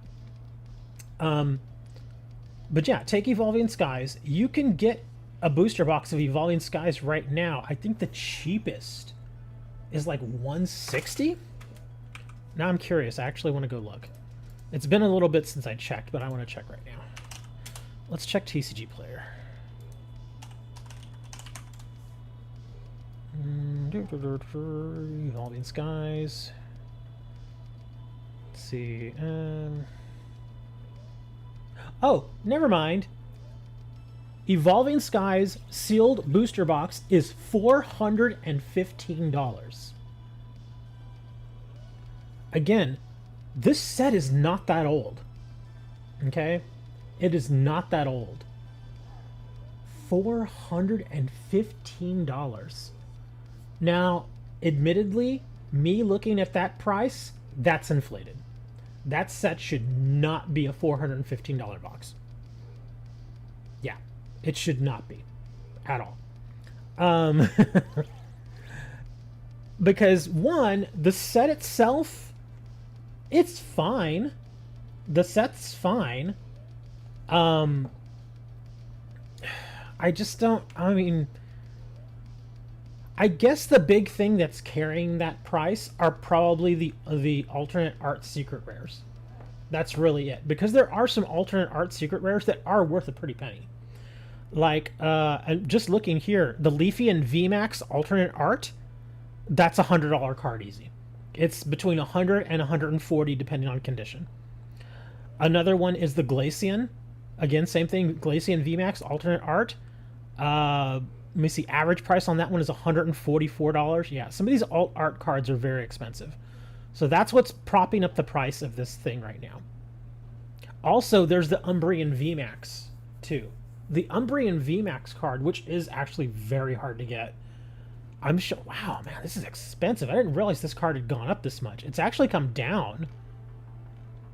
But yeah, here we go. Near mint for that Umbreon alternate art VMAX. $500. That's kind of insane. And I think it really is a rarity thing because I've not seen many of these cards pulled at all. They are actually very hard to pull. There are quite a few of them here for sale, but yeah, they're very hard to pull. So that's probably why that particular box is already expensive. And the thing is that, like I said, this box just went out of print. So it's only going to keep getting more expensive. I'm pretty sure by the end of this year, that box will probably be sitting at about $450 to $470. It's just going to keep getting more expensive. It's insane. Pokemon is no longer using yellow borders. That is true. They've moved on to gray borders. Or silver, however you want to call it. Another one that I would look at is... Here, maybe this one's a little bit better. Let's check battle styles. The one set that I really did not like. Here we go. Yeah, battle styles does also have some alternate arts, but they are not nearly as sought after as the evolutions. But I remember not that long ago, about a year ago, battle styles booster boxes were like 85 bucks. They were dirt cheap. Now they're about 110. Pretty nice little appreciation there as far as value. So yeah, if you bought in when these boxes were 85 bucks, if you decided to sell today, you'd make a decent little profit there. Yeah, you know, minus fees and shipping and all that. Yeah, you could still make a pretty good profit. But yeah, same thing here is Battle Styles is out of print. You may still be able to find certain ones out there. Like you can still get the ETBs. The ETBs are still readily available because so many of those things were produced. But other than that, yeah. Yeah, man, looking at the Battle Style set, there really isn't anything great in this set, is there? I think the best card in this set is probably Phoebe. Yeah, the Phoebe full art. Now, I know other cards are worth more, like the Rapid Strike Urshifu VMAX alt art. That thing is worth like 50, 60 bucks, but... again, that's more of a collector card, not so much a useful card. Oh well.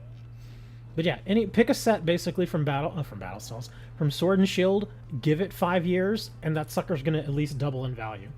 Was kind of the point I was trying to make. But yeah, every unless the game dies, which Pokemon not going anywhere. Pokemon is not going anywhere. So it's a pretty safe bet that if you went and say bought a case with every new set that came out, even now, go buy a sealed case of Scarlet and Violet base set. Right now, booster boxes of Scarlet and Violet base set are not expensive. They're not. They're like 95 bucks. So they are not expensive at all. But if you're willing to part with, say, 600 bucks for an extended period of time, go buy base set Scarlet and Violet and stick it in your closet for 5 years. I know it's hard to just dump 600 bucks like that, but trust me, if you are willing to let it sit in your closet for, like I said, a good 5 years, it will pay you back at least double. Because that's pretty much what every one of these Pokemon sets does now. Is once it goes out of print, it starts spiking in value. Because remember, once something goes out of print, yeah, there are still sealed boxes out there, but over time, those boxes are going to get opened. So that means that every time another one of those booster boxes gets opened, there are fewer of them on the market, and so that means their value goes up. So yeah, I can tell you right now, a sealed booster case, Scarlet and Violet base set, in 5 years is probably, per box, is probably going to be sitting at around $300 at least. At least. I mean, heck, look at Sun and Moon. If you're still there on TCG Player, go look at Sun and Moon base set. Look at how much that booster box is. Yeah, and again, Sun and Moon, when you really think about it, it's not that old. It came out in, what, 2016? 2016 doesn't feel like it was very long ago, because it really wasn't. But yeah, look at that, sealed Sun and Moon booster box. Those things are expensive. Yeah, the big money is not in the single cards, even with older sets. It's not in the single cards. It's always going to be in the sealed booster boxes or the sealed cases. Hello, Shadow. Is this where I was supposed to go? Well, it says this is where I was supposed to go. What's going on?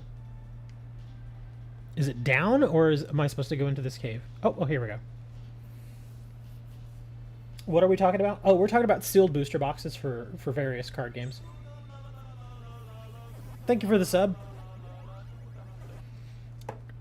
Yeah, as I'm playing through some of the DLC stuff, we're just talking about booster box prices for the card games. And since we're playing Pokemon, we kind of figured, well, it makes sense to talk about Pokemon, the card game. We were talking especially about Evolving Skies and how expensive those booster boxes are now, even though it just went out of print not that long ago. In fact, there are still some products out there that you can get like 1 or 2 boosters of Evolving Skies, like box sets and that kind of thing. You know, like you get a box set and you get like 5 various packs of some of the recent sets. If you happen to find one that has an Evolving Skies pack in it, buy it. Because a lot of times those box sets are still only like $25, $30, but that one Evolving Skies pack is probably like a $15, $16 pack. So if you take it and don't open it and resell it, you can get like half your value back. Just like that. Playing Pokemon and talking about Pokemon. Yes.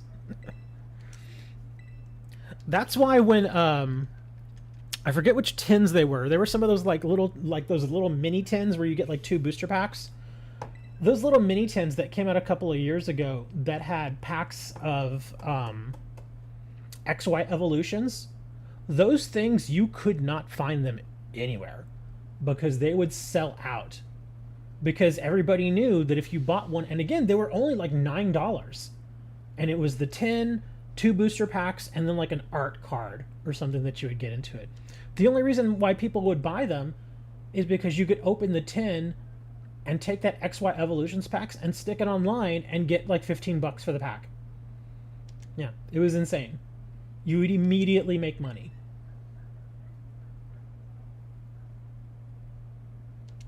In Morocco, you can find so many rare Pokemon boxes because no one cares about them. Well,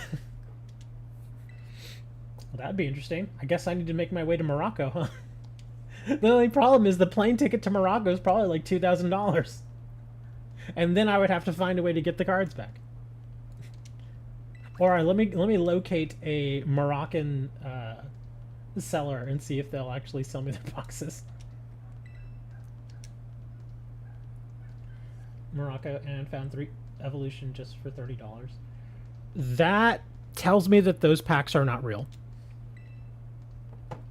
And again, having been in this business a long time, I can tell you right now, there are a lot of sealed XY Evolutions booster boxes that are 100% fake.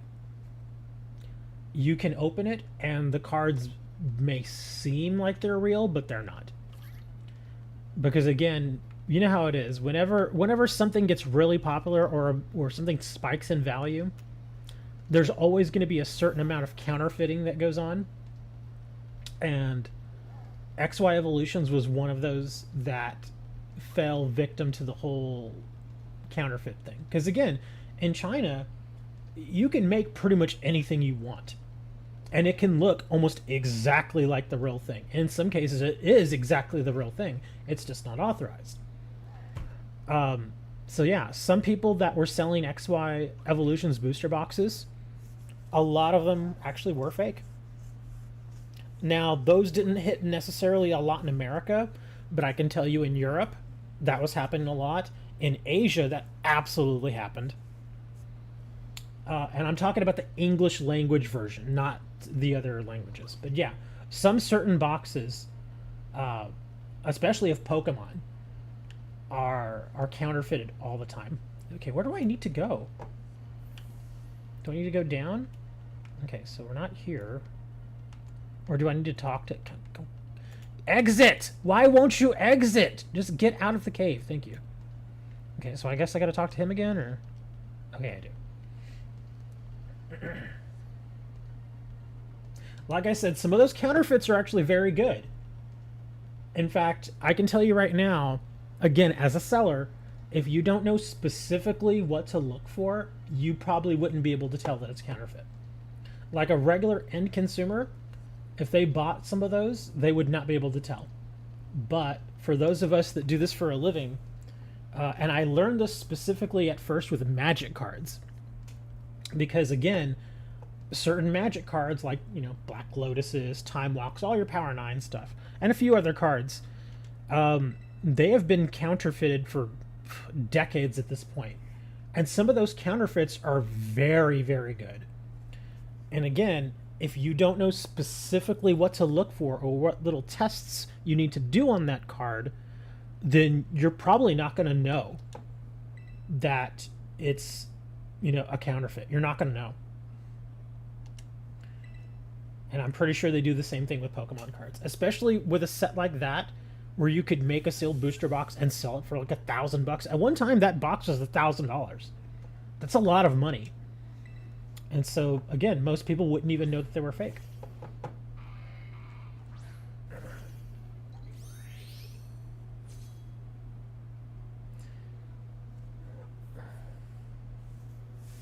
Yeah, there's a lot of little things. In fact, there are some things that a lot of us collectors and sellers don't even talk about online as far as methods to be able to tell if something is fake or not. And we do that on purpose.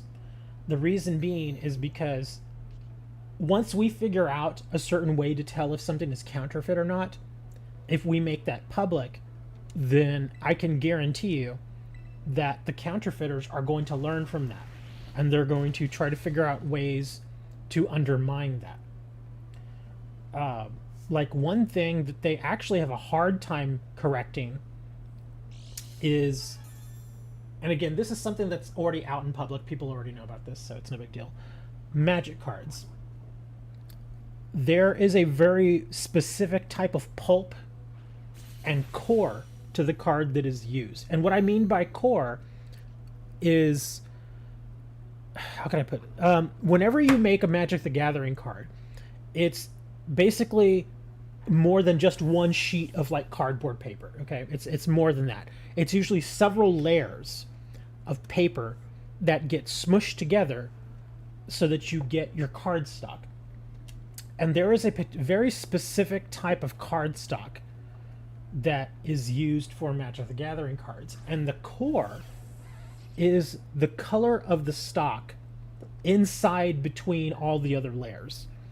There's a very particular color and there's a very particular texture to it. And one thing we have figured out is that counterfeiters have not been able to duplicate that. And the way you can actually see the core without destroying the card is, wow, I got absolutely obliterated there.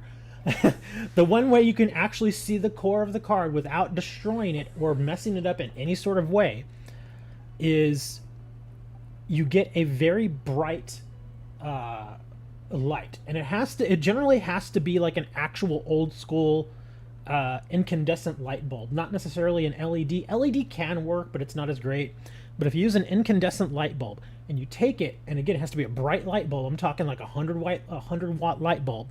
You hold it up and you look at it, you can actually see the core inside the card.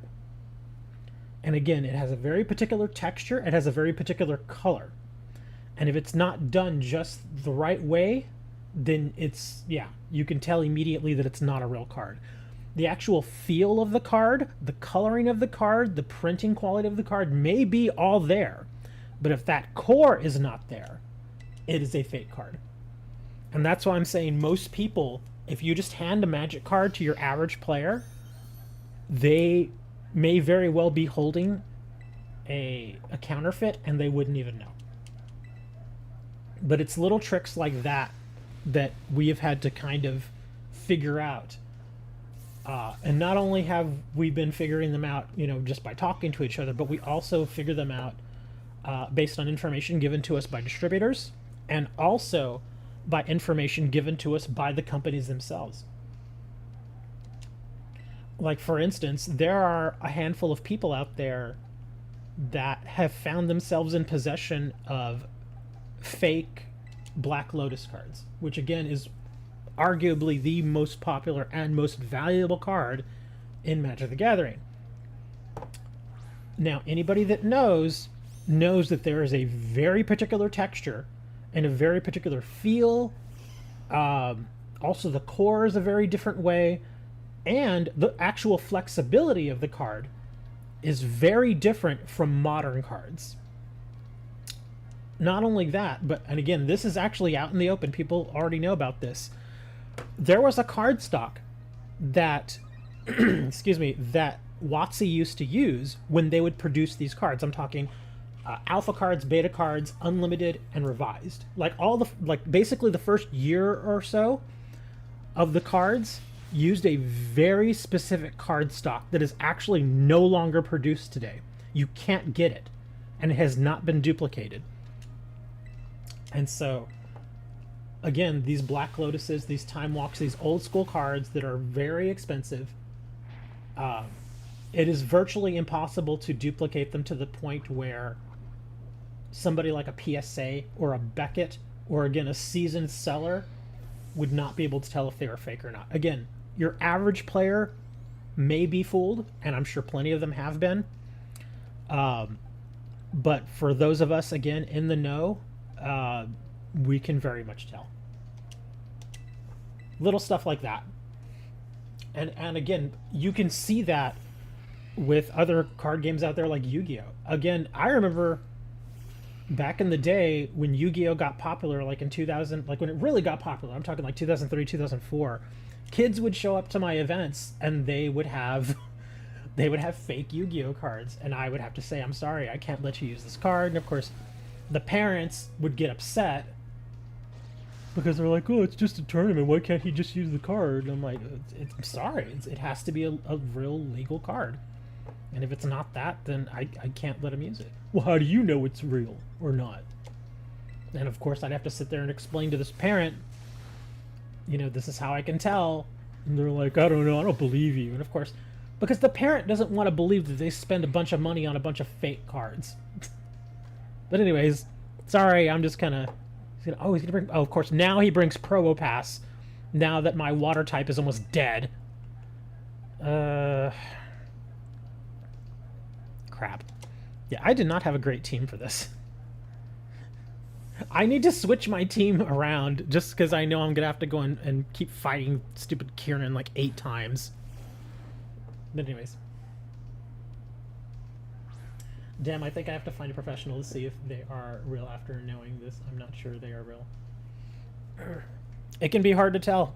I've come into possession of many counterfeit cards. And some of them, like I said, some of them are actually really good counterfeits. They really are. Some of them are very obvious. Oh, wow, that didn't do anything. Yeah, some of them are very obvious, but others are actually really, really good. Like some of the old Yu-Gi-Oh! Cards, most of them I've actually gotten rid of. Because every now and then when I would run into a counterfeit Yu-Gi-Oh! Card, I would keep it.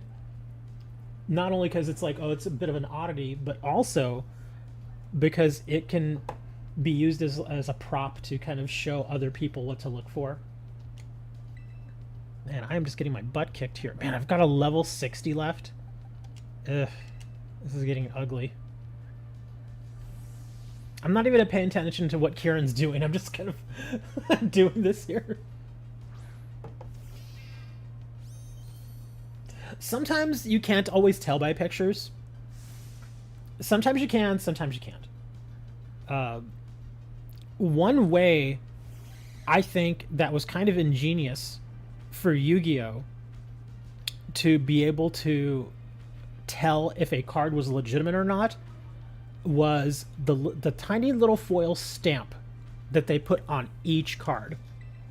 That was one of the big things that we first noticed right off the bat, is counterfeiters, at least at the time, were really cheap, and obviously wanted to make these counterfeit cards as cheaply and quickly as possible. And if you take a look at an actual real Yu-Gi-Oh! Card, if you look down in the bottom, you'll see the little, it's like a tiny little foil stamp. And if you look real closely at it and you look at it in the light, you can see that on that little stamp, it actually says Yu-Gi-Oh! On it. Not only that, but it also has the Millennium Eye.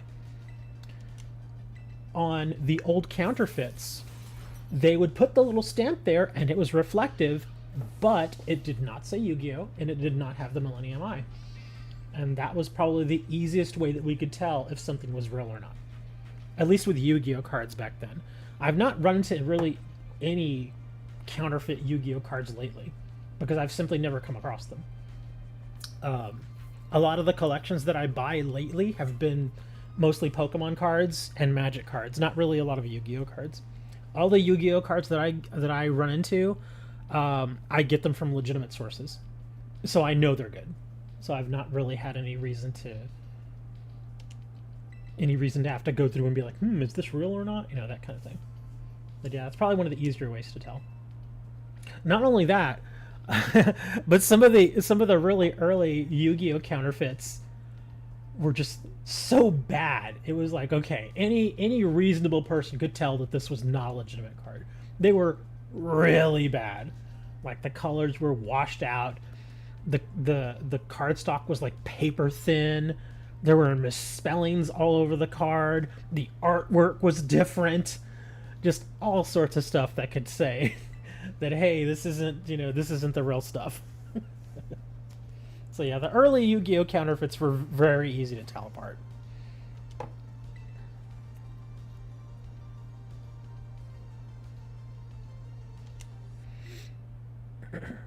In fact, I think it was Rudy. Yeah, there's this guy on YouTube. I actually do watch a lot of his videos. He is big time into Magic. I'm talking like millions and millions of dollars into Magic the Gathering. And he has been in the game basically since its inception. And because of that, he has a lot of accumulated knowledge on the processes of making the card, being able to tell real cards from fake cards, that sort of stuff. And he actually made a video that does talk about some of the stuff that he does to be able to tell a real card from a fake card. I can't remember exactly which video it is. And the thing about Rudy is whenever he titles his videos, the titles are often just like mumbo jumbo. And what I mean by that is they don't really correspond to what the video has in it. Like one video he did was, I think it was called Magic Everything's Going to Zero. But it's a video of him opening a booster box of cards. Like opening the packs and everything. But you would never know that based on the title. Those are the kind of things that he does. And so it's kind of weird to try to remember what some of his actual helpful video names are, or what they are corresponding with. I'll link his channel though, because he does have a lot of really good videos talking about Magic and finance, and he does dip his toes into other stuff, like he dips his toes into Weiss Schwartz. He also does Pokemon occasionally, and lately he's actually done a couple of videos on Lego.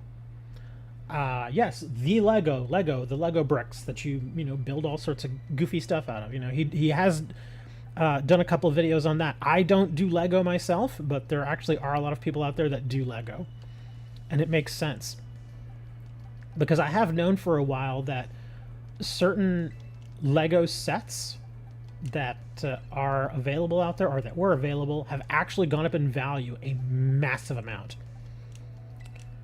Like he made a video a couple weeks ago about Lego, and he was talking about how he had purchased a whole bunch of these little tiny miniature Lego sets, where it was basically, they were like these really, really tiny sets, where it was basically just like a little Lego man, like a little character, and then a few other bricks just to kind of put it in like a tiny little scene. It was really, really small.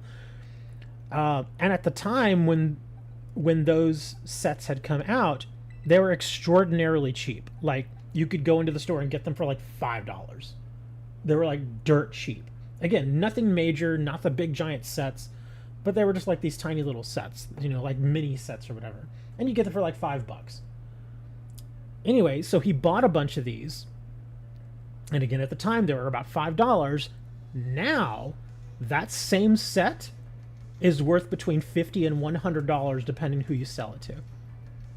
Which is amazing, because Lego does retire sets, and some of these sets are available only for a very limited run. And so it actually does kind of make sense if you were looking to invest in them long term. The biggest issue that I would have with Lego is that they take up a lot of room. Because imagine getting like what's a real popular one? Like that Lego set with the Millennium Falcon from Star Wars. Huge set, massive set. I think it's like $250. It's really expensive, but you can build a very large replica of the Millennium Falcon, and it looks just like it. So it's an amazing set. But yeah, those things are massive. So if you were to buy one, I'm sure 20 years from now, that Lego set's probably going to be worth like $500 or $600 because it is going to be retired, or I think it already is retired. But the problem with it is that, again, it's just big. It's really, really big. And so you have to kind of think, well, where am I going to find room for all this stuff? It's not like trading cards where I can put, a stack of 500 trading cards on my desk and they're just fine there. Can you imagine trying to store 500 Millennium Falcon Lego sets? That'd be insane. It would take up like an entire room of your house. Oh, wow. Whatever the heck this is. What did he do here? Oh, well, whatever it is, he's weak to everything I have. Okay. And he's dead. Okay, that wasn't so bad. Oh, she's doing a little clappy thing.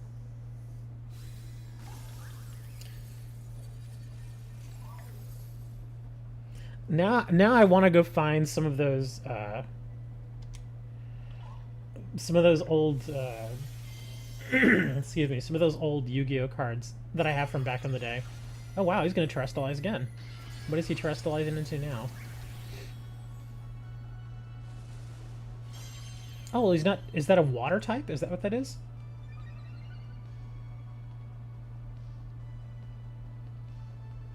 It looks like a water type. Ooh, I don't know if it is, though. I wish it would have given me the option to switch out.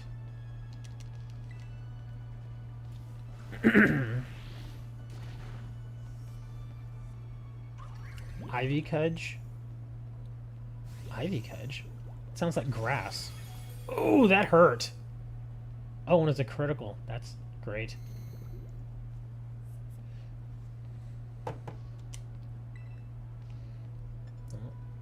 Whatever's happening. I'm just gonna do another sludge wave because I know that hits hard. There we go.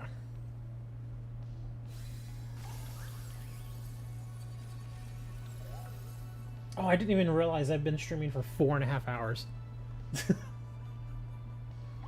I guess when we're talking about trading cards, the time just flies. Yeah, it's already almost 3 o'clock. Why didn't y'all tell me I'd be streaming this long? Oh my gosh, okay, that's a massive mask. I'm gonna have to...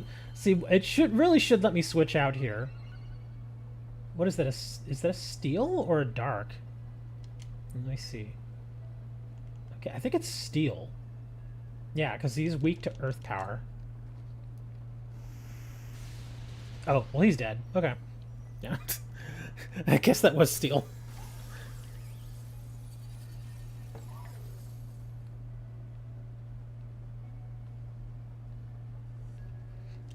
Wait, so I have to beat every one of these? Like, all the different types? Is that what this is? He's just gonna keep doing all the different types? Okay, this is grass. This looks very obviously grass. Oh, I have poison move.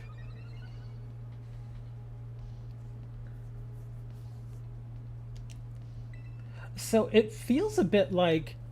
Is Ogre Pond sort of like... Oh crap, he might kill me here. Yeah, he's gonna kill me. Is Ogre Pond sort of like Arceus in that way? That you give him a different mask and whatever mask you give him changes his type? Is that gonna be his gimmick?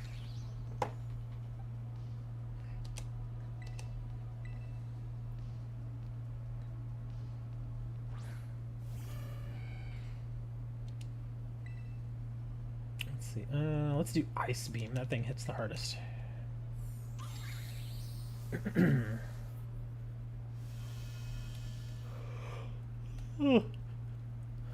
At least I can go out and grab my mail, which I will need to get here in a minute. Because like I said, I know I'm expecting something. expecting something that should be actually pretty awesome, which I think will be tomorrow's video.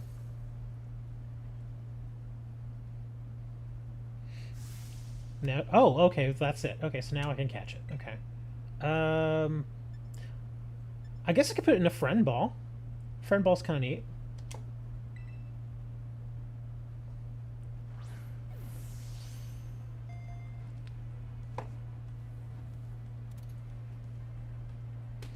Dun, da, da, da.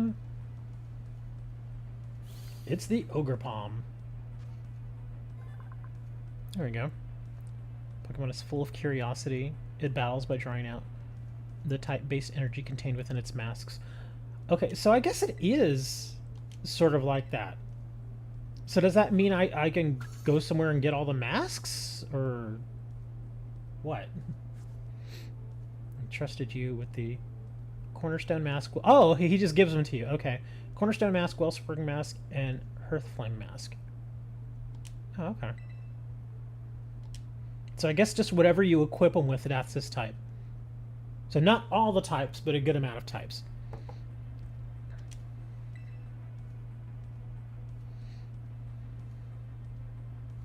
Aw, are you sad, little boy? Are you upset? Little bastard. You know, I want an Ogre Pawn to be mine.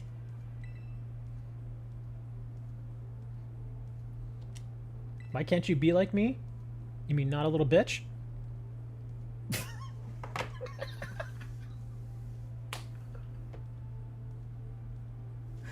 Sorry. I had to say that.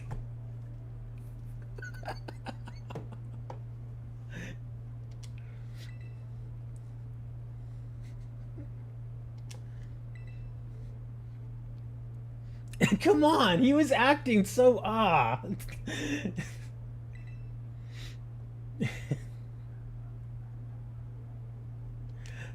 I will say this though, I think part of the reason he acts that way is because his sister is so terrible to him most of the time.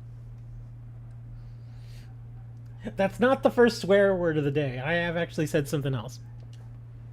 I called somebody a bastard earlier. Although that's not really a curse word. I mean, I guess it could be a curse word, but it actually is a thing. So, and so is bitch. That's a dog. It's a female dog. So even when I do cuss, I guess on these shows, it's still kind of, yeah. I don't drop F-bombs very often here. Say, why do you two always use me as your messenger boy? Because you dance like that, buddy. Because you can dance if you want to. And you can leave your friends behind.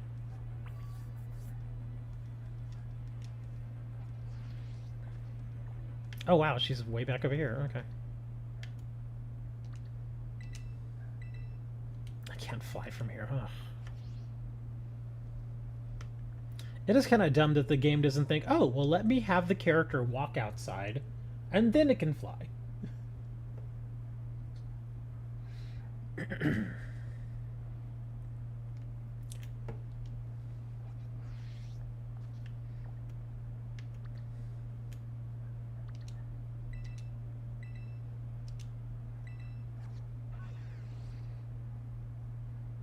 Who's the guy with the brown clown shoes? Oh, you mean the guy sent on? I have no idea. He's one of those like kind of random NPCs that came with you when you go to this new area.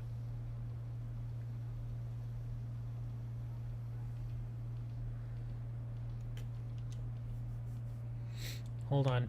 So this was their shrine, huh? Hold on, let me drop my pants and take a nice big dump on this. There we go.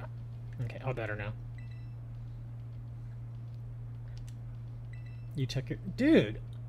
I just got your message like 2 seconds ago. Talking about taking my time. In his room ever since he got home yesterday. Good, leave him in there. Let him read some manga or something. Maybe he needs to just like chill out.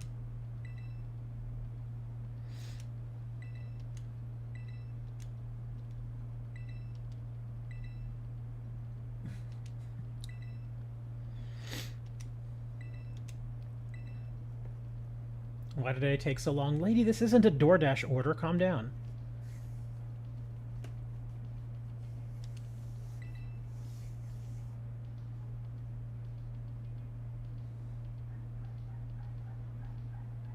Okay, so...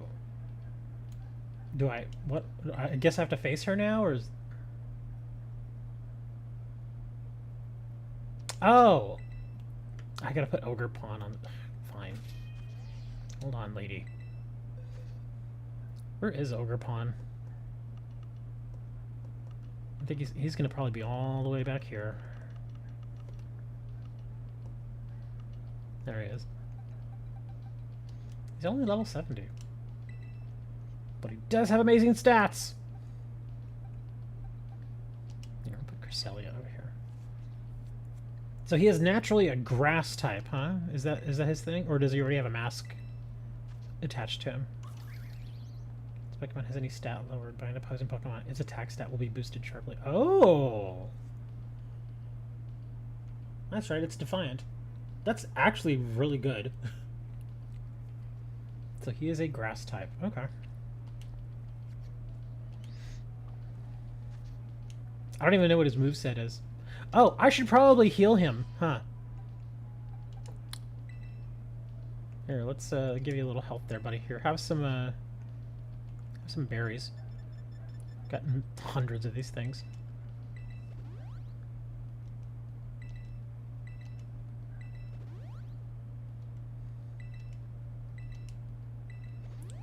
I don't think I've gotten any more terror raids to spawn.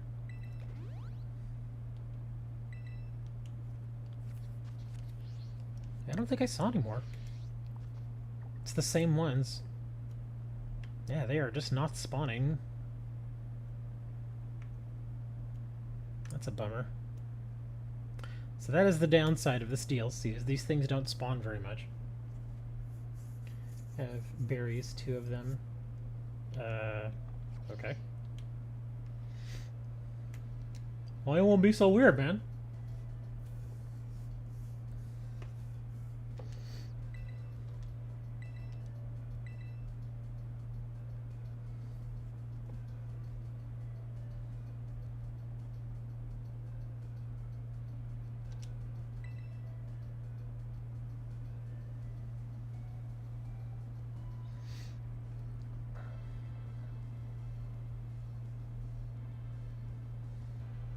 Stop sniffing your balls, lady.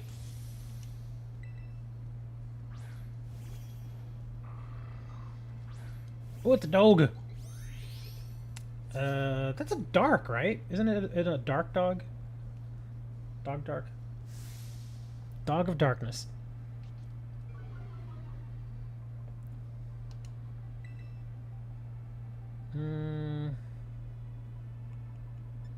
Guess we'll go Sludge Wave.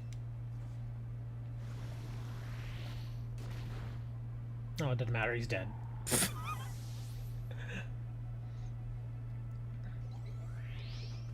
Ninetales. Actually, I could leave that guy in there, I think. Oh, this guy would really piss him off, though. Come on, Ninetales, you're gonna enjoy Hot Scott.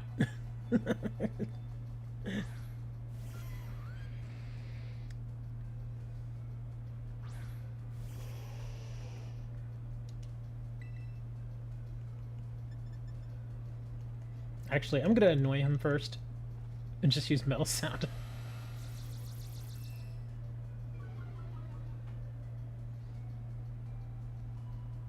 I knew he was gonna do it. Doesn't matter. I'm not gonna use my fire moves on him.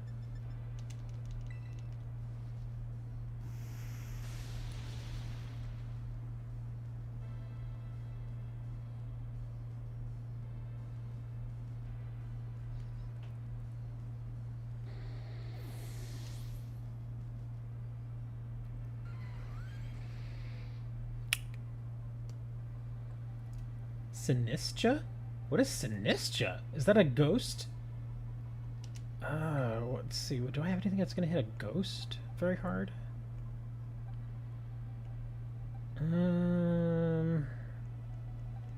Yeah, I don't think I have anything that's gonna hit a ghost hard. I might as well stick with Scott.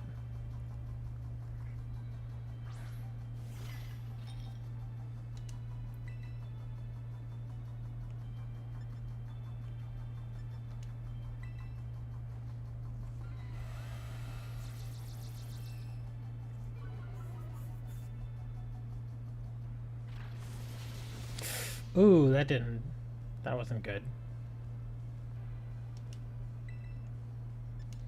Okay, I need this to kill it. Come on, kill it. Good. Did you call it a doogie? It's a doogie. Look at those two people sitting over there. They're just like, what are these kids doing? More Pecco. Oh, that guy changes around. I think I'll keep Scott. Because he initially comes out as an electric type, right? Yeah.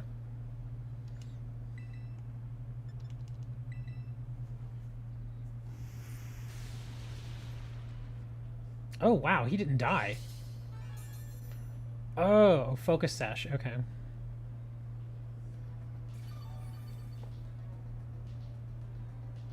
Now he's gonna go dark. Or not.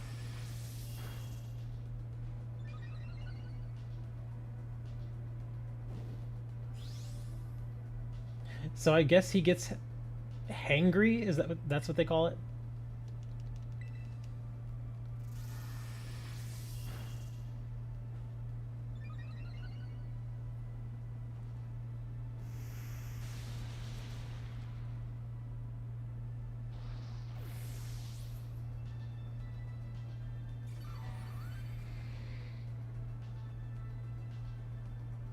Alright, who else you got, lady? Leaveney. I could actually switch out to my Articuno. This is definitely easier when you have a team that can actually do something. My regular leveling team was just struggling so much.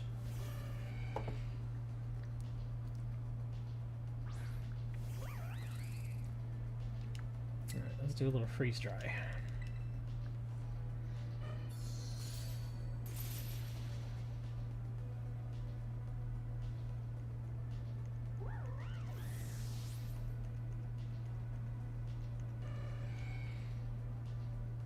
Yay, she's dead. Oh, just a fair warning. There will be more sports card openings.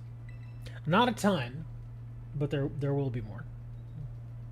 Yeah, it's not gonna like take over the channel, but yeah.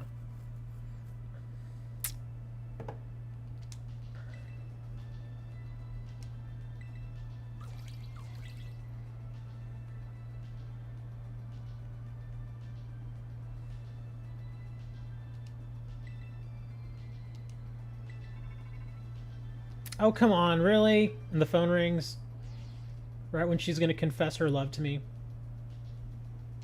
God dang it, Briar, your timing is terrible.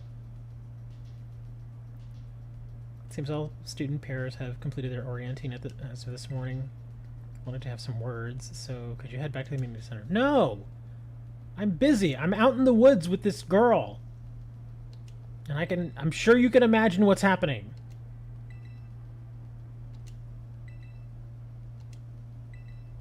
Oh, we're more than fast friends, lady. We full takeover? No. It's much more annoying to sell sports cards than it is to sell, like, Pokemon and Yu-Gi-Oh cards. Like, there simply isn't a website like TCG Player for sports cards. It just doesn't exist, which is kind of amazing. You'd think that one would exist, but I also understand why it doesn't. Because the sheer amount of variants and subsets that are in sports cards right now is just insane. Like, I would not want to be the person who has to create the catalog for a sports card website that does what TCG Player does. I would not want to do that. Because even one set is just a huge pain in the butt. It's a huge undertaking. Because it's kind of like what Magic has become.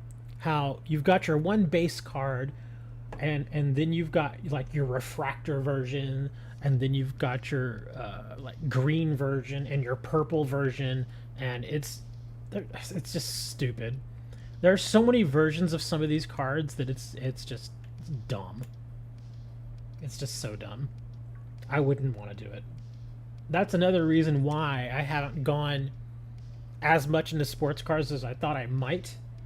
Simply because I found that a lot of these sets out there, they really do have, you know, like for one card, they've got like 8 different variants. And it's like, I really don't want to get into that. I just don't. Because it's a pain in the butt already doing that with Magic. And I hate doing it. That's why I just don't buy as many Magic cards anymore. Like this latest set, Wilds of Eldraine, I still like it. It's a nice set. But I only bought, you know, 3 packs. That's it. And I don't really want to buy any more. I might. But because opening them is fine. But actually going in and listing them and making sure I got the right variant and, you know, is it full art? Is it extended art? Is it foil, non-foil? Is it... now they've got confetti foils, and then there's also the anime variants and the fairy tale variant. It's like, Jesus, man. It's like, I don't even want to deal with all that. It was so much easier when it was just like, okay, you've got your regular card, and then you've got your foil. That's it. I was like, this life was so much easier then. Because all you had to do was like, okay, is it the foil or non-foil? That's kind of like Yu-Gi-Oh! Again, that's why I think I still like Yu-Gi-Oh! Because it's like you either get your foil or you get your non-foil. And even then, a lot of cards that are foil in the set don't have a non-foil variant. It's just like either the card is foil or not.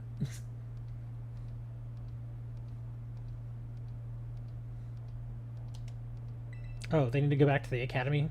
Good. Take Kieran with you. That spoiled brat.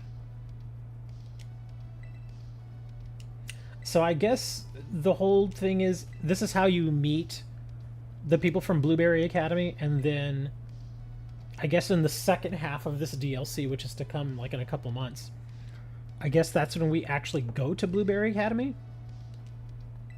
And then everybody shows us their blueberries? Is that what happens?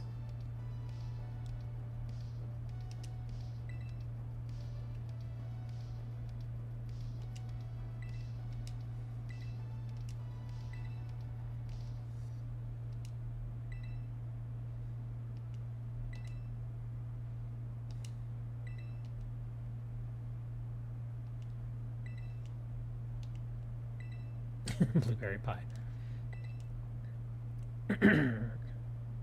It is funny when you cook them that blueberries are no longer blue. They're purple.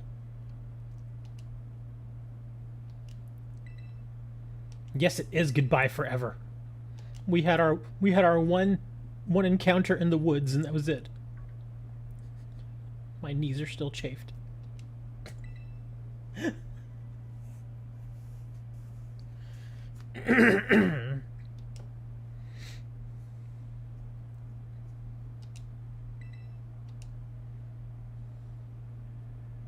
Go on, Carmine.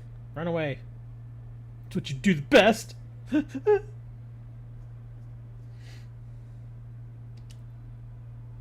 out of here, you tramp.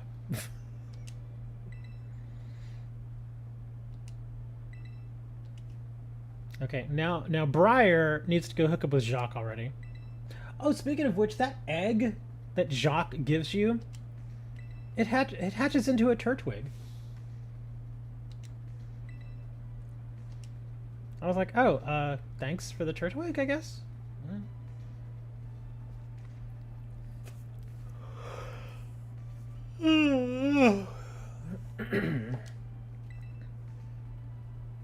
What is he doing? Why is he... What? What is he doing to his face? He's making his face red?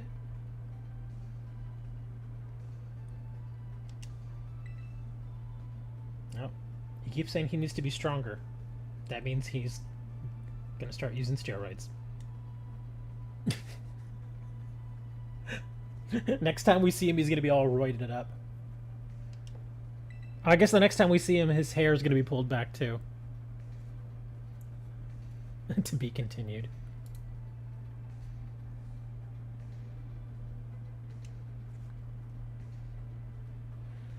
I'm sorry, but Carmine and Kieran are just not.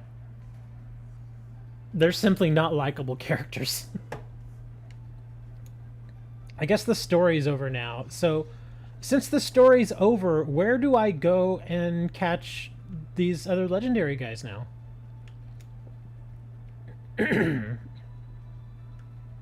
Yeah, I have no idea where to catch them. I guess somebody's going to tell me where I can go catch them. Oh, I do need to heal Scott. Well, we're at 5 hours, so I guess it's time for me to go.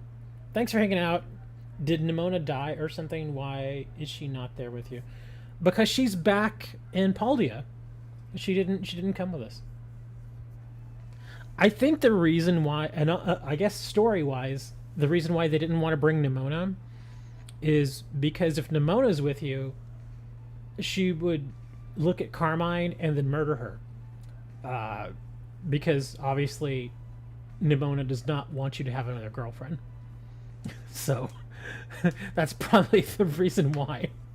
Or who knows, maybe in the next part of this DLC, Carmine and Nimona will finally meet, and then Nimona will murder her, and, you know, there you go.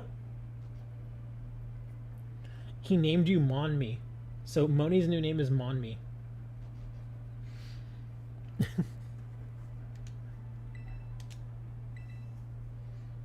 Go check it, Monmi.